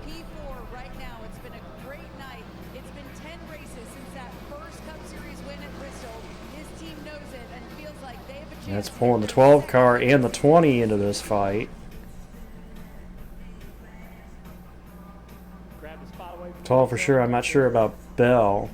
Although he was gaining kind of like Brian was. The 12 car. Blaney had no real good front end speed pretty good to me. 6th and 10 lap and 5th and 15 lap. So there's good speed in this 12 car. He just needs a track position to go our way. I mean, Tire test, Denny Hamlin and Larson. right now we got a tire advantage over the guys ahead of us, so even if it's a lap or two. When we had the feature of you winning the 4th of July race at Daytona 2001, and Blaney's watching the clip, and his dad Dave was in the race. Yeah, my dad Dave was in that race. I thought his reaction was outstanding. What do you have for us, Marty? Yeah, I gotta agree, Adam. That feature was just awesome earlier today. You know, I talked to Jonathan Hasser, crew chief for Ryan Blaney, earlier today about sort of their intermediate track performance. He said, listen, we have to keep it in perspective. Yes, we did the tire test here, but 6th to 10th has been a really good day for us at the intermediate track. So a top 5 finish, that'd be a fantastic day for us. We still have some improvements. He's on the door crack at the top 5. You can get by that 9. But caught the caution at the right time, and Blaney showing the speed. Oh, watch those bumps on that upper end. Think about the tracks that are coming up. Short tracks, I mean, he wins at Phoenix earlier this year. We know how good he is in the draft. We got Atlanta next weekend. We still go to Daytona. So this is a team to really watch down the stretch of the regular season. Another car to watch is that 20 car, Christopher Bell right behind him. They made the additional repairs on pit road, and he's made the most of it. Up to 7th there and showing a little bit more speed than the 12 and possibly the 9. A couple positions for the 20 right there in front. Look at the running order. Joe Gibbs Racing, 2nd, 3rd, and 4th for Briscoe, Hamlin, and Gibbs. And you mentioned Well, you got all of them in the top 7, the Gibbs cars. Hocevar, Logano, Chastain. Yeah, I guess Adam, that is a trio. Trio that's had their fair share of run-ins with people. in any of those 3, right? Even perhaps when there should be. Let it go. I will not. That's a sandwich I would not want to be in the middle of. He's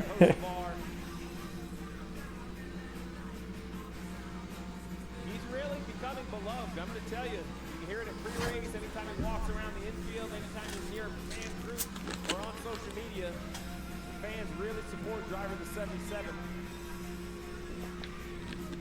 Well, you walk around here, and Steve, you were talking about the fans and how knowledgeable. Well, Hamlin's usually been good on the long run, so it's only about a second behind Byron. Walk around and you just see so many fans now wearing that 77 gear. Closing on his teammate. A lot of it produced when he won that race at Talladega. Oh, that celebration. Classic. 5 laps to go, stage 2. Oh, look at there. Chastain throwing a block or 2. Logano trying to just go where he wasn't. They make a little bit of contact on the front straightaway. Most of our loses the nose really bad right there. And if this was for 5th, they would be smiling for this hard racing. But when you're outside the top 20 and someone's racing you like this, man, the frustration starts to build. Blaney and Elliott continue to race for that 5th position. 29 laps down. This battle here was pretty fun. Meanwhile, the lead is tightened up. Briscoe now under 0.3 of a second behind. Frustratingly slow in practice and qualifying. And it just changed. Well, Blaney finally takes the spot away from Blaney clears Elliott. Good buddies there. Blaney trying to jump back into the stage point game. Collected a bunch of them this year. Look at the lineup. He's getting stage points. Blaney's top 5 in that category. Yep, here's a key moment. Larson going a lap down to his teammate. Briscoe right there with him. Hamlin not too far back. You see the speed of the 5 cars. So that spin has definitely damaged. They took the wave around the older tires. Hamlin now. Hamlin might be able to win this stage still. Hang on. I didn't realize Hamlin closed it that close. I knew he was under a second, but we got to race for this stage still. Coming to the last lap of stage 2. Byron won the first stage. Denny seems to be quicker. The 19's probably struggling as he gets closer to the 24, so that presents opportunity for Denny. Bell got around Elliott too. Meanwhile, Wallace holds down the 10th spot just barely above the head of Nemechek. Nemechek might actually get that. Briscoe's going to send it top of the racetrack. Might have enough of a run down the back. He's got to try to get a good run here going into 3 if he's going to try to make a move. Right up on the back bumper. The 24 is trying to make it confusing as to where he might go. Ernie Byron's going to hang on here unless Briscoe can get a good run and cross him over. Before losing the car a little bit right here. Oh, Ah, Briscoe had to lift. Byron wins stage 2. Green and white checkered flag. It's a stage sweep for driver 24. How about this 21 total stage points for Byron in the last 11 races? Byron, who has yet to win a race this season, is now 2 for 2 in the stages tonight. The long run speed is there for the 19, the 11, and all the Toyotas basically. Can the 24 keep control of the race, Steve? That's going to be the magic. That's them getting to victory lane. That is absolutely it, right? Because we have seen. It's going to come down to long run pace, I think. Falls behind. Could be a problem. You called it a shot fake. If this ends up long run pace like we just saw at the end of that run, I don't know if Byron's got enough to hold him off. But I guess we'll find out. Turn up your summer with Twisted Tea Hard Iced Tea. Twisted Tea fans love the smooth, refreshing taste of Twisted Tea Hard Iced Tea. Made with real brewed tea and a 5% kick of alcohol. Twisted Tea Hard Iced Tea. Keep it twisted. Blazing wings at a big 6 for $19.99. Careful, those babies are muy picante. I can handle the heat. You want to try it? Sure. Hey, you're right. It's really not that. Oh, too spicy, too spicy. You'll be all right. Big 6 meal for 2 for $19.99. I can. You can't spell American without it. At the Ram Make This the Summer sales event, One say I stage can to in a go. Ram truck. I can tow what others won't. Power through anything. Depend on it for everything. And I can back it all up better than anybody. You can do anything this summer with a great deal at the Ram Make This the Summer sales event because nothing stops Ram. Get 15% below MSRP for an average $13,300 below MSRP. Plus, no monthly payments for 90 days on the 2026 Ram 1500 Limited.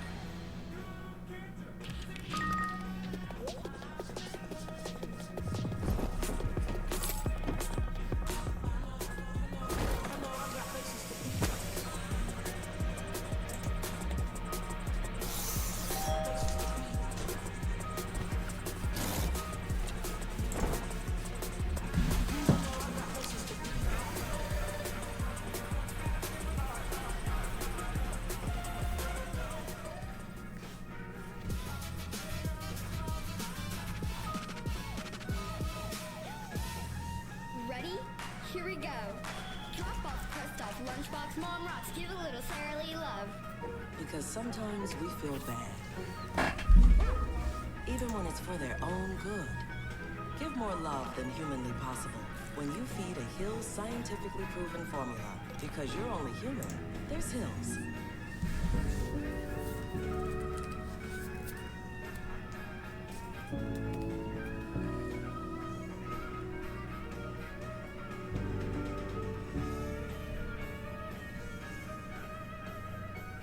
Y'all, let's take a beat to unplug. Great idea. I'll unplug the internet. Not the internet, Ellen. Our minds. Either way, our AT&T Business Fiber comes with 5G backup. It keeps us connected even during network disruptions.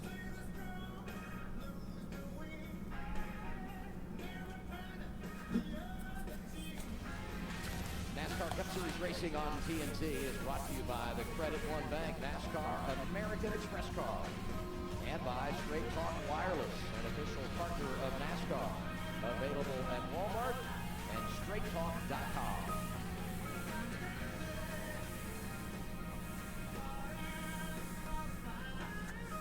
Here, Kyle Larson, been kind of a yo-yo night for them since they had their issue.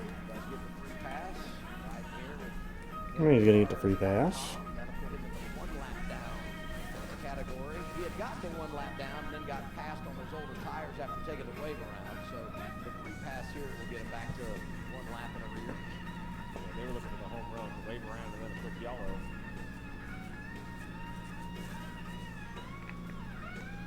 It's going to be an interesting final stage. It's a little longer than stage 1 and 2. And both stage 1 and 2 have early yellows, which is something even more.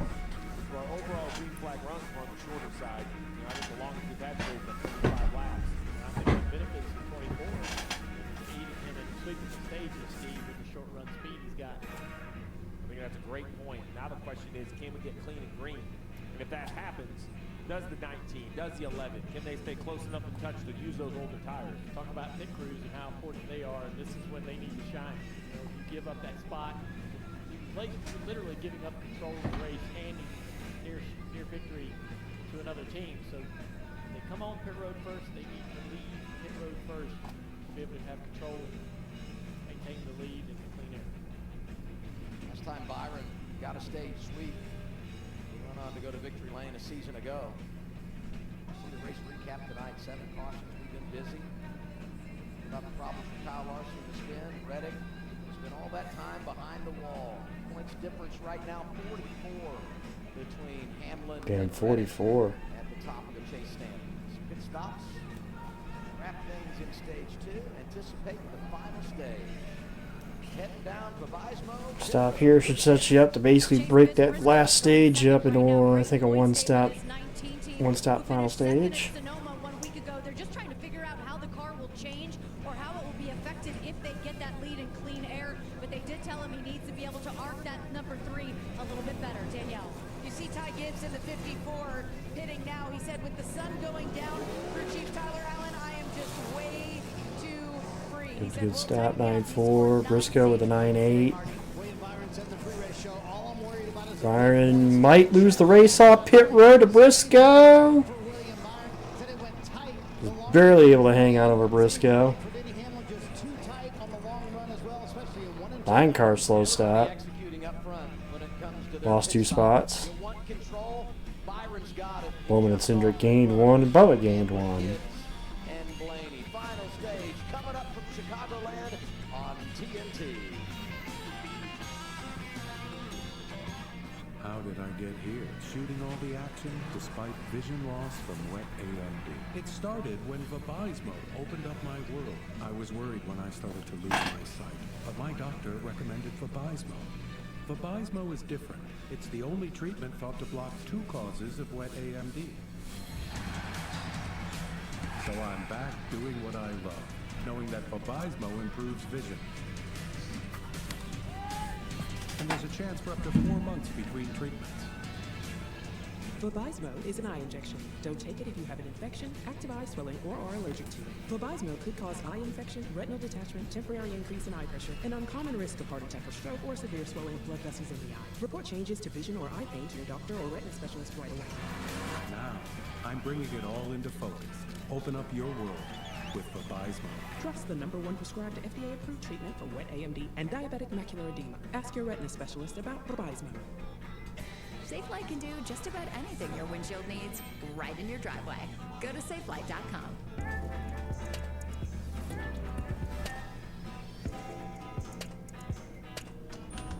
We had the best time. Until we got even more of it. The car that's preferred for Pretty much came in where we came out, it looks like. It ends quickly for most players. I'm not for most players, man. Come on. Here come Brazil. Rafinha for Vinicius Jr. Tyler, Real danger here. Vinicius Jr. Goal for Brazil. Korea Republic have been completely outplayed by Brazil. I'm not most players, man. Total domination. You're next. It's been men against boys.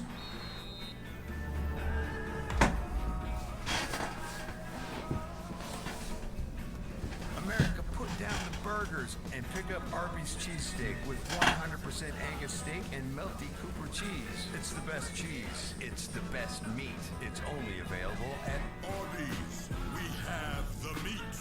To get any job done right. Been a while since I've had Arby's. Tools good enough for the pros, but designed to be easier to use for Karen, everyone. last time I You had want it. Husqvarna. Smart, reliable, tough. Bring your H game.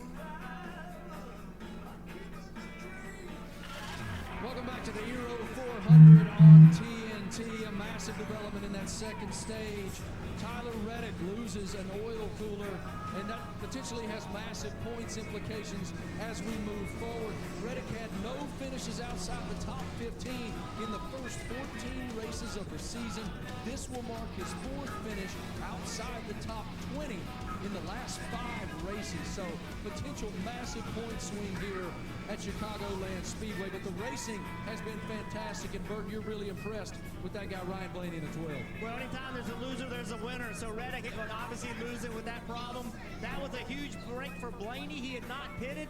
That got him track position. Finished 20th in stage 1, just in the top 5 right now.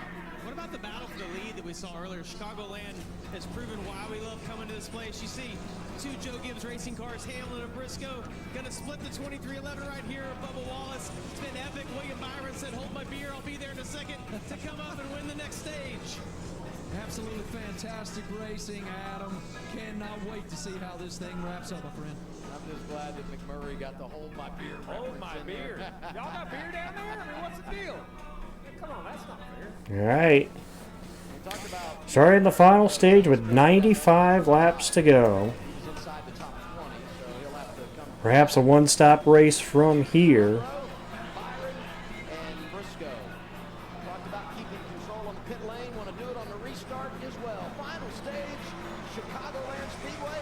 Byron with a good start. Blaney gonna look to the outside into 1. Use that high lane. 4 wide behind them. Bubba Wallace joining him. That's the car right behind Blaney. Gonna give him a shove. Bowman right there as well. Gibbs jumping inside of his teammate Chase Briscoe. Racing for second as they come off turn 4. Second to 5th in the running order. All getting it done for the coach, Joe Gibbs Racing. Here come the Gibbs cars. All 4 of them in the top 5. A little bit of nose corner exit there. Just ahead of a 3-wide battle. Bowman and Blaney behind the Gibbs cars. Oh, Bubba, is there 3 wide there? Was that Herbst that was squeezed 3 wide with Elliott and another car there? Bell's going to stay on the outside here around turn 2. Oh, Briscoe. Briscoe to the inside of the 54. Ty Gibbs takes that spot away.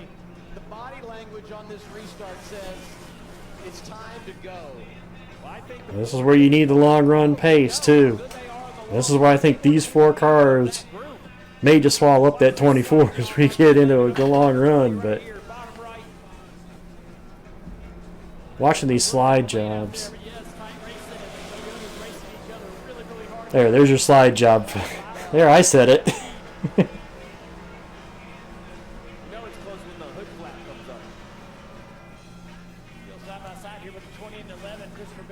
Didn't figure I'd be the first one to actually say it this week, today, tonight. Remember, these are the 2 that raced like this in the closing laps of the 600 that allowed Daniel Suarez to kind of maintain the lead. We thought it was going to be a Gibbs car, but they could not sort it out. Bell clears Hamlin. As well at Nashville, Steve. You have that epic 3-wide white flag. Christopher Bell with the wrist injury now feels like he's on the way back to a full recovery. It was at that point that I said, watch out for Bell. He goes second in the 600. He goes second at Nashville, and you're like, he's on his way. And then the crash at Michigan injures the wrist. A lot of challenges since that time. Back on track, top 5. Back on Bell. Probably going to be able to get clear enough to slide up in front of him and take the lane, take the air away. Getting him to the bottom of the racetrack. Entire side of the racetrack in the shade. Steve, as you mentioned, the temperature of the track goes down. That tends to mean the lane, the groove moves down as well as the track goes up. It's a little harder to make that high line work. This end of the racetrack still in the sun for the time being. Check who also got a gain on that restart. The 48 of Bowman up to 8th. Close racing between Cindric and Suarez. I mentioned the 600. Well, there's the winner. Moved up to 8, or should I say moved up to 8 on that restart. What a day for Suarez. Something as Gurchi called a blue-collar day is what we're going to have. There is no magic trick to pull out with strategy. We started 26. We're just going to have to pick them off one at a time and gain track position. That's exactly what they've done. From 26, Suarez Suarez is now 12th, getting oh so close to cracking the top 10. He is happy with his car, and remember, Adam won the Coke 600 on an intermediate in May. They slid back to 11 when you look at the chase standings. So he's lost a little ground last couple of weeks in that regard. Coming off first run of the year, 31st at Sonoma, but staying in the game tonight.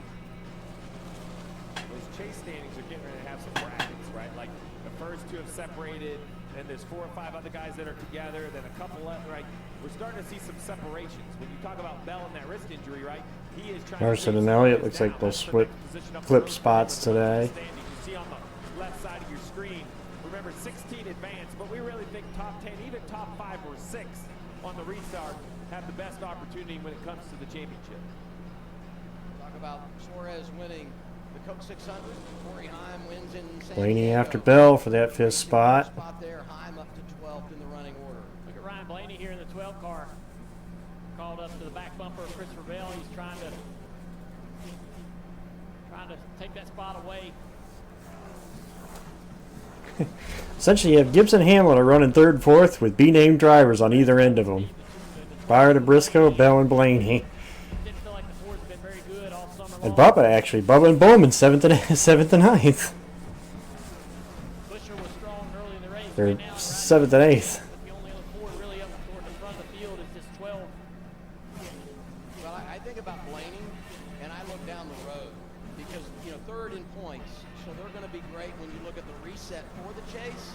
But we've also talked about where they are when it comes to intermediate performance, and you're going to have to be good on these mile-and-a-halfs in the chase if you're going to have a chance to win the title. Well, I know Team Penske knows they want to have their cars better, but they have to be very happy, Dale, to know that they got this man in a contract extension. I mean, what he does... And also, Riley Herbst's another decent run, running their 10th. They locked him up. They have their franchise guy.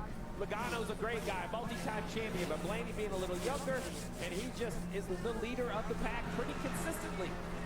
Logano said recently that Blaney's the better driver. And I think when you go down to the garage and you look at how good Toyotas are and how off the boards have been all summer, the garage would tell you that Blaney's better than anybody imagined. I remember, Dale, when you and I talked to Paul Wolf, Joey Logano's crew chief, a couple of months ago.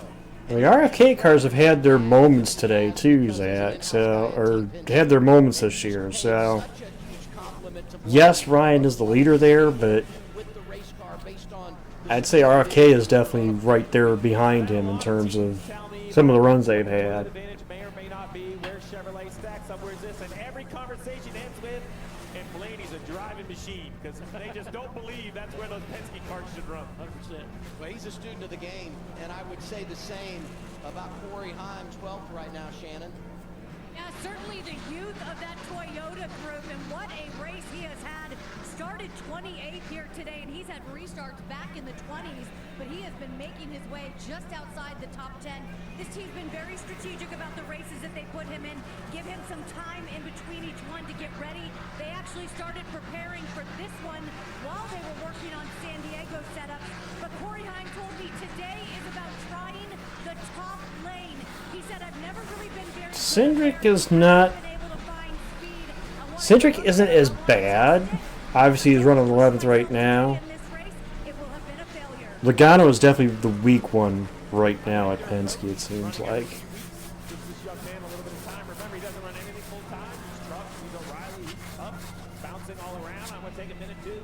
Tip of the hat to my old buddy Booty Barker. Crew chief Corey Heim got that win out in San Diego at number 600 on top of the pit box today. Did a lot with Bubba Wallace, doing a lot with this young man. Guy in the garage that you rarely see not in a good mood. And you know what? If you're a young driver, he just tells it like it is. So you're always going to know exactly where you stand. He's hiding from the camera. But there's my buddy Booty in the middle. That's right, Booty. You can smile. I won't tell anyone. It's hard to run 12th in a cup race. It's hard to do that. This young man's doing an incredible job. I think since he won in San Diego, our expectations have shifted. And close it on tie. Really a great day? Absolutely it is against this stout of a field.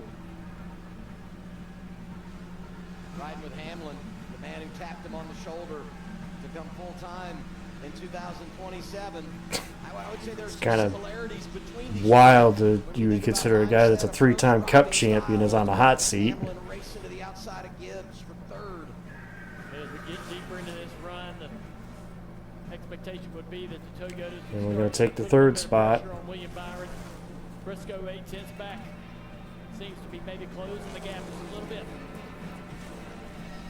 William Byron continues to lead 68 out front tonight for the guy that swept stage 1 and stage 2. 78 laps remain. Question is, did they work on the 24 cars long run pace to compete against at least against the 19 and 11, who I think have the better long run pace? We're always in the club because you can order anything you need on the Sam's Club app. Why don't you order some AA batteries and some sushi? Okay. Come join us, Sam's Club. Turn up your summer with Twisted Tea Hard Iced Tea. Twisted Tea fans love the smooth. Herp's all over Elliott for that 9th spot. Made with real brewed tea and a 5% kick of alcohol. Twisted Tea Hard Iced Tea. Keep it twisted. Xfinity wants their customers online even faster. So now they're offering same-day Wi-Fi delivery. Do you think you're up for the job? I mean, I am pretty fast. How do you feel about cul-de-sacs? Just keep turning left. Parallel parking? Easier than a pit stop. Speed bumps? They're more of a suggestion. Not Bell after I'm a Hamlin. two-point kind of guy. Good. Most people panic on that one. I'm here for the interview. Well, 20 cars got some good long run speed. Same-day Wi-Fi delivered NASCAR fast. This is Arby's cheesesteak with 100% Angus steak and melty Cooper cheese. Some say it's meat and cheese done right. And some people don't say anything because Briscoe's the only one within a second of Byron at this point. And I've already said it once, but I'll say it again. But I've impressed with what this 35 team has done the last couple of weeks. Because he never quits until the job's done. To the point where Riley's kind of the butt of jokes. Obviously losing that ride at the end of the year, but definitely had a good run of races here as of recently for them.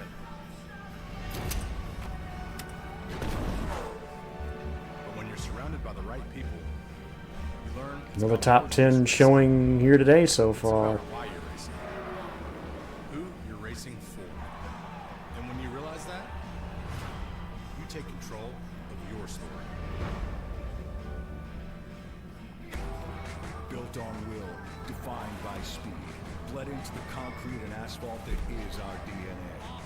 From revolution to evolution, traditions, loud, proud. Yeah, let's get rid of the guy that's a 3-time series champion because he's having a bad year. You guys would suck as team owners. Celebration of our creed. Running things based off emotion more than you do based off of let's see what the smart decision would be. On TNT live at Chicagoland Speedway. Let's go back to pre-green and what we were keeping our eye on, fellas. Well, the changing track is absolutely coming true as the sun starts to set and the lights are coming on. We still have 72 laps to go in this race. This track is starting to darken up from the tire rubber too. And we talked about Toyota versus the field. It's really Toyota versus William Byron right now. Stage winner in stage 1 and 2. Byron out front, keeping a pretty solid lead over Briscoe right now. Can he stay there? Let's get an update from pit road. Here's Marty Snyder. Convenient timing, Adam, that Steve is I'm telling you, that 19 is closing. Just gained another 10th on him. since he caught that caution, kind of hanging around the top 5. But a moment ago, Steve, he just told Jonathan Hassler, hey, we're freeing up really for the first time all day long. The Chase Elliott should have been kicked out of the 9 car after 23 then. If we're playing that game, Chase Elliott should have been kicked out of the 9 car out of 23 then, because he was washed. I mean, if we're going to play that game. Well, let me add to that, Marty. Not only is the next change critical, but we have seen kind of a wave of green flag. Just saying. But then we got a yellow. When your car Use your logic against you. right back on the racetrack at full speed, doesn't have yellow laps to heat the tires. They should have kicked Christopher Bell out of his car after his injury this year, because he wasn't that great. Who guesses right on that? Normally you get to rinse and repeat, stage 1 or stage 2. You get a couple tries at it. This may be our first long extended run with a green Chase flag. Elliott had 0 wins in 23. They should have kicked his ass to the curb because he wasn't running well. I'll say that Briscoe might be Byron's biggest concern, but Christopher Bell is starting to come into that conversation as well as he's That's the logic you're using, right? position over the course of this long Joey's got 2 more titles than Chase Elliott.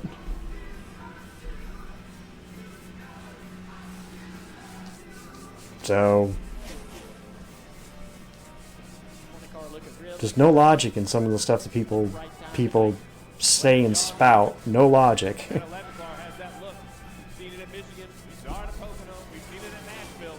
It's like I'm tired of just sitting here and seeing people say things, and now it's like, now I'm going to start calling it out.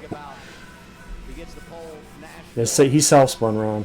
Self-spun off for 4 and got stuck in the grass. Didn't make the chase in 23. From the tail end of the field. Tonight had some compromised track position early after a cycle of stops. What consistency? Didn't make the chase in 23. Hamlin racing his teammate Christopher Bell for third. Look, I don't know if it's smoke and mirrors or part of the action is detrimental sales pitch or whatever it is. But what he's selling about not caring about practice and learning from my Yeah, you guys would be running your teams into the ground at this point.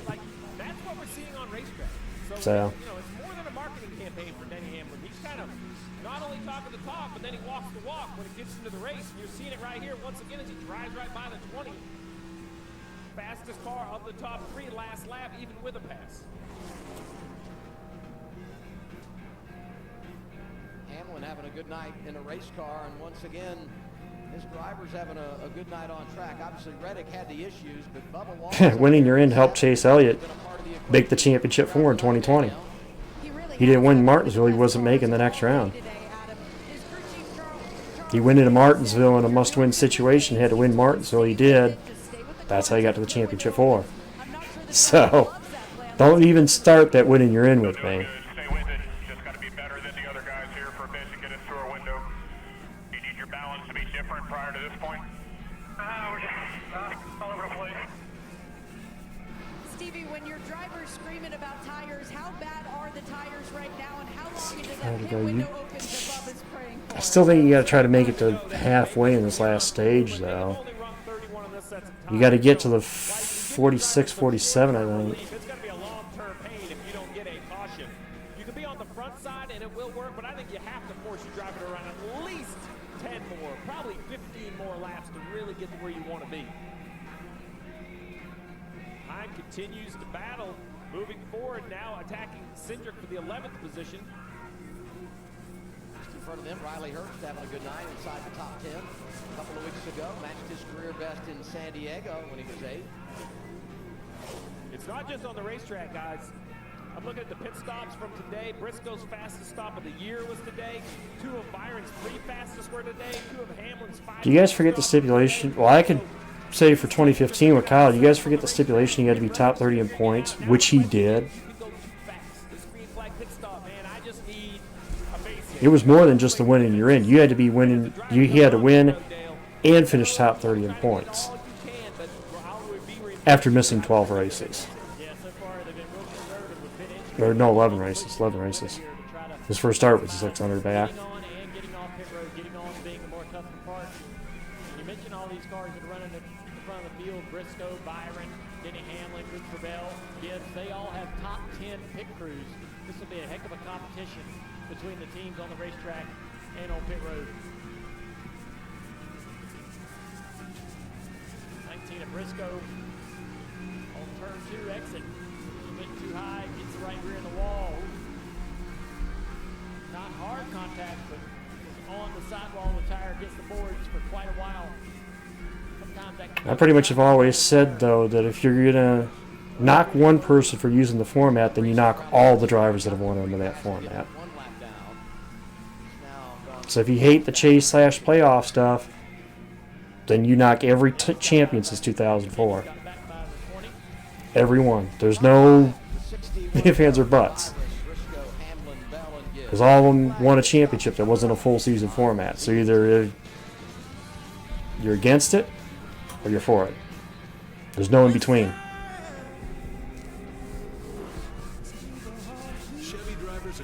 So I got that battle between Bell and Hamlin.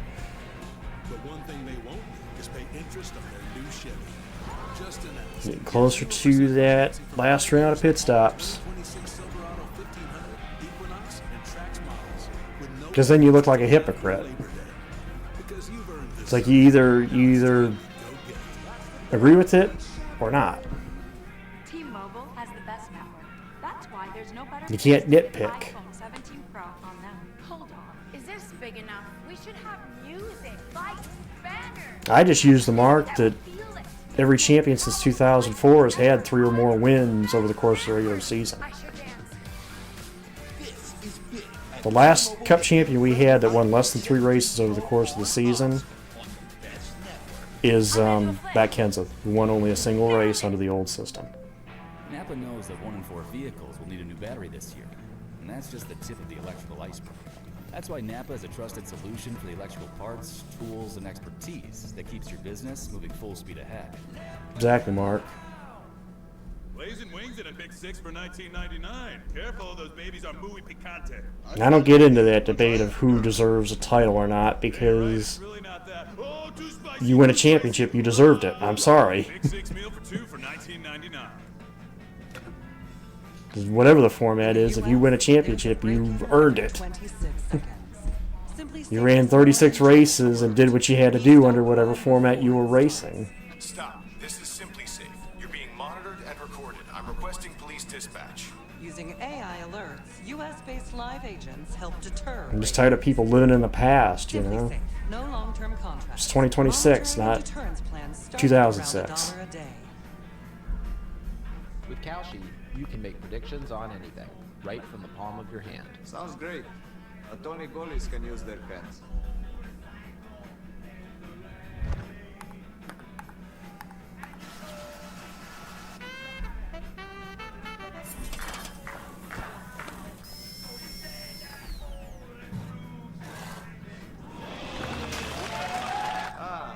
What a day.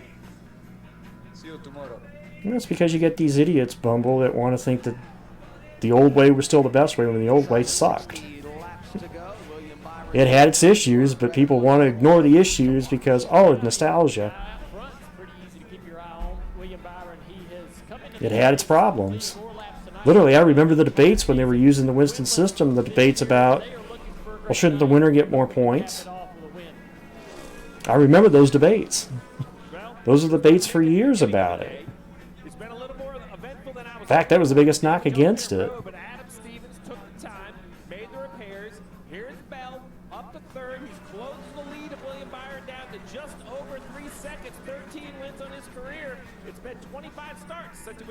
Victory lane at Bristol. Maybe he can ring the bell today. We got a Byron. We got a bell. It absolutely sucked one way and down the other, and I'm glad they changed it. Because there was flaws with it.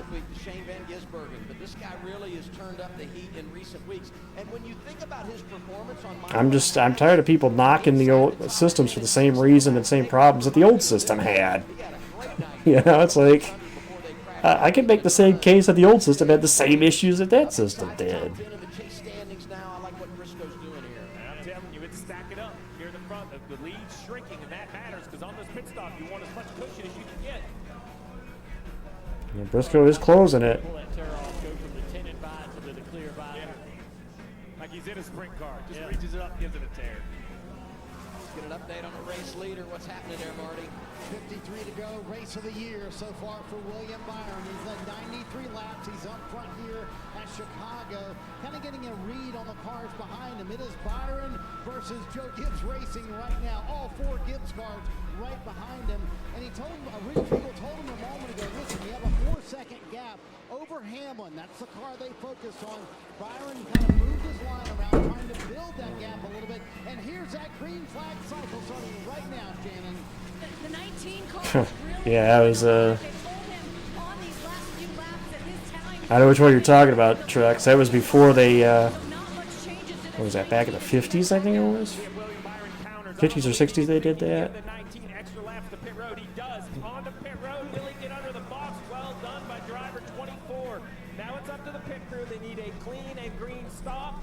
Mathematically, no.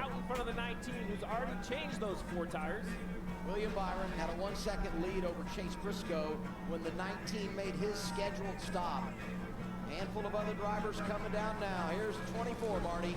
Boy, Adam, it took Rudy Fiegel about 3 seconds. I'll tell you what the debate is, because I see the comments every post race of people thinking that NASCAR rigged things for Toyota.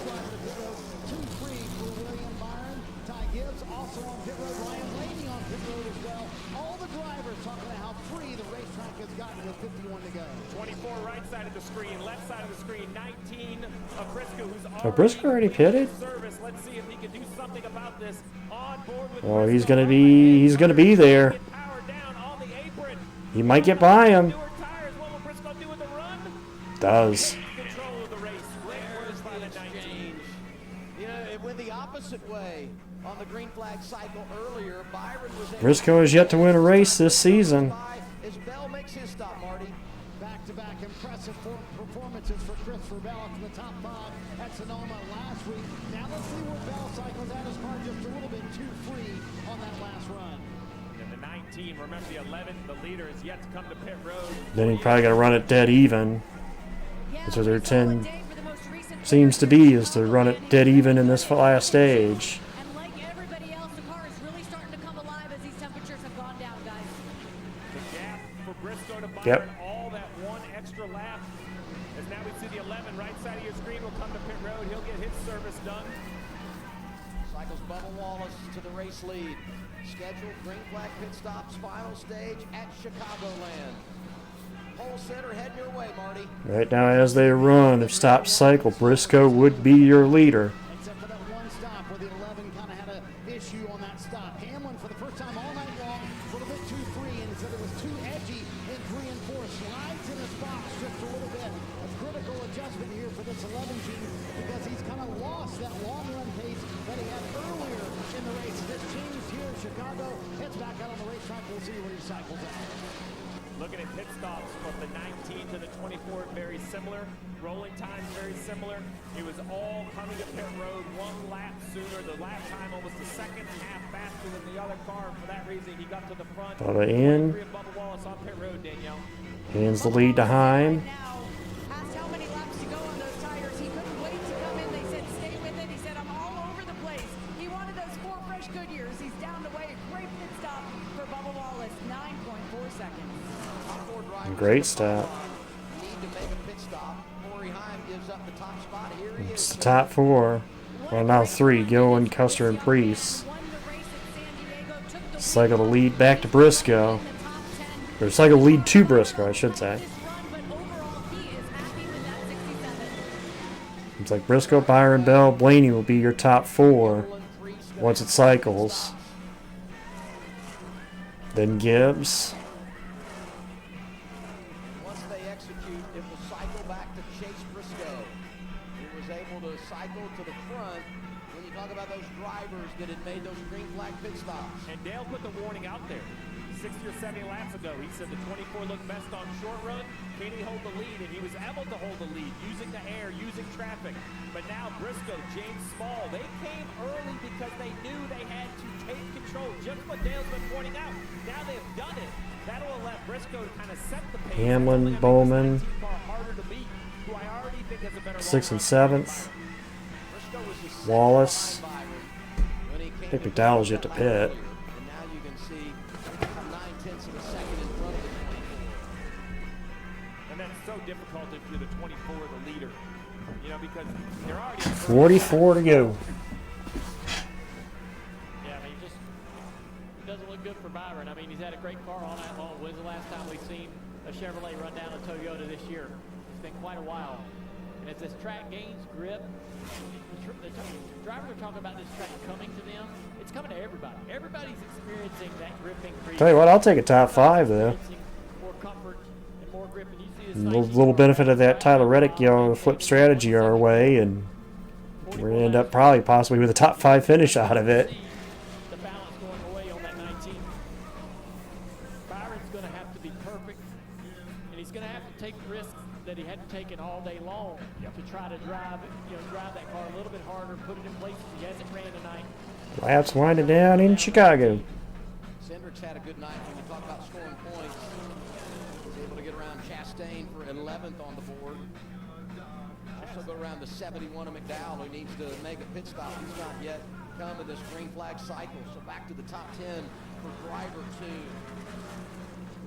The curious decision in my mind when I look at the leaderboard is Denny Hamlin's decision to run 4 extra laps.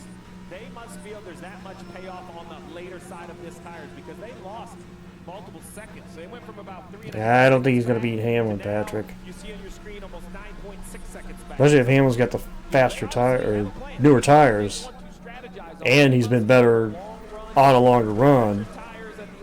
I mean, we'll see. Unfortunately, though, he has to go through Ty Gibbs again, go through Blaney again. That's going to take tire life out of this 11 car.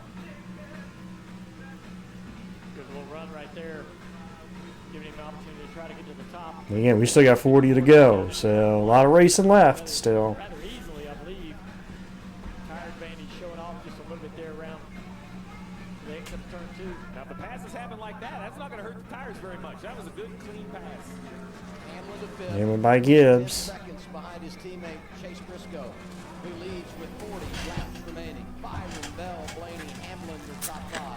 It's NASCAR on TNT, live at Chicagoland Speedway. How about return to the Killer Bees? Top 4 guys right now be named drivers. Briscoe, Byron. Try a beer tap.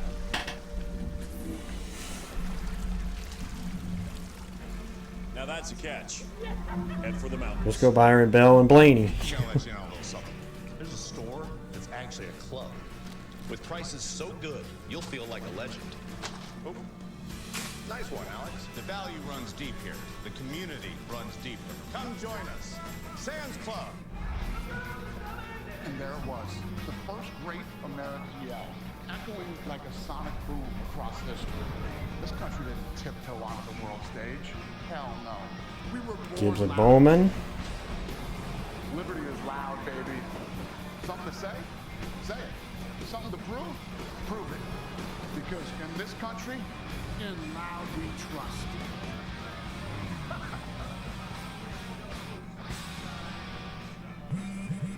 You know, paying less for less ain't a good deal.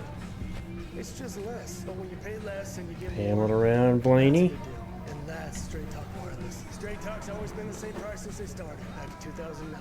And they always offer free 5G phones for new and existing customers on America's most reliable 5G network. Straightforward, always. Find it in the same place you've always found straightforward prices. Switch to Straight Talk Wireless. And now plans starting at just $25 a month. Exclusively at Walmart and StraightTalk.com. Woven into a fabric, as rebellious as our roots, we race. Outdrive, outlast, outfeel. Briscoe and Byron separated by about a second. Climb until one driver emerges. Winner. Defiantly unapologetic. Authentically NASCAR. Bowman actually started to track that 12.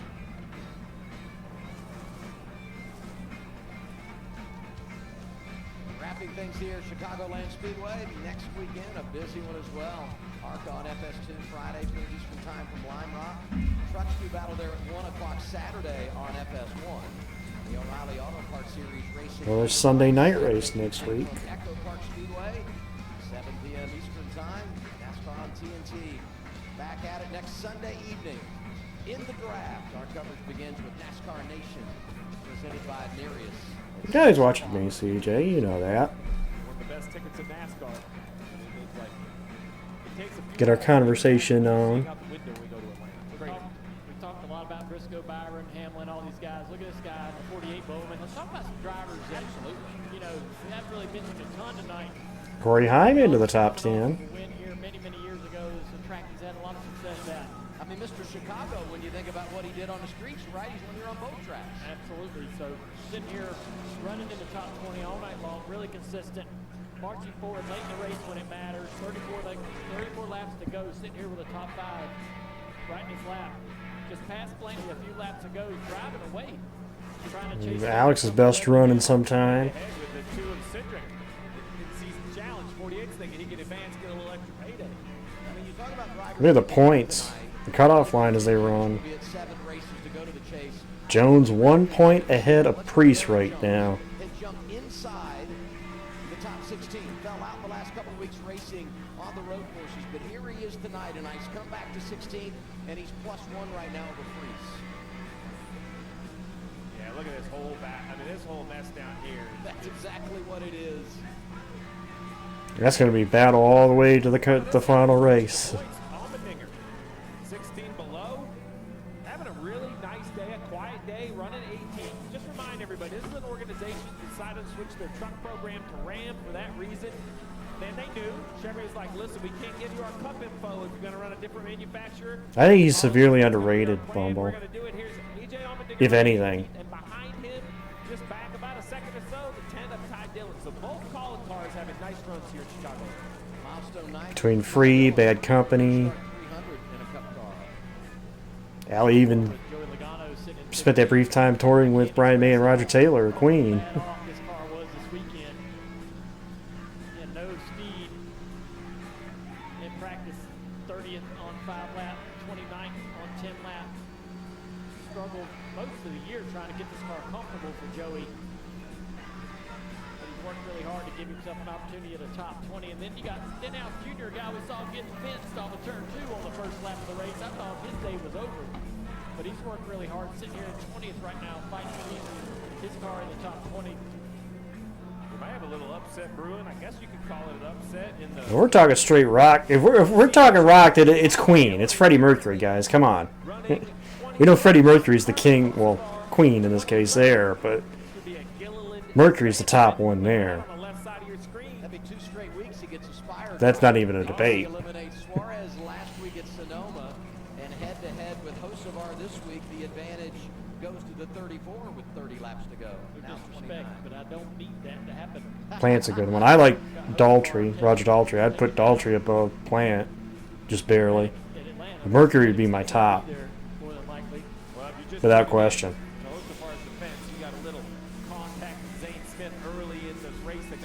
Honestly, I think the two best male vocals I've ever heard are Freddie Mercury and Steve Perry.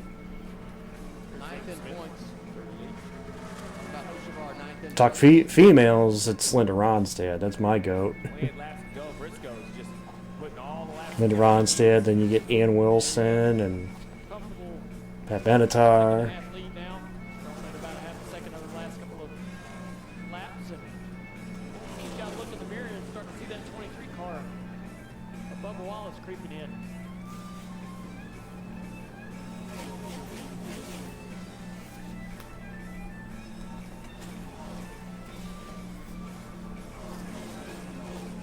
You know, the crew chief hat always seems to come on. 27 to go.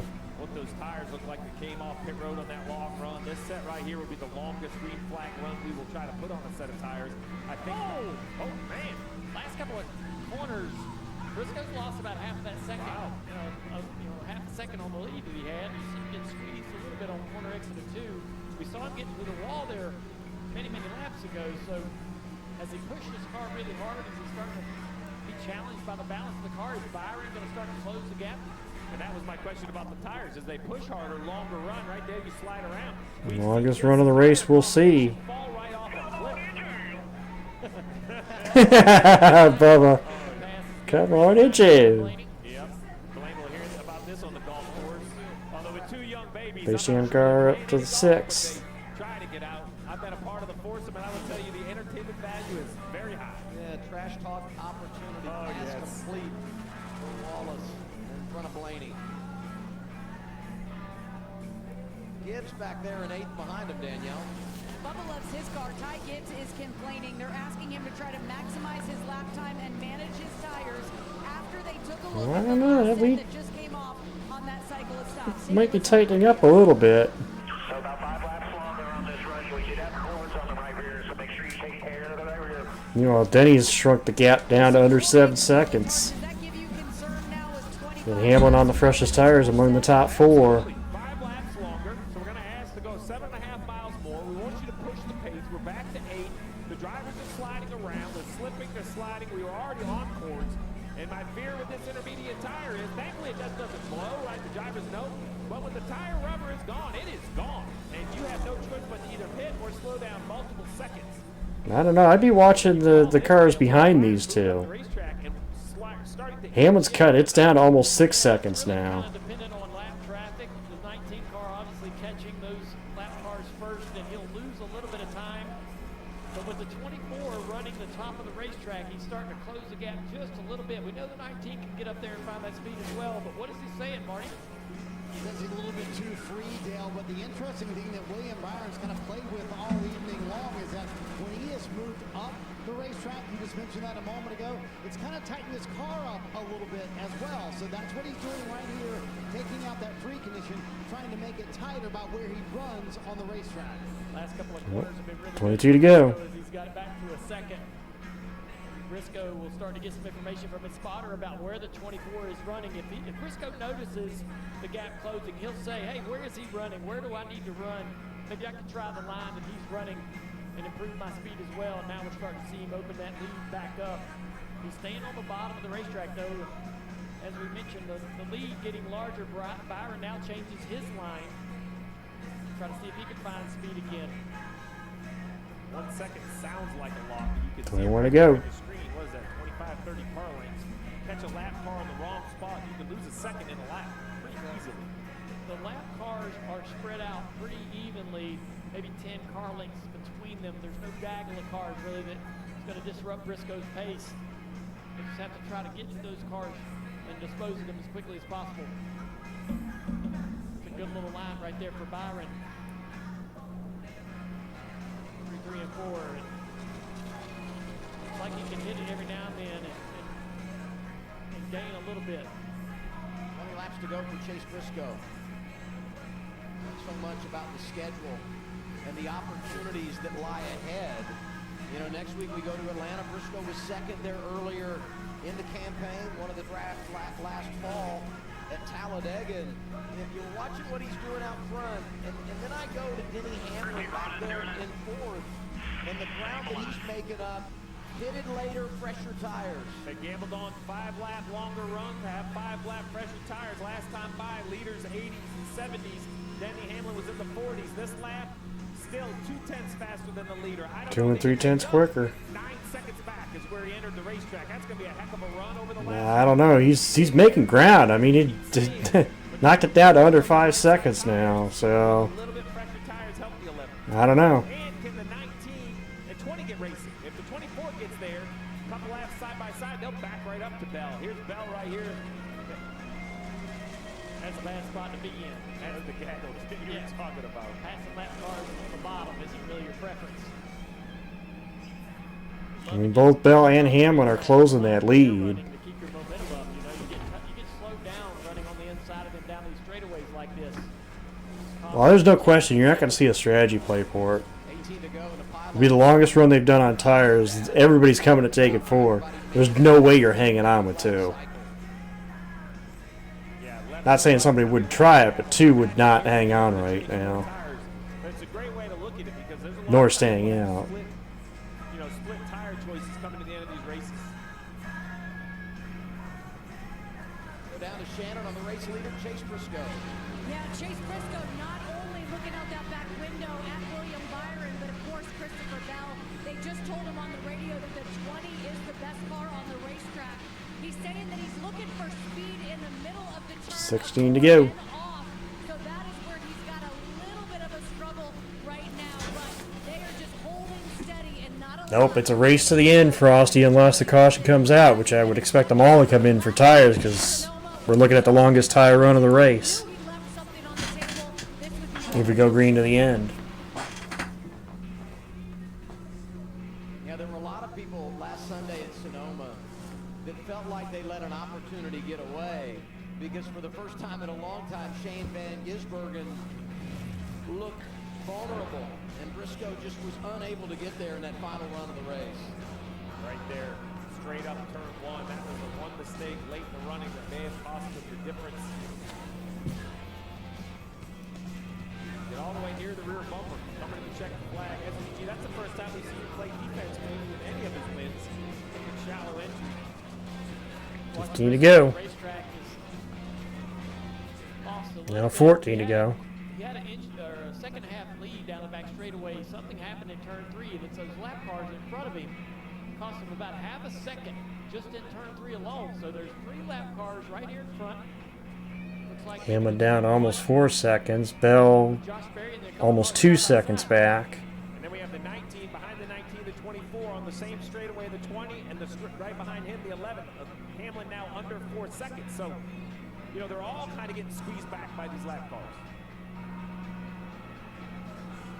Yeah, forget Byron right now. I'm watching the two behind him is what I'm watching. Because they're the ones that are closing the gap. Josh Berry are cars running relatively close together, and they have to separate on the racetrack. They can't run the same line, so that blocks almost half of the racetrack for Briscoe. 11 to go. All of these challenges. Or 12 to go, excuse me, this time. Byron also has to deal with as well. Bell's going to catch Byron. And Hamlin are getting the best because once they catch the guys, they just pull over. I mean, Bell has closed in on the back of the 24 car. Absolutely. You know, when the third, fourth place car gets here, you kind of just give them the lane, but you fight for your lap when it's the leader. Bell is right there. You see it? That's Yeah, Bell's there. on the screen. The battle for second Less than half a second between him and Byron. Now Briscoe wants these two to get locked side by side, some side drags. Those are his best friends. If they can race for position, and he can stretch the advantage. 11 to go. 1.3 out front. The margin. Remember I said about the last real mile-and-a-half track, or roughly mile-and-a-half track, Nashville? What were the three cars that settled that race? Briscoe, Bell, Hamlin. Just saying. Just saying. Can Bell clear him off a 4? Yes, he does. Wow. He easily drove around Byron. Now a second and a half for Bell to Briscoe. Bell still not really closing the gap on the lap cars in front of him. He's kind of stalled out on the backside of Ty Dillon. This is an opportunity. I'm telling you, these two guys. Bell and I told you, Bell and Hamlin, keep an eye on the two of them and look at what they're doing. Closing those gaps. Be not 9 to go. Toyota's there. They got 7 inside the top 10. That would be their best ever performance when you talk about what they're doing collectively as a manufacturer. Hell, even though you had the issue with Tyler Reddick, the other three 23XI cars are running 6th, 9th, and 10th right now. Well, they just came on the radio and they are well aware. Briscoe is well aware that that 20 is stalking him right now. I'm still not counting out Denny Hamlin yet. I'm still not counting Hamlin out yet. I think Bell's the best of the three, but if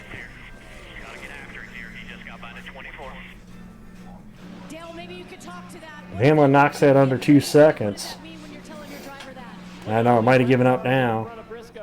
I mean, they're starting to pile up in front of him. That's going to make things difficult. He can't wait on this. He has to try to dispose of those cars as quickly as possible. That's what I'm saying. If he can get to 2 seconds back, but it looked like he lost a lot of time there. Just now. Wow.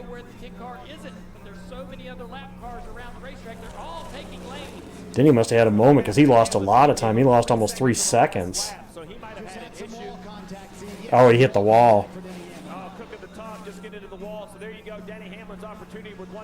So yeah, I think it's down to Briscoe and Bell. That's what happened to Denny. That's what you got to do. Bell's coming. Aggressive moves to be able to at least take a spot or two from the lap car. But again, laps to go. Get around this 10 car. Briscoe, hang on. On the front of this 19. Pusher with a big wiggle. That has to make the 20 nervous. That's why I said that earlier, Booster, when I mentioned about Herbst and where he was running. It's like Herbst is actually picked up the performance the last couple of weeks. Just leave me alone. Briscoe just can't get by allowing Bell to close the gap. Two guys that won last season have yet to win this season. Briscoe and Bell. 5 laps to go, and that's the word from the pit box. 5 laps to go. James Small coaching him up. So hard to finish these races. And you think about the heartbreak for the guys running 1-2. They've been close a lot this year, just not able to get over the hump. Bell, 2-lap pressure tires. I'm not sure it's a big advantage, but every lap matters. As we cut to 4 to go. Steve, I don't think the tire difference is the difference right now. I think his car is just a little bit better at this point. 4 to go. 4 laps to go, and he's right there. 4 laps and 4 car lengths. He's going to get there. Finishes this year for Bell. Bell's got momentum now down the back straightaway. A good run off of turn 2. He try to make the move down here. Is he going to wait on it? Briscoe tries to block. There's a nice little arrow block there. 3 to go. Playing defense. 3 laps to go. They close on Ross Chastain. The lap traffic is going to affect this 19 car, Adam. Bell to the bottom.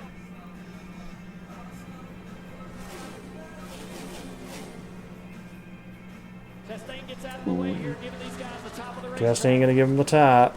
Bell needs a clean air right here. He needs to find a lane the 19 doesn't run. 2 laps to go. Bell with a good run in 4. 2 laps to go this time by. Teammates racing for the top spot. 2 to go in Chicago. The teammate's going to settle it. Briscoe to the bottom. Can he get alongside the 19? Not going to be able to do it. I think Bell's going to have to use that bottom of the track because I don't think Briscoe's going to give up the top. Bell's going to have to make something work down low. He's going to have 1 lap to do something. Last lap in Chicago. Who wins it? Who gets their first win of the season? Briscoe or Bell?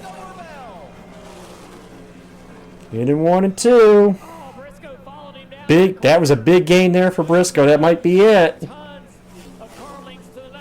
Bell's going to try one more time, I think, here at 3 and 4, but I think Briscoe might be safe.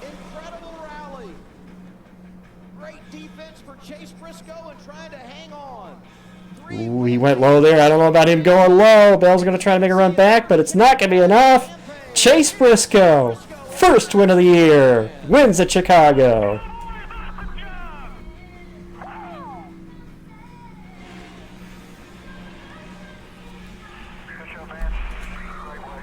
JGR ends up 1, 2, 3 on the day, or on the night.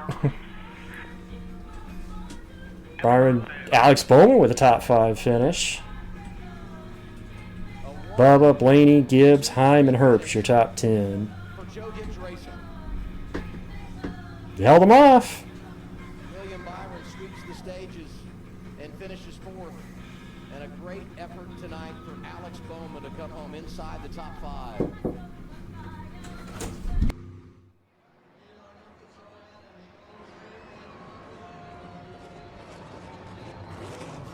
Career win number 6 for Chase Briscoe.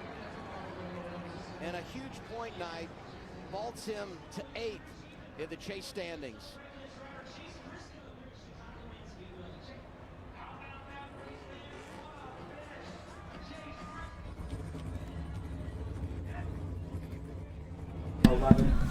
Okay. Only because neither one of us have to work tomorrow. We're off tomorrow. Crew Chief James Small, a happy birthday. Well, today's the day. It's a heck of a birthday present if you're going to deliver. What a drive.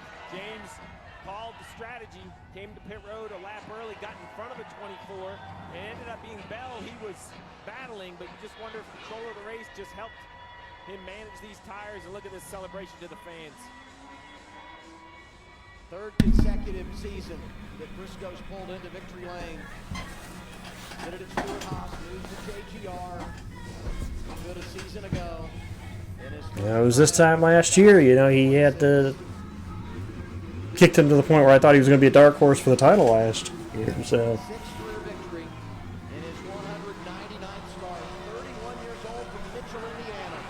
Tire's gone. Tire's gone.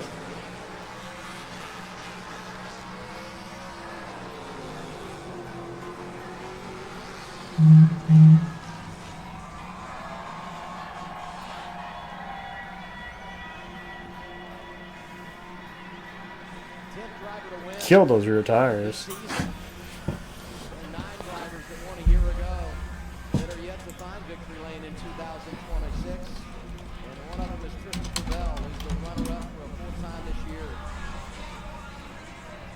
Yeah. And actually, 2 people did. 2 people picked Briscoe.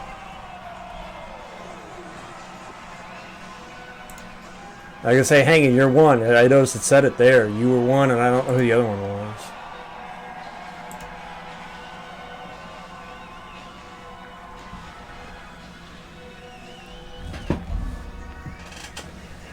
Red, white, and blue paint scheme. I think people need to listen to the lyrical content of that song. More of the USA. Love that song, though. I just like Bruce Springsteen.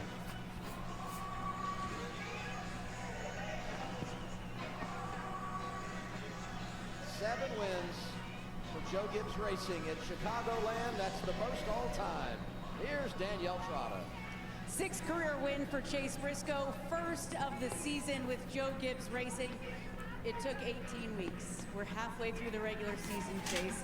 What's the emotion now of finally breaking through? Yeah, and how about that race? Was that a good race? It felt awesome. Yeah, what an unbelievable weekend. Just, I feel so American winning in the Bass Pro Shops, red, white, and blue car, 4th of July weekend, 250 years, and man, just what an unbelievable race car. James did a great job. Team did a great job. Yeah, just honestly did not see this coming. I kind of felt like I was struggling in practice and qualifying, but yeah, James and the group did a great job, and man, just so cool to get this paint scheme back in victory lane. Appreciate all of our partners, Freebird, Zach, we got all kinds, Wigs, obviously, Tracker Boats, True Timber Camo, so just appreciate each and every person, Mobile One too, that makes this happen, and just what a cool weekend to win a NASCAR race. And to do it on your crew chief's birthday. Today is James' Hey. birthday. You've told me for the last few Happy years birthday, it's been James. frustrating watching your teammates win. What is it about James Small? What has he meant to your career to get you back to your winning ways? Yeah, James is, me and him are about the 2 most polar opposite people in the world, and he just stays on me. He makes me be perfect each and every lap, and just does such a great job of keeping me honest. So, yeah, he told me if I win today, I can get some chocolate. So I'm pretty fired up about that. Okay, we're back at Chicagoland. Fantastic race, Chase. What was the difference battling your teammate Christopher Bell, who had 2 lap fresher tires than you? How were you able to hold him off?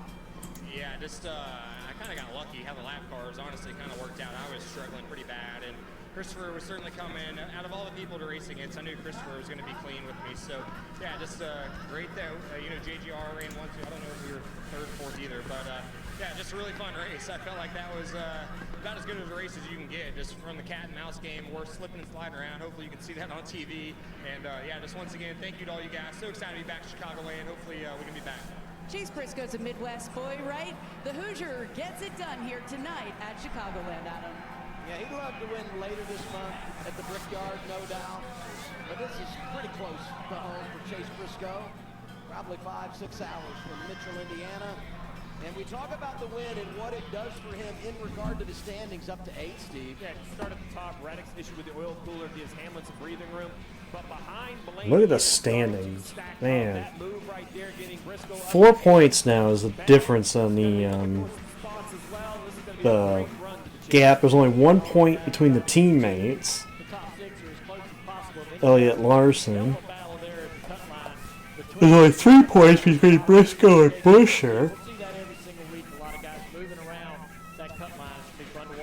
This will be fun to watch over the next couple of weeks, that's for sure. From 16th to 20th, and we're going to the unpredictable drafting track next Sunday evening at the Park Speedway in Atlanta. Tonight belongs to Chase Briscoe. He delivers at Chicago Speedway.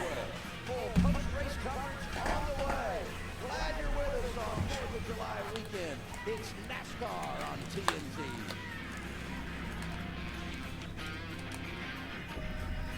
America's military is unmatched.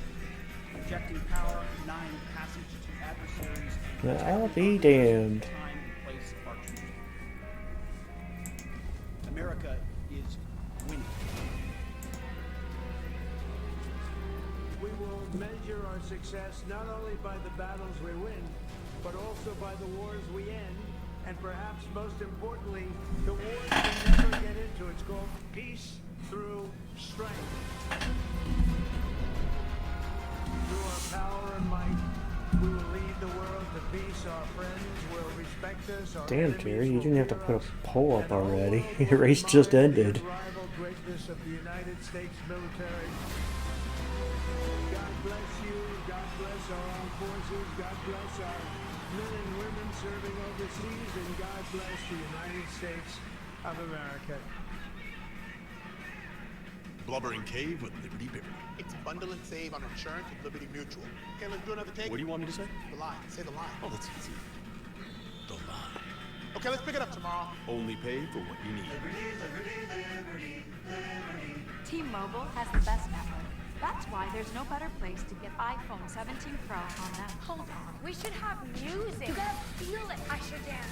This is big. At T-Mobile, get the incredible iPhone 17 Pro on us. Let's face it, most of us aren't gonna set foot on Mars. I'm on Mars! It's freezing. I'm gonna go back to the module. Some things are out of reach. I got this. But a card with access to exceptional benefits isn't one of them. Welcome to the Credit One Bank American Express Suite. Hello, Wendy. Plutôt goûte à la bikini?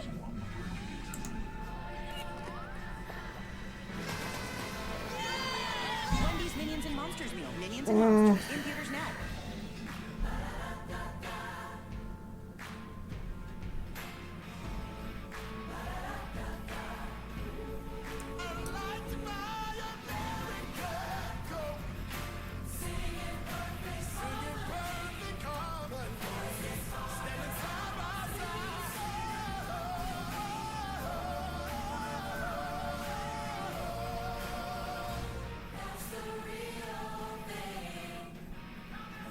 Try the softest sneaker ever. Hands-free, cozy. It was alright. Sneakers that are soft and comfy as your favorite slippers. Just step in and go with no bending down or touching. Wrap your feet in hands-free, cozy fit Skechers slip-ins. I don't know if it wanted a return. On the way for Woody. It was alright, don't get me wrong. It was a decent race. Which Chewy delivers. Do I think it was worth going back to? For life with pets, there's Chewy with This copyrighted telecast may not be reproduced, retransmitted, I don't know about that. without the authorized written consent of NASCAR Broadcasting. NASCAR would like to thank all of our fans for your support, and we hope you enjoy today's broadcast.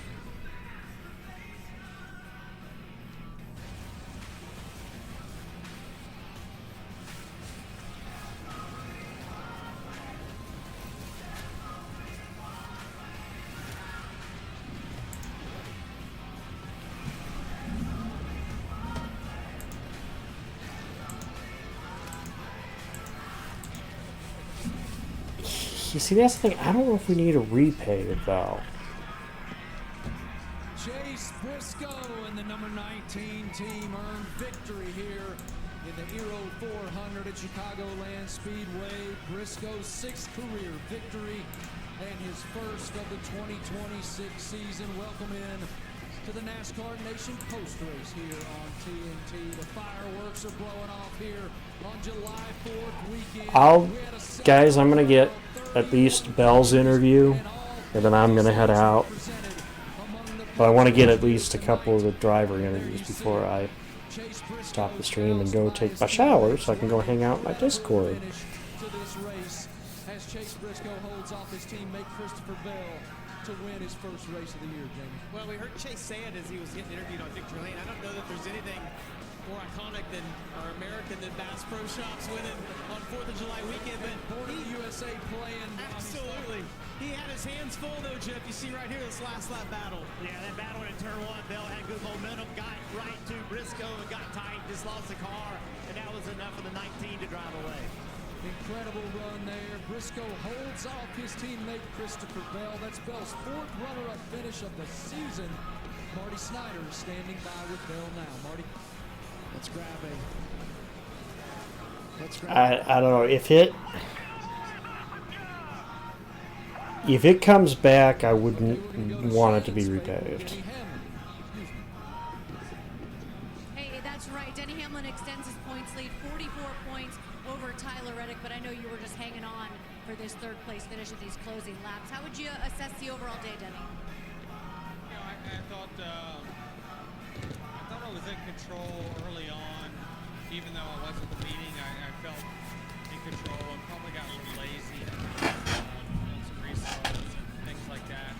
Just taking for granted that I'll just go up there and get it. But, no, but the Briscoe and Bell, they got their cars really good there at the second half of the race, and Byron as well. And you know, we just lost the balance there in stage 3. I got loose, lost ground, lost a couple seconds.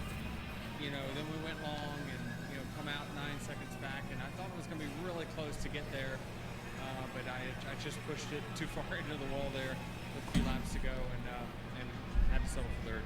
All right, take off that driver hat for a second. Put on your owner hat. I know Tyler Reddick had the issues here today, but you got 3 of your guys in the top 10, including Corey Heim.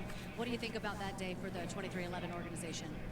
Yeah, I mean, a great day for Riley as well, you know, in the top 10. So, yeah, Bubba was, you know, pretty strong there when he was out front and leading, and so that's a, you know, good day for them. And obviously, you know, the 45 just continues to, you know, bleed out here with some bad luck stuff going on or some mechanicals.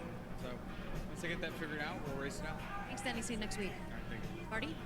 Well, Marty mentioned that it was Christopher Bell who wound up second tonight, and I know it's tough to take positives from this one, Christopher, but coming through the field like you guys did, what do you take from this, and what more did you need in those final few laps? I just need to, you know, replay that last run, the last 2 runs, whatever it was, stage 3, whenever it went green. I was really struggling with the handling of my car early on in the race, and I still had a lot of pace. So I keyed up on the radio and I said, hey, if we get this thing driving good, we're going to have a shot at it. And yeah, they made a great adjustment and got the car driving great the last run. But, you know, I was a straightaway plus behind, it seemed like. So, yeah, I was soft on my green flag entry for sure, which gave up a little bit of time. So just need to go back and study that green flag cycle on how I lost so much time to the first couple cars. So yeah, it was a great day. First race with Sia on the Camry, and we almost went to victory lane. But yeah, Toyotas are fast. It seems like a monkey can drive them, so it's just disappointing whenever you get beat by another monkey. Unfortunately, you've seen this movie a couple of times this year. Is it getting frustrating with these second place finishes, Christopher? Just a second place driver, man. That's what I am. Oh, selling himself short. No way. Christopher Bell winds up second tonight. Cannon? Yeah, Alex Bowman down here, top 5 finish. You're thinking about the points, also the in-season challenge. How did the day go for you? Yeah, definitely proud of this. Wait, what the heck? Team. I feel like everybody did a really good job. How did I good race, had really good pit stops. Huh? Yeah, just did a good job all day. Didn't have anything go wrong, and glad to get out of Hey. the top 5. We started way off of where we needed to be, but Blake made The hell? How did that happen? get us dialed in there at the end, and I was pretty happy with it. So yeah, I think we might be like 27th or. Yeah, I never clicked on Discord to join the Discord. I was literally on my Twitch stream here, and I was on my phone checking Twitter. Yeah, I know Atlanta is a total wild I wasn't going to join Discord after I took my shower, right? Alright.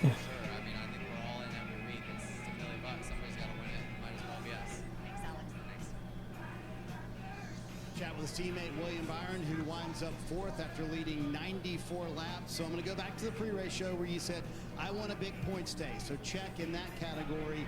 Do you walk away happy with this one, though, William? I mean, yeah, I definitely reached that objective. I think I do because I felt like we really maximized what we could do.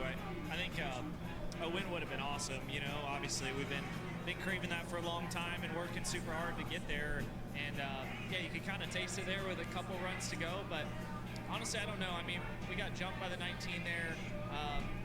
But I didn't have quite the pace that last round to keep up with him, and then those other guys had fresher tires at the end. So, yeah, just thanks to Andorol, thanks to Chevrolet, thanks to everyone at Hendrick Motorsports for working super hard because we've been grinding a lot. And for us on the 24, I mean, the last 2 ovals we've been to, we've had a shot to compete and win. So just got to keep that going. On the last run, was it that your handling fell off, or the Toyotas were that much better? I think they were better, obviously. I think, you know, obviously the 3 of them getting up there, but I don't know. I felt like I managed my stuff really well. I was a little bit tight, and then the last 10 to 12 laps I started to fall off, and the 20 really came on. So I don't know. I think if I had clean air, I would have been able to control a little better, but those guys still had some pace on us. Great night for the 24 team. A lot of points in the bank, Marty. Thank you, Marty. Incredible run by William Byron. In the pre-race show, he didn't seem that optimistic about his opportunity today, but they had a fantastic run. Let's go back to Christopher Bell just for a minute. Seeing him still be able to have a smile on his face with yet another near miss.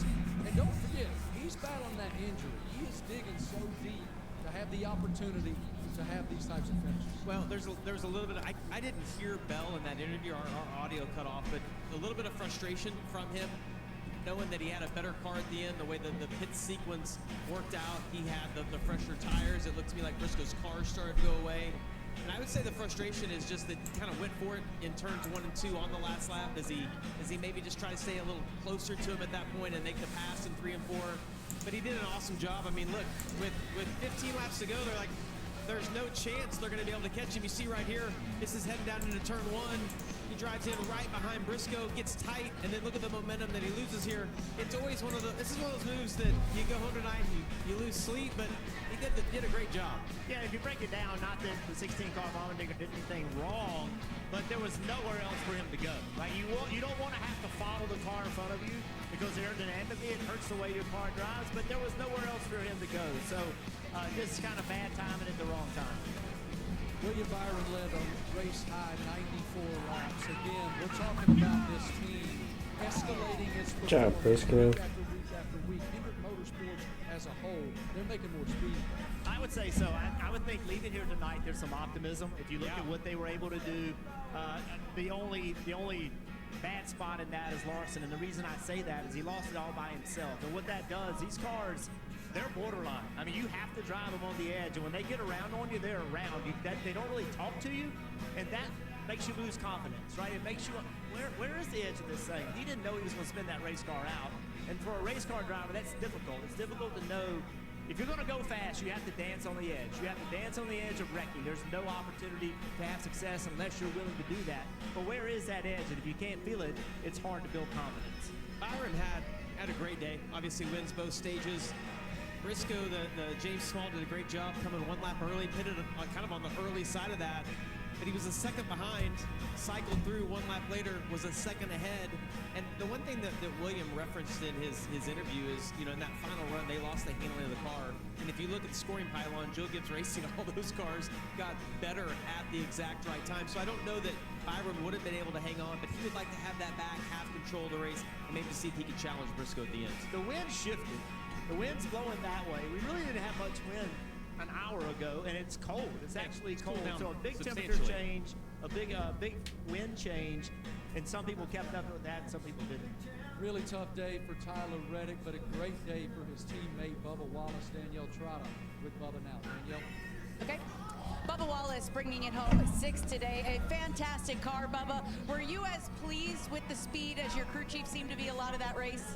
Yes, nothing went wrong, Danielle. Nothing went wrong. I didn't mess up on Friday or Saturday, and we had a clean green race. Pit crew did awesome. Our 2 fill-ins, they did a really nice job of just base hits and keeping us in the game, so really appreciate that. The Space Jam Camry was awesome looking, awesome running, nice to get out front, lead some laps, showcase the speed that we've had all year. So to finally come out here and put a good race together, can't thank my guys enough. Really good day for 2311, hated for the 45, but 3 cars in the top 10, it's a good day.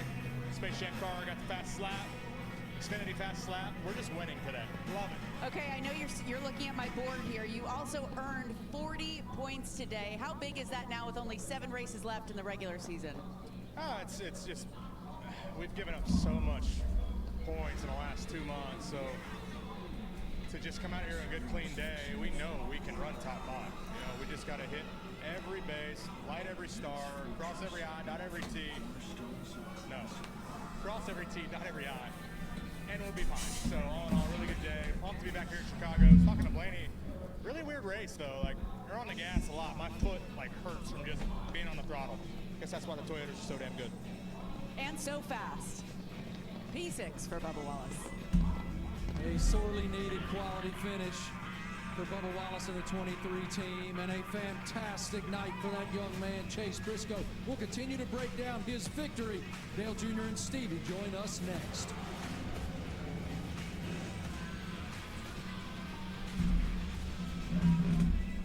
So we're in the club right now.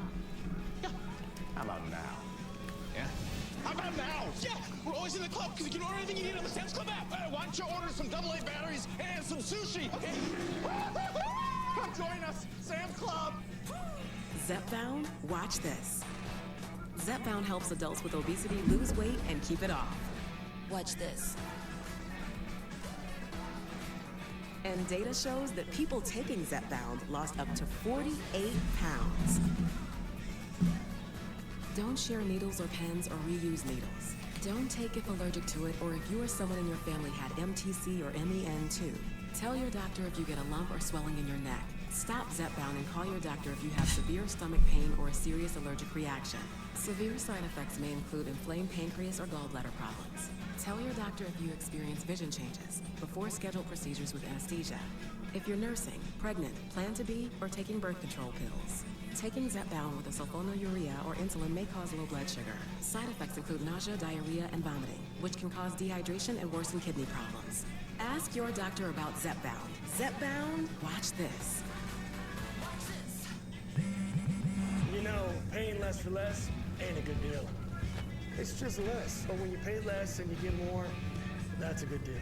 And that's Straight Talk Wireless. Straight Talk's always been the same price since they started, back in 2009. And they always offer free 5G phones for new and existing customers on America's most reliable 5G network. Straightforward, always. Find it in the same place you've always found straightforward prices. Switch to Straight Talk Wireless, and now plans starting at just $25 a month, exclusively at Walmart and StraightTalk.com. James? Ok. Hello, Wendy. Plutôt goûte à la bikini?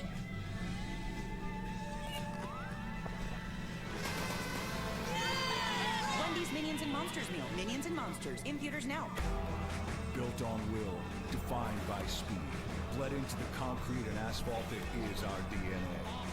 From revolution to evolution, traditions, loud, proud, unmistakably free. One kick-ass, all-American, full-throttle weekend at a time. A place where those with the want to get to. Celebration of our creed.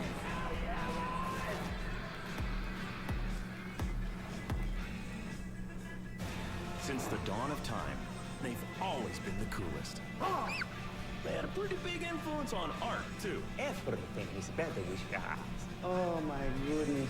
And where would our nation be without them? General Washington, the current is with us. And so are the sharks. Now let's follow them to victory! You're going again. It's Shark Week. Shark Week, the greatest week in history, starts July 26th on Discovery. This is the U.S. national team. This is the stage that you want to be on. Alright. I'm out, guys. See you next week for Atlanta. Peace out.